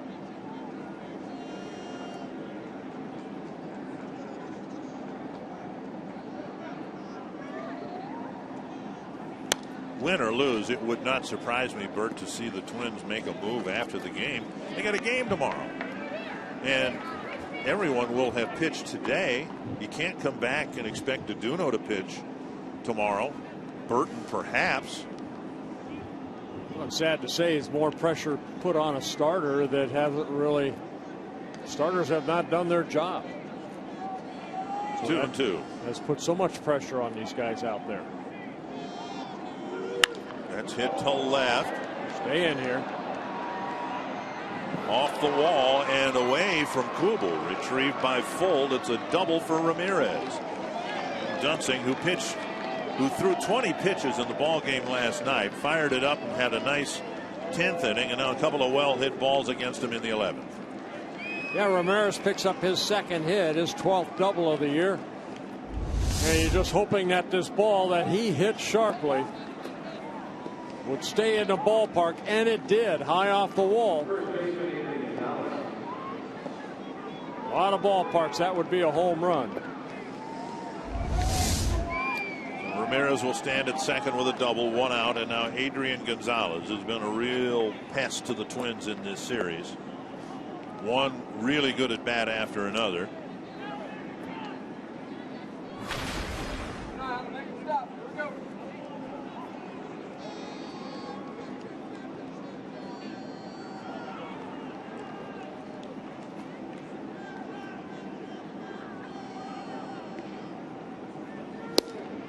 Down and away, ball 1. Cannot make a mistake on this guy. He had a base open. If the count gets a little warped in his favor.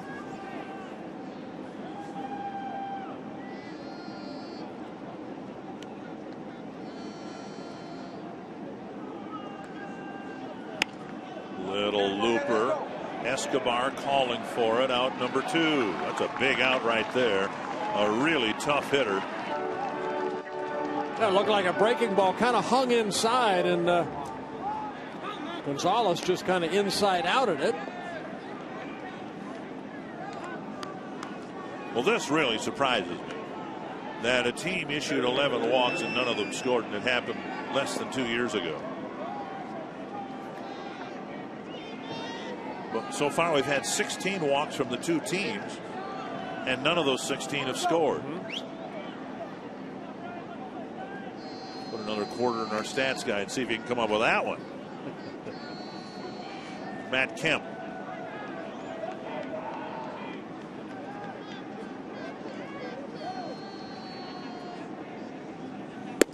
Up high, ball one, and Dunsing in his second inning of work is leaving some pitches up.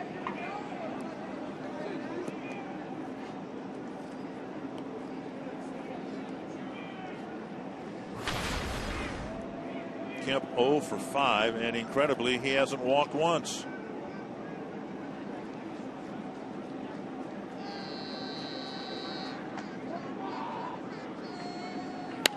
Wow, the way there was a big double play back in the 5th inning. Kemp with runners at first and third and one out, hit a ground ball to Florimon, who started a 6-4-3. That killed the rally for the Dodgers. They left the bases full in the 6th and the 7th. Haven't had a base runner until now since then. Ramirez still at second after his one-out double.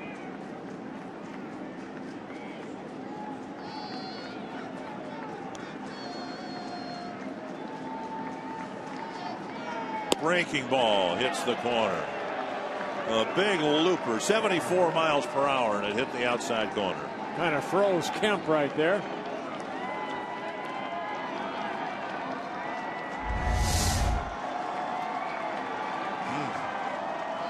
It's the first time he's thrown that pitch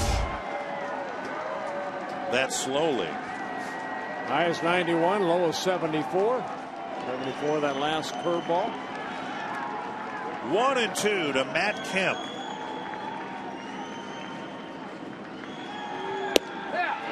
Got him. What a job by Brian Dunsing.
Youngsters, Chris Johnson starting just his second major league game, had control problems. He walked 6.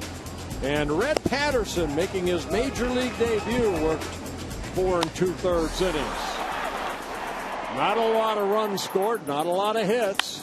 Here we are in the bottom of the 11th inning in a tied 2-2 ball game. It was just a few years ago that they added a 26-player option for these split doubleheaders. A day like today might encourage 27, 28, 29. Pinto will lead things off against Wright, who's done a nice job for the Dodgers. 1 strike. Yeah, Wright in his 3rd inning of relief. Couple strikeouts. He's given up 1 hit, the Mauer base hit. Pinto 0 for 3 with a sacrifice fly in his first plate appearance. Strike 2. Certainly hadn't been an easy game for Pinto to catch. Nice night to get to know the pitching staff because just about everybody's pitched. 1-2. Pinto, Herman, and Fold. Stay with it.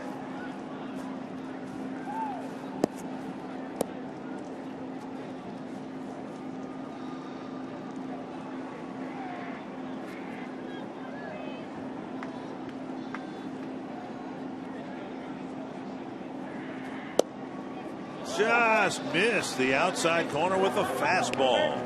Very close to a called third strike.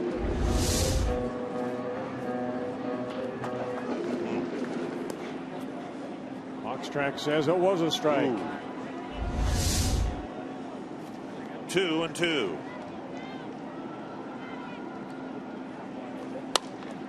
Headed up the middle. Nice stop by Turner. Low throw, and Gonzalez keeps a foot on the bag. 1 down. Very nice play by Turner, the shortstop, cutting that ball off, spinning, and then one hopping Gonzalez that went on the outfield side to catch it for the first out. Pinto hitting that ball, with breaking ball down, good pitch. But Turner diving to his left, pops up quickly. I think what helped Gonzalez right there is that ball landed about 10 feet away rather than a little short hop. Here's Chris Herman. Swing and a miss. Strike. Herman, starting left fielder, moved to right. And has gone 0 for 4. A couple of fly ball outs and a couple of ground ball outs.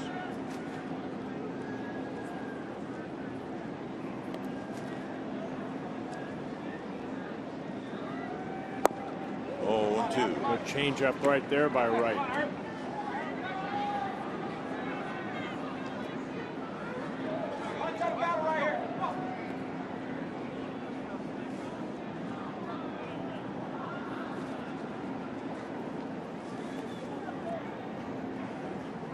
And time call.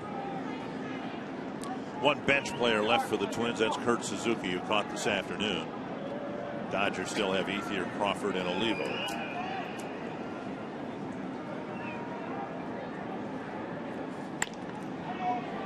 Lifted, foul, and out of play. There we go. Now you've got to be kidding me.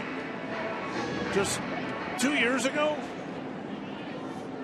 the Twins, and I was at the game, and I don't remember that. How could we forget that game? 2 strikes to Herman. The ball hit to left. Van Slyke retreats a few steps. Out number 2. We were both there, and I don't remember that game. I forgot what happened yesterday. 2 down. Sam Fold, the batter. Incredibly, no activity in the Twins' pen. The Twins, if there's a 12th inning, will send Brian Dunsing out there again.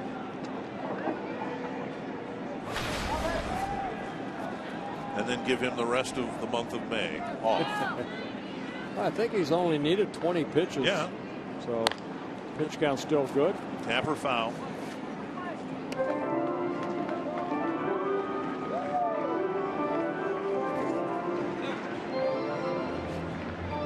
Fold drew a walk his last time up. He also walked in the 5th.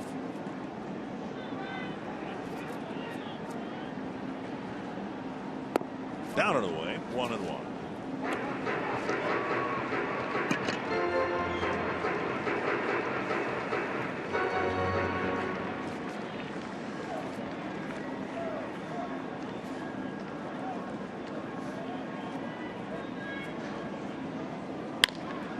Tapper to short.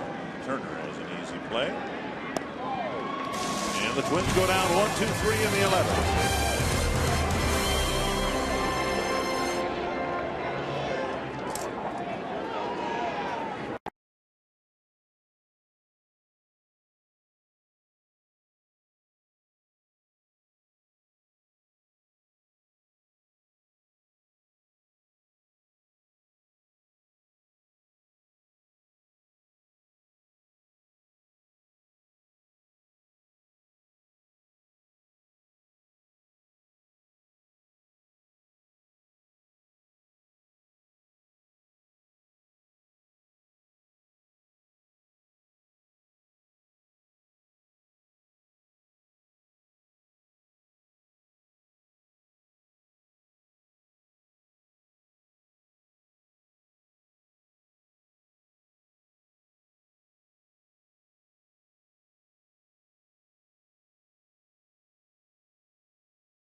lead.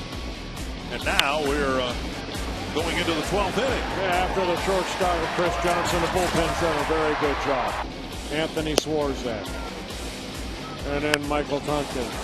And then there's Caleb Thielbar, Casey Feen, Glenn Perkins, Brian Dunsing. A total of 117 pitches by the bullpen so far. You add that to the 106 that Chris Johnson threw. What is that? 117 no plus 106. 223. Very good. 1-0, 2-0 to Scott Van Slyke. He'll be followed by Juan Uribe and Justin Turner. So far, so good for Brian Dunsing. 2 shutout innings. Strikeout. Only 1 hit allowed. The double to Ramirez. Swing and a miss. Regarding the notion of taking a starter from the Baltimore series and running him out to the bullpen and having him get loose, the scheduled starters are Nolasco tomorrow. He's out. Correa Saturday. He may have thrown a bullpen today. There's a drive to deep left center field. And gone. The Dodgers take the lead 3-2. Van Slyke, who nearly homered to straightaway center in the 6th inning, clubs one into the bullpen. Yeah, his 3rd home run of the year.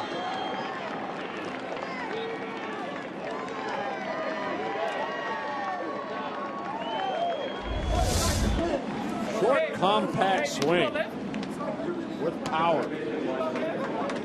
I've seen Scott Van Slyke, but he reminds me a lot of Corey Hart. Yeah. With the Seattle Mariners. So the Dodgers have a lead, their first of the ball game, and Juan Uribe takes ball 1.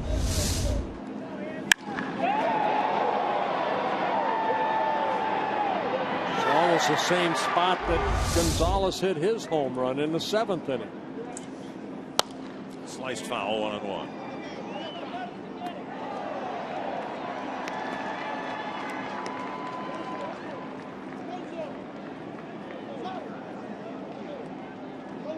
Some of the Dodger people before the series about their 4 outfield situation. They said, no, we got 5. Van Slyke, he's the only one that isn't under a big contract, so you don't hear about him. But for a good part of this season, he's been swinging the bat better than some of the others.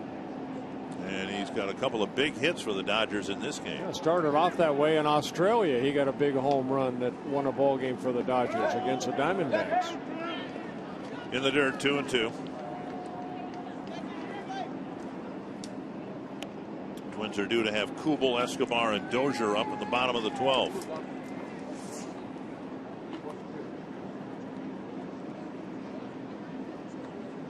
For Dunsing, the first home run he's allowed.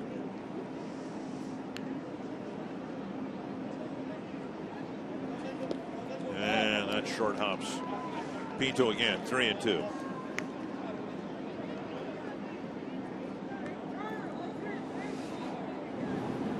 Jansen, their closer, warming up in earnest.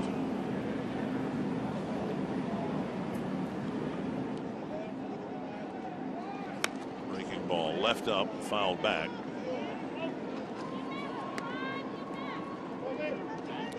Those outings where Dunsing has been a very good relief pitcher for the Twins has probably won an awful lot of admiration just because of the 20 pitches yesterday, 2 innings. Pitched around a 1-out double in the 11th, and there are no other options, so they gave him the ball again. Hack foul.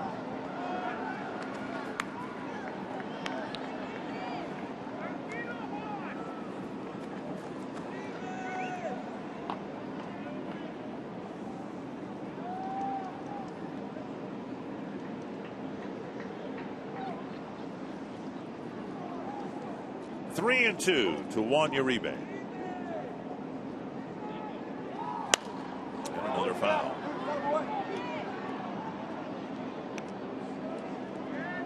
.30 pitches for Dunsing. Facing his 9th batter.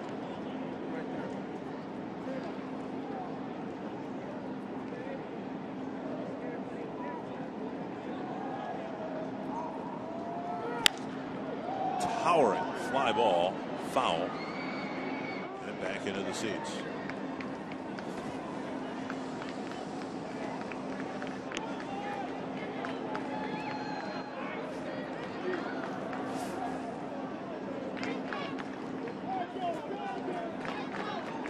Dunsing facing Uribe with a full count.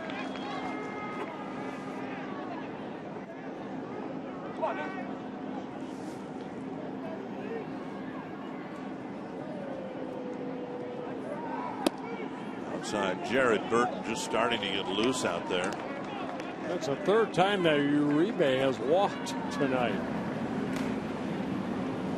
He's a tough guy to walk. This is where you're concerned about the health of the pitcher. Dunsing obviously losing quite a bit here in his third inning of work. And Burton, who pitched an inning this afternoon, asked to get to the mound and crank it up again. Crank it up. Yep.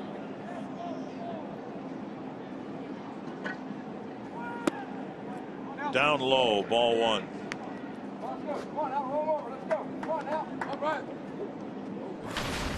Turner hitless, but he did draw a walk.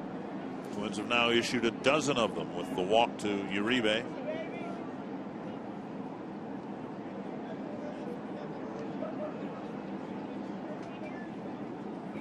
Fouled back.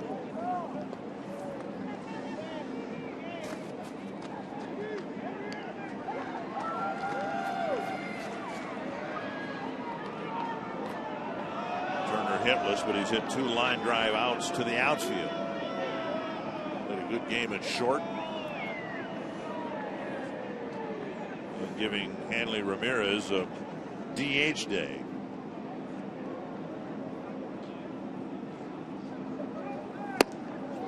One and two. Yeah, Turner for the last 4 years with the Mets, career .260 hitter.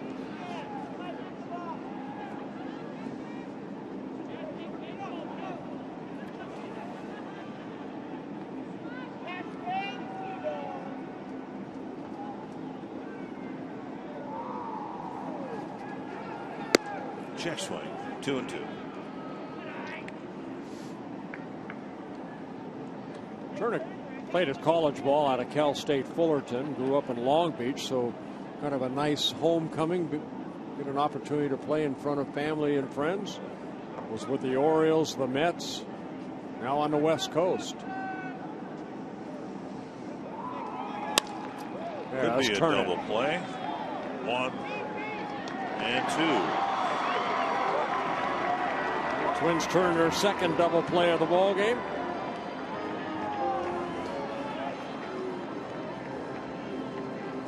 Two down, base is empty, and Drew Butera.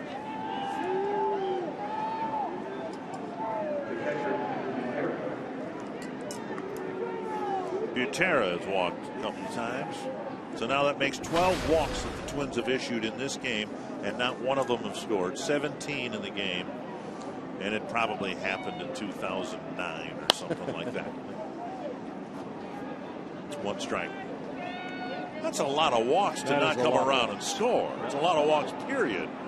How do you play a game and issue that many walks with none of them scoring? Especially with how many walked in the first 4 innings. I mean, Johnson had walked 6. 1-1.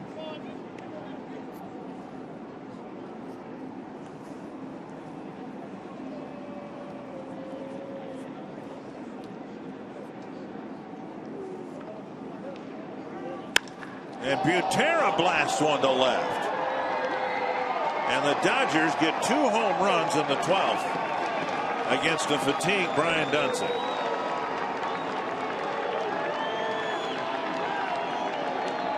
A 2-run home run by Butera, his first of the year, driving in 2 runs. Excuse me, a solo home run. Forgot about the double play.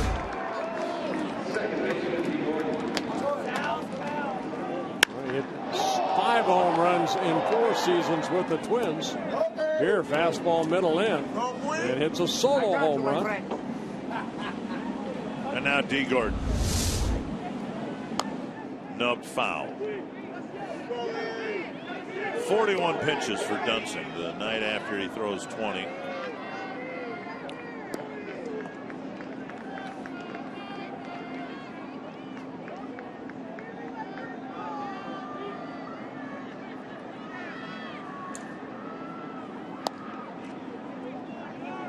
One and one.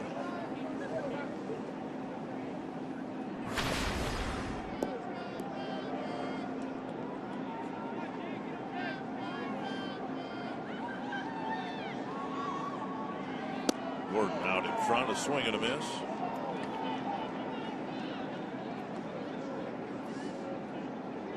One and two.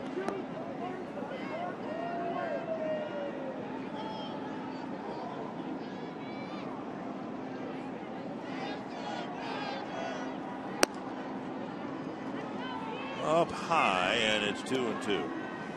My guess is this will be the last man that Dunsing faces one way or the other. He's worn a badge of courage here tonight.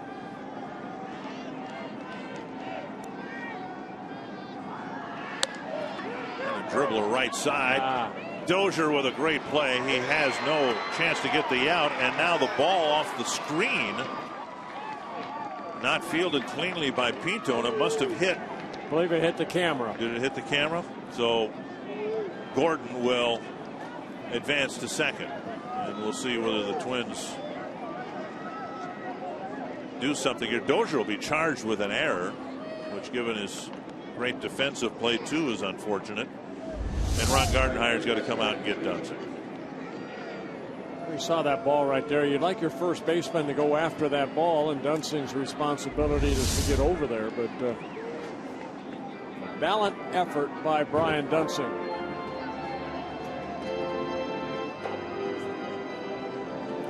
And Jared Burton will pitch for the second time today.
Pitched around a one-out double in the 11th, sent out for the 12th, and a couple of home runs hit against him. And now a single and an error brought Jared Burton into the ballgame for the second time today. Yeah, Burton pitched in game one inning through 9 pitches. In the Twins' 9-4 loss, he did give up a run. After a leadoff walk, he issued a walk, and the walk came around to score. And Burton has walked 9 men, and 6 of them have scored. So as you look at his numbers, and particularly his ERA, Burton has given up 10 earned runs, but more than half of them have been because of walks. Yasiel Puig looked for a while like he might give the Dodgers a lead in the 11th inning. He had a rocket to center field, and Sam Fuld made a nice running catch on the warning track.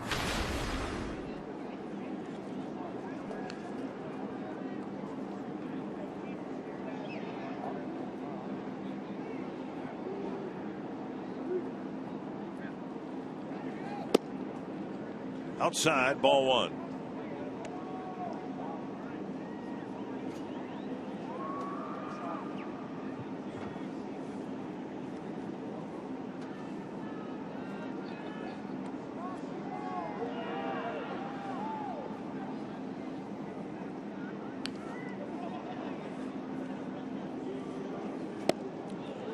In front of that changeup.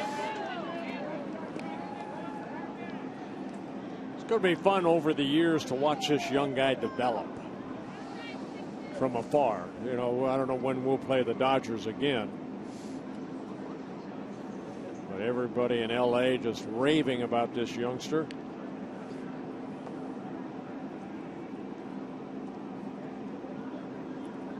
One and one to Puig, and the runner goes to third. Twins don't particularly care one way or the other with 2 outs, 1-2.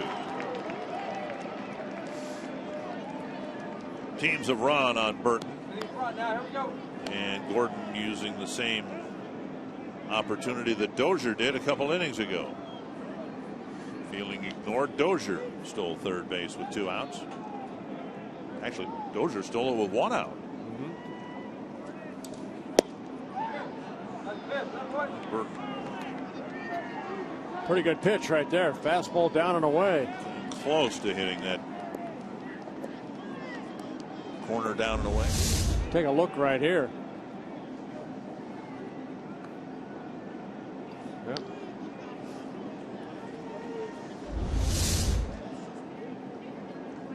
A strike.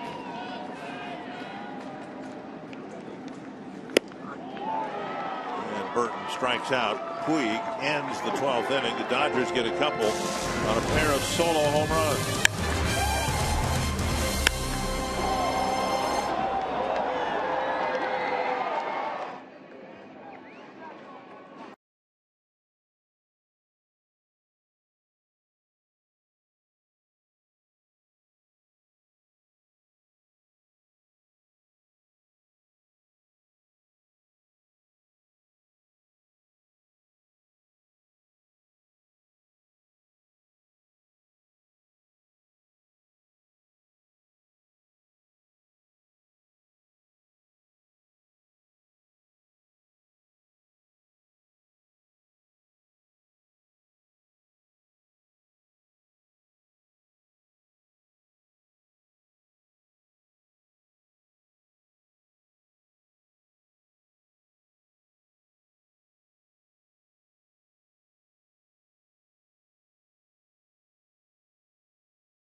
Matt Kemp. It was Scott Van Slyke and Drew Butera who broke a 2-2 tie in the 12th. Yeah, both of them hitting a solo home run.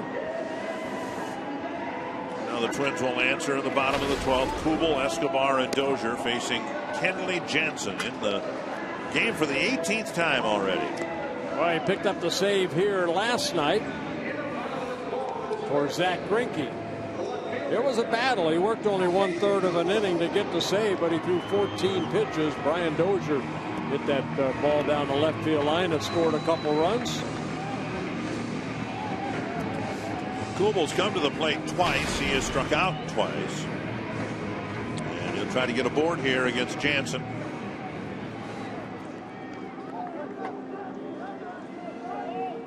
Aaron Hicks left the game with concussion-like symptoms.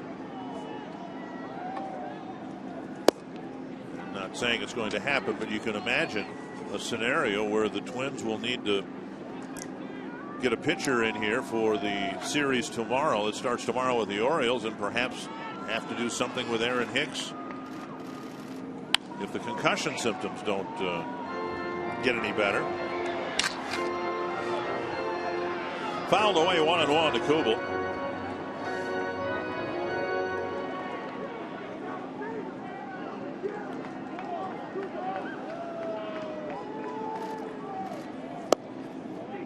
Strike called 1-2. Kubel's been in a strikeout rut as of late.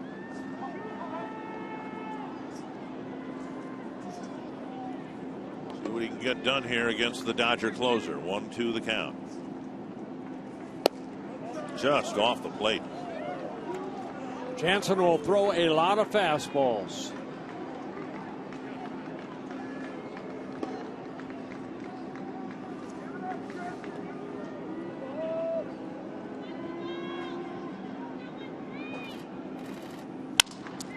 Busted his bat into center and down for a hit. Kubel didn't hit it particularly well, but the leadoff man is on with a single. And that'll bring up Escobar. Well, looked like a little cutter or something, little breaking ball, and Kubel hitting it softly into center field. You see the bat splinters falling away from the bat. Went down a winner. Escobar entered the game as a pinch hitter in the ninth. Hit a little number between the mound and first base. And Wright, who pitched marvelously for the Dodgers, made the play on him. Pitches up, ball one. I hear Jamie Wright. We're talking about all the innings pitched, but here's a guy that's usually, you know, he's good for one or two, but he ended up having to go a little bit more. 3 shutout innings.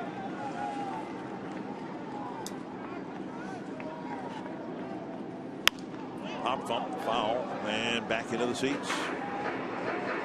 1-1. Big at bat here. Twins down a couple runs, but if Escobar can somehow get on, then you've got Dozier, Mauer, and Plouffe, and Twins will at least have the guys up there they want, perhaps with a couple of men on base.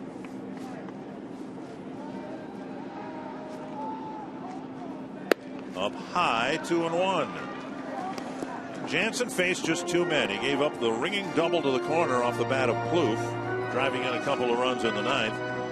Entering the game with 2 outs, he just needed to get 1 out, and he ended up getting Colabello on a bouncer to short. Plouffe had that great at bat against him. That 11 at pitch at bat before he hit the double on the 11th pitch. Foul, 2-2.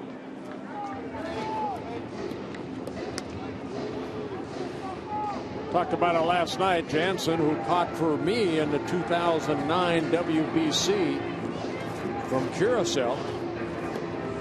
The Dodgers turned him into a pitcher. Kind of a catcher and hitter, was he? He was an outstanding catcher. I mean, we beat the Dominican twice because of his arm behind the plate. They were trying to steal some bases. Up high, 3-2.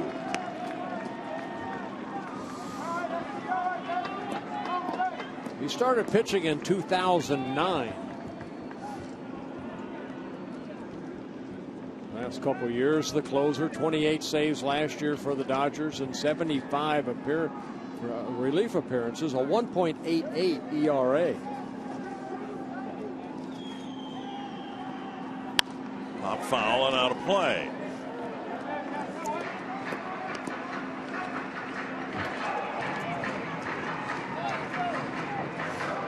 You asked me what kind of catcher he was. Good catcher, kind of hitter. I noticed you didn't talk about his hitting. That's why he's a pitcher now. In the World Baseball Classic that year, he was 1 for 13 with 6 strikeouts. Full count to Escobar. Well now. Kubel to second, Escobar to first, and Dozier at the plate.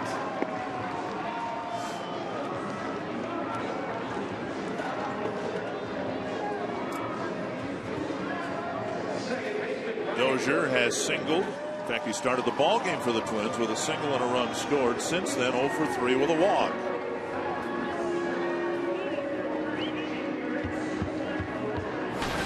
Sixth walk that Jansen has allowed in 14 1/3 innings. Escobar runs pretty well. A double to the outfield might very likely tie the game.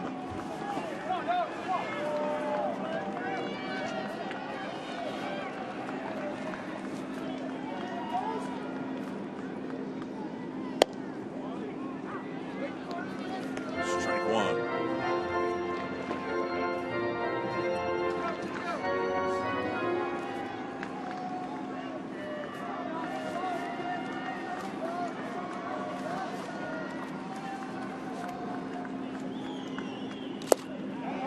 One and one.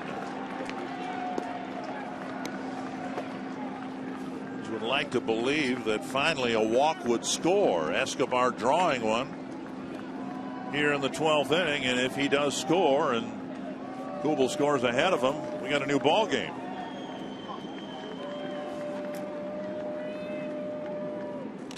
Two and one.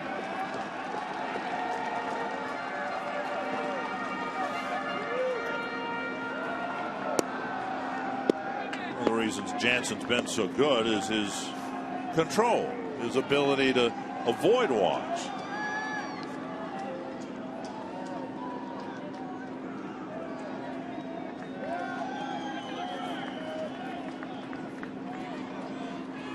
Swing and a miss, 2-2. Yeah, good breaking ball right there. Just looking at last year, he worked 76 2/3 innings, walked only 18, and struck out 111. Yeah.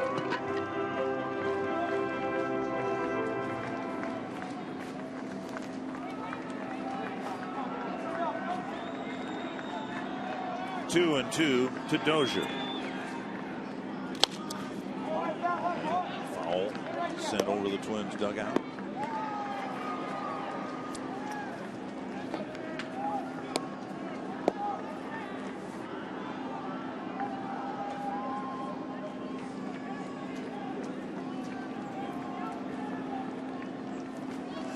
Jansen, a big man, 6'5", about 265. Another 2-2 to Dozier. Pepper foul. Good at bat by Dozier.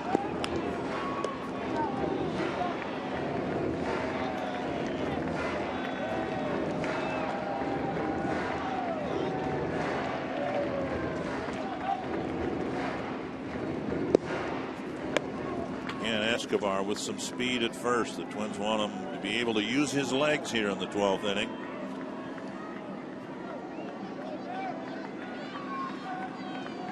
Yet another 2-2 to Dozier. 3-2 with Mauer on deck.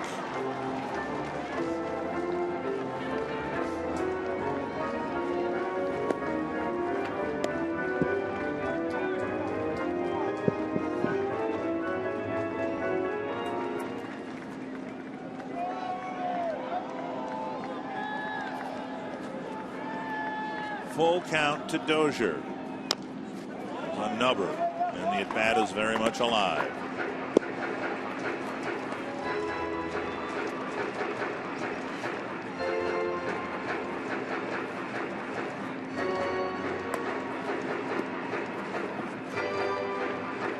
The inning started with a broken bat single by Kubel.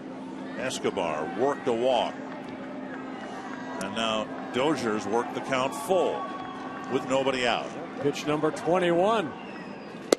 Ball 4, and they are loaded up with nobody out.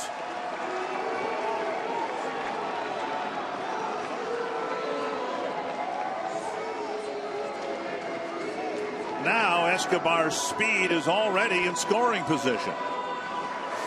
And Rick Honeycutt, the pitching coach, out to talk to his big right-hander. The batter is Mauer. He's picked up 3 singles on the night tonight.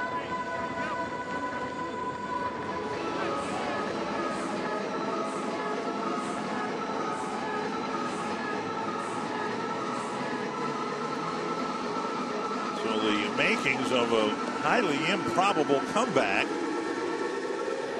But everything about this game has been improbable. It has. Mauer singled in the first, again in the 8th, and again in the 10th.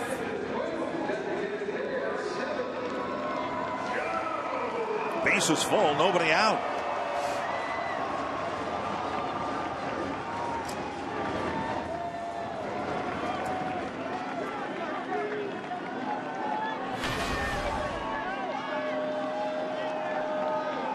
Good numbers for Joe with bases loaded. Ball 1.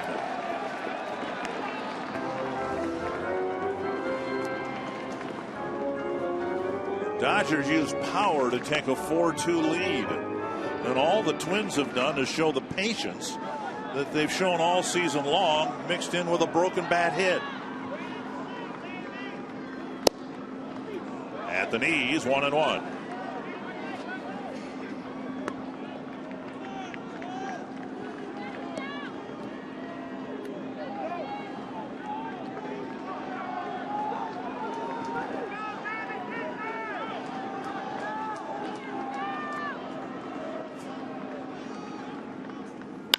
A drive to left. Van Slyke to the corner. Makes the catch. Tagging and scoring is Kubel. It's a 1-run game. 1 out. Escobar still at second. And Joe picking up a sacrifice fly, driving in his 7th run. Plouffe coming to the plate. He drove in 2 runs with a double against Jansen last night. These would be 2 bigger runs to drive in. Mauer hit the ball right on the button, and Van Slyke sprinted to the corner to make the catch. 1 out. Plouffe looking for his first hit tonight. He got a fastball in from Jansen and hit that double in that 11 pitch at bat.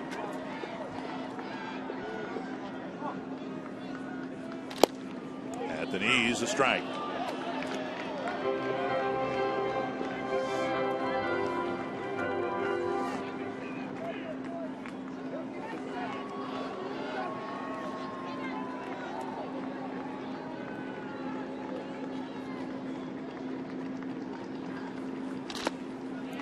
Dirt dug out by Butera.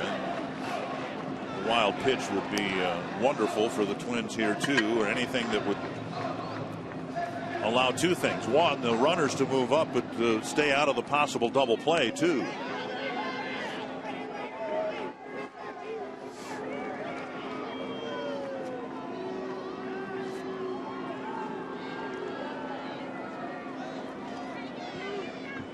One and one to Plouffe. 2-1.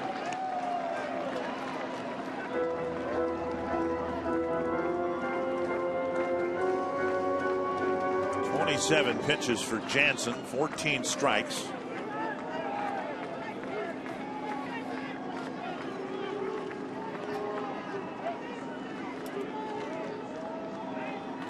Fouled back, and it's 2-2. Yeah, good rip right there by Plouffe.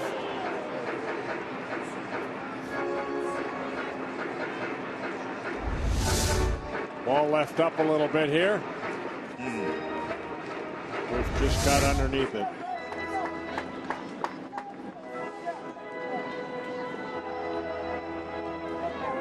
See if he can square up one like he did last night.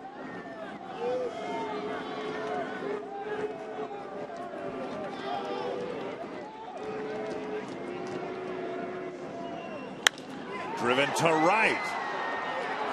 Puig back near the warning track makes the catch. And the lead runner Escobar advances to third, but now 2 away for Colabello.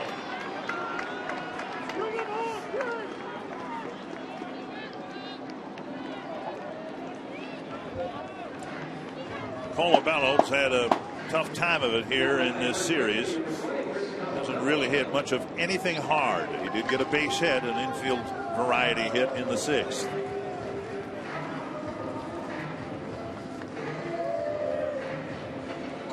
Tomorrow the Twins in kind of a knee-jerk reaction to Colabello's popularity.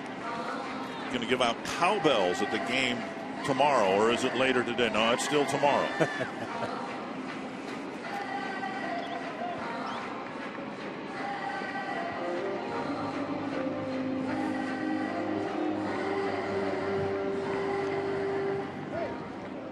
His long journey to the big leagues brings him here with the tying run at third, the winning run at first, and 2 away.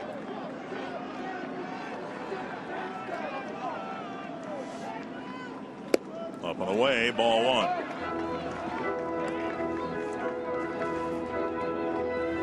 .30 pitches, 16 strikes for Jansen.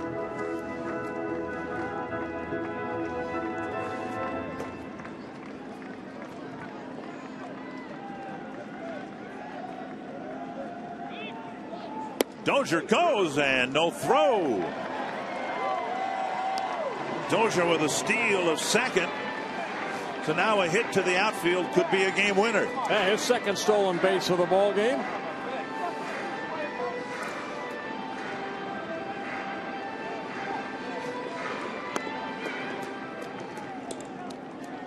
One and one to Colabello.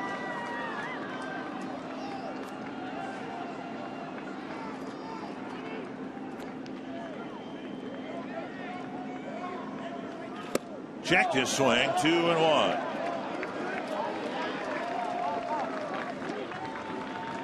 That's what we've seen a lot more of Chris during this dry spell he's had. A lot of check swings that have been called strikes. That time he was able to hold up. Definitely held up there. 2-1.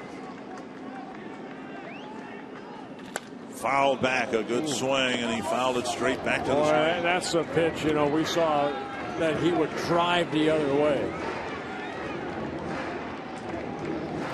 Yes, he's left a couple pitches up. Just like Plouffe, just unable to square up.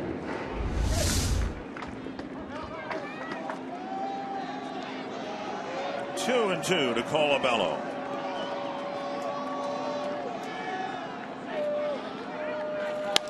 Line drive to Gonzalez to end the game and the series.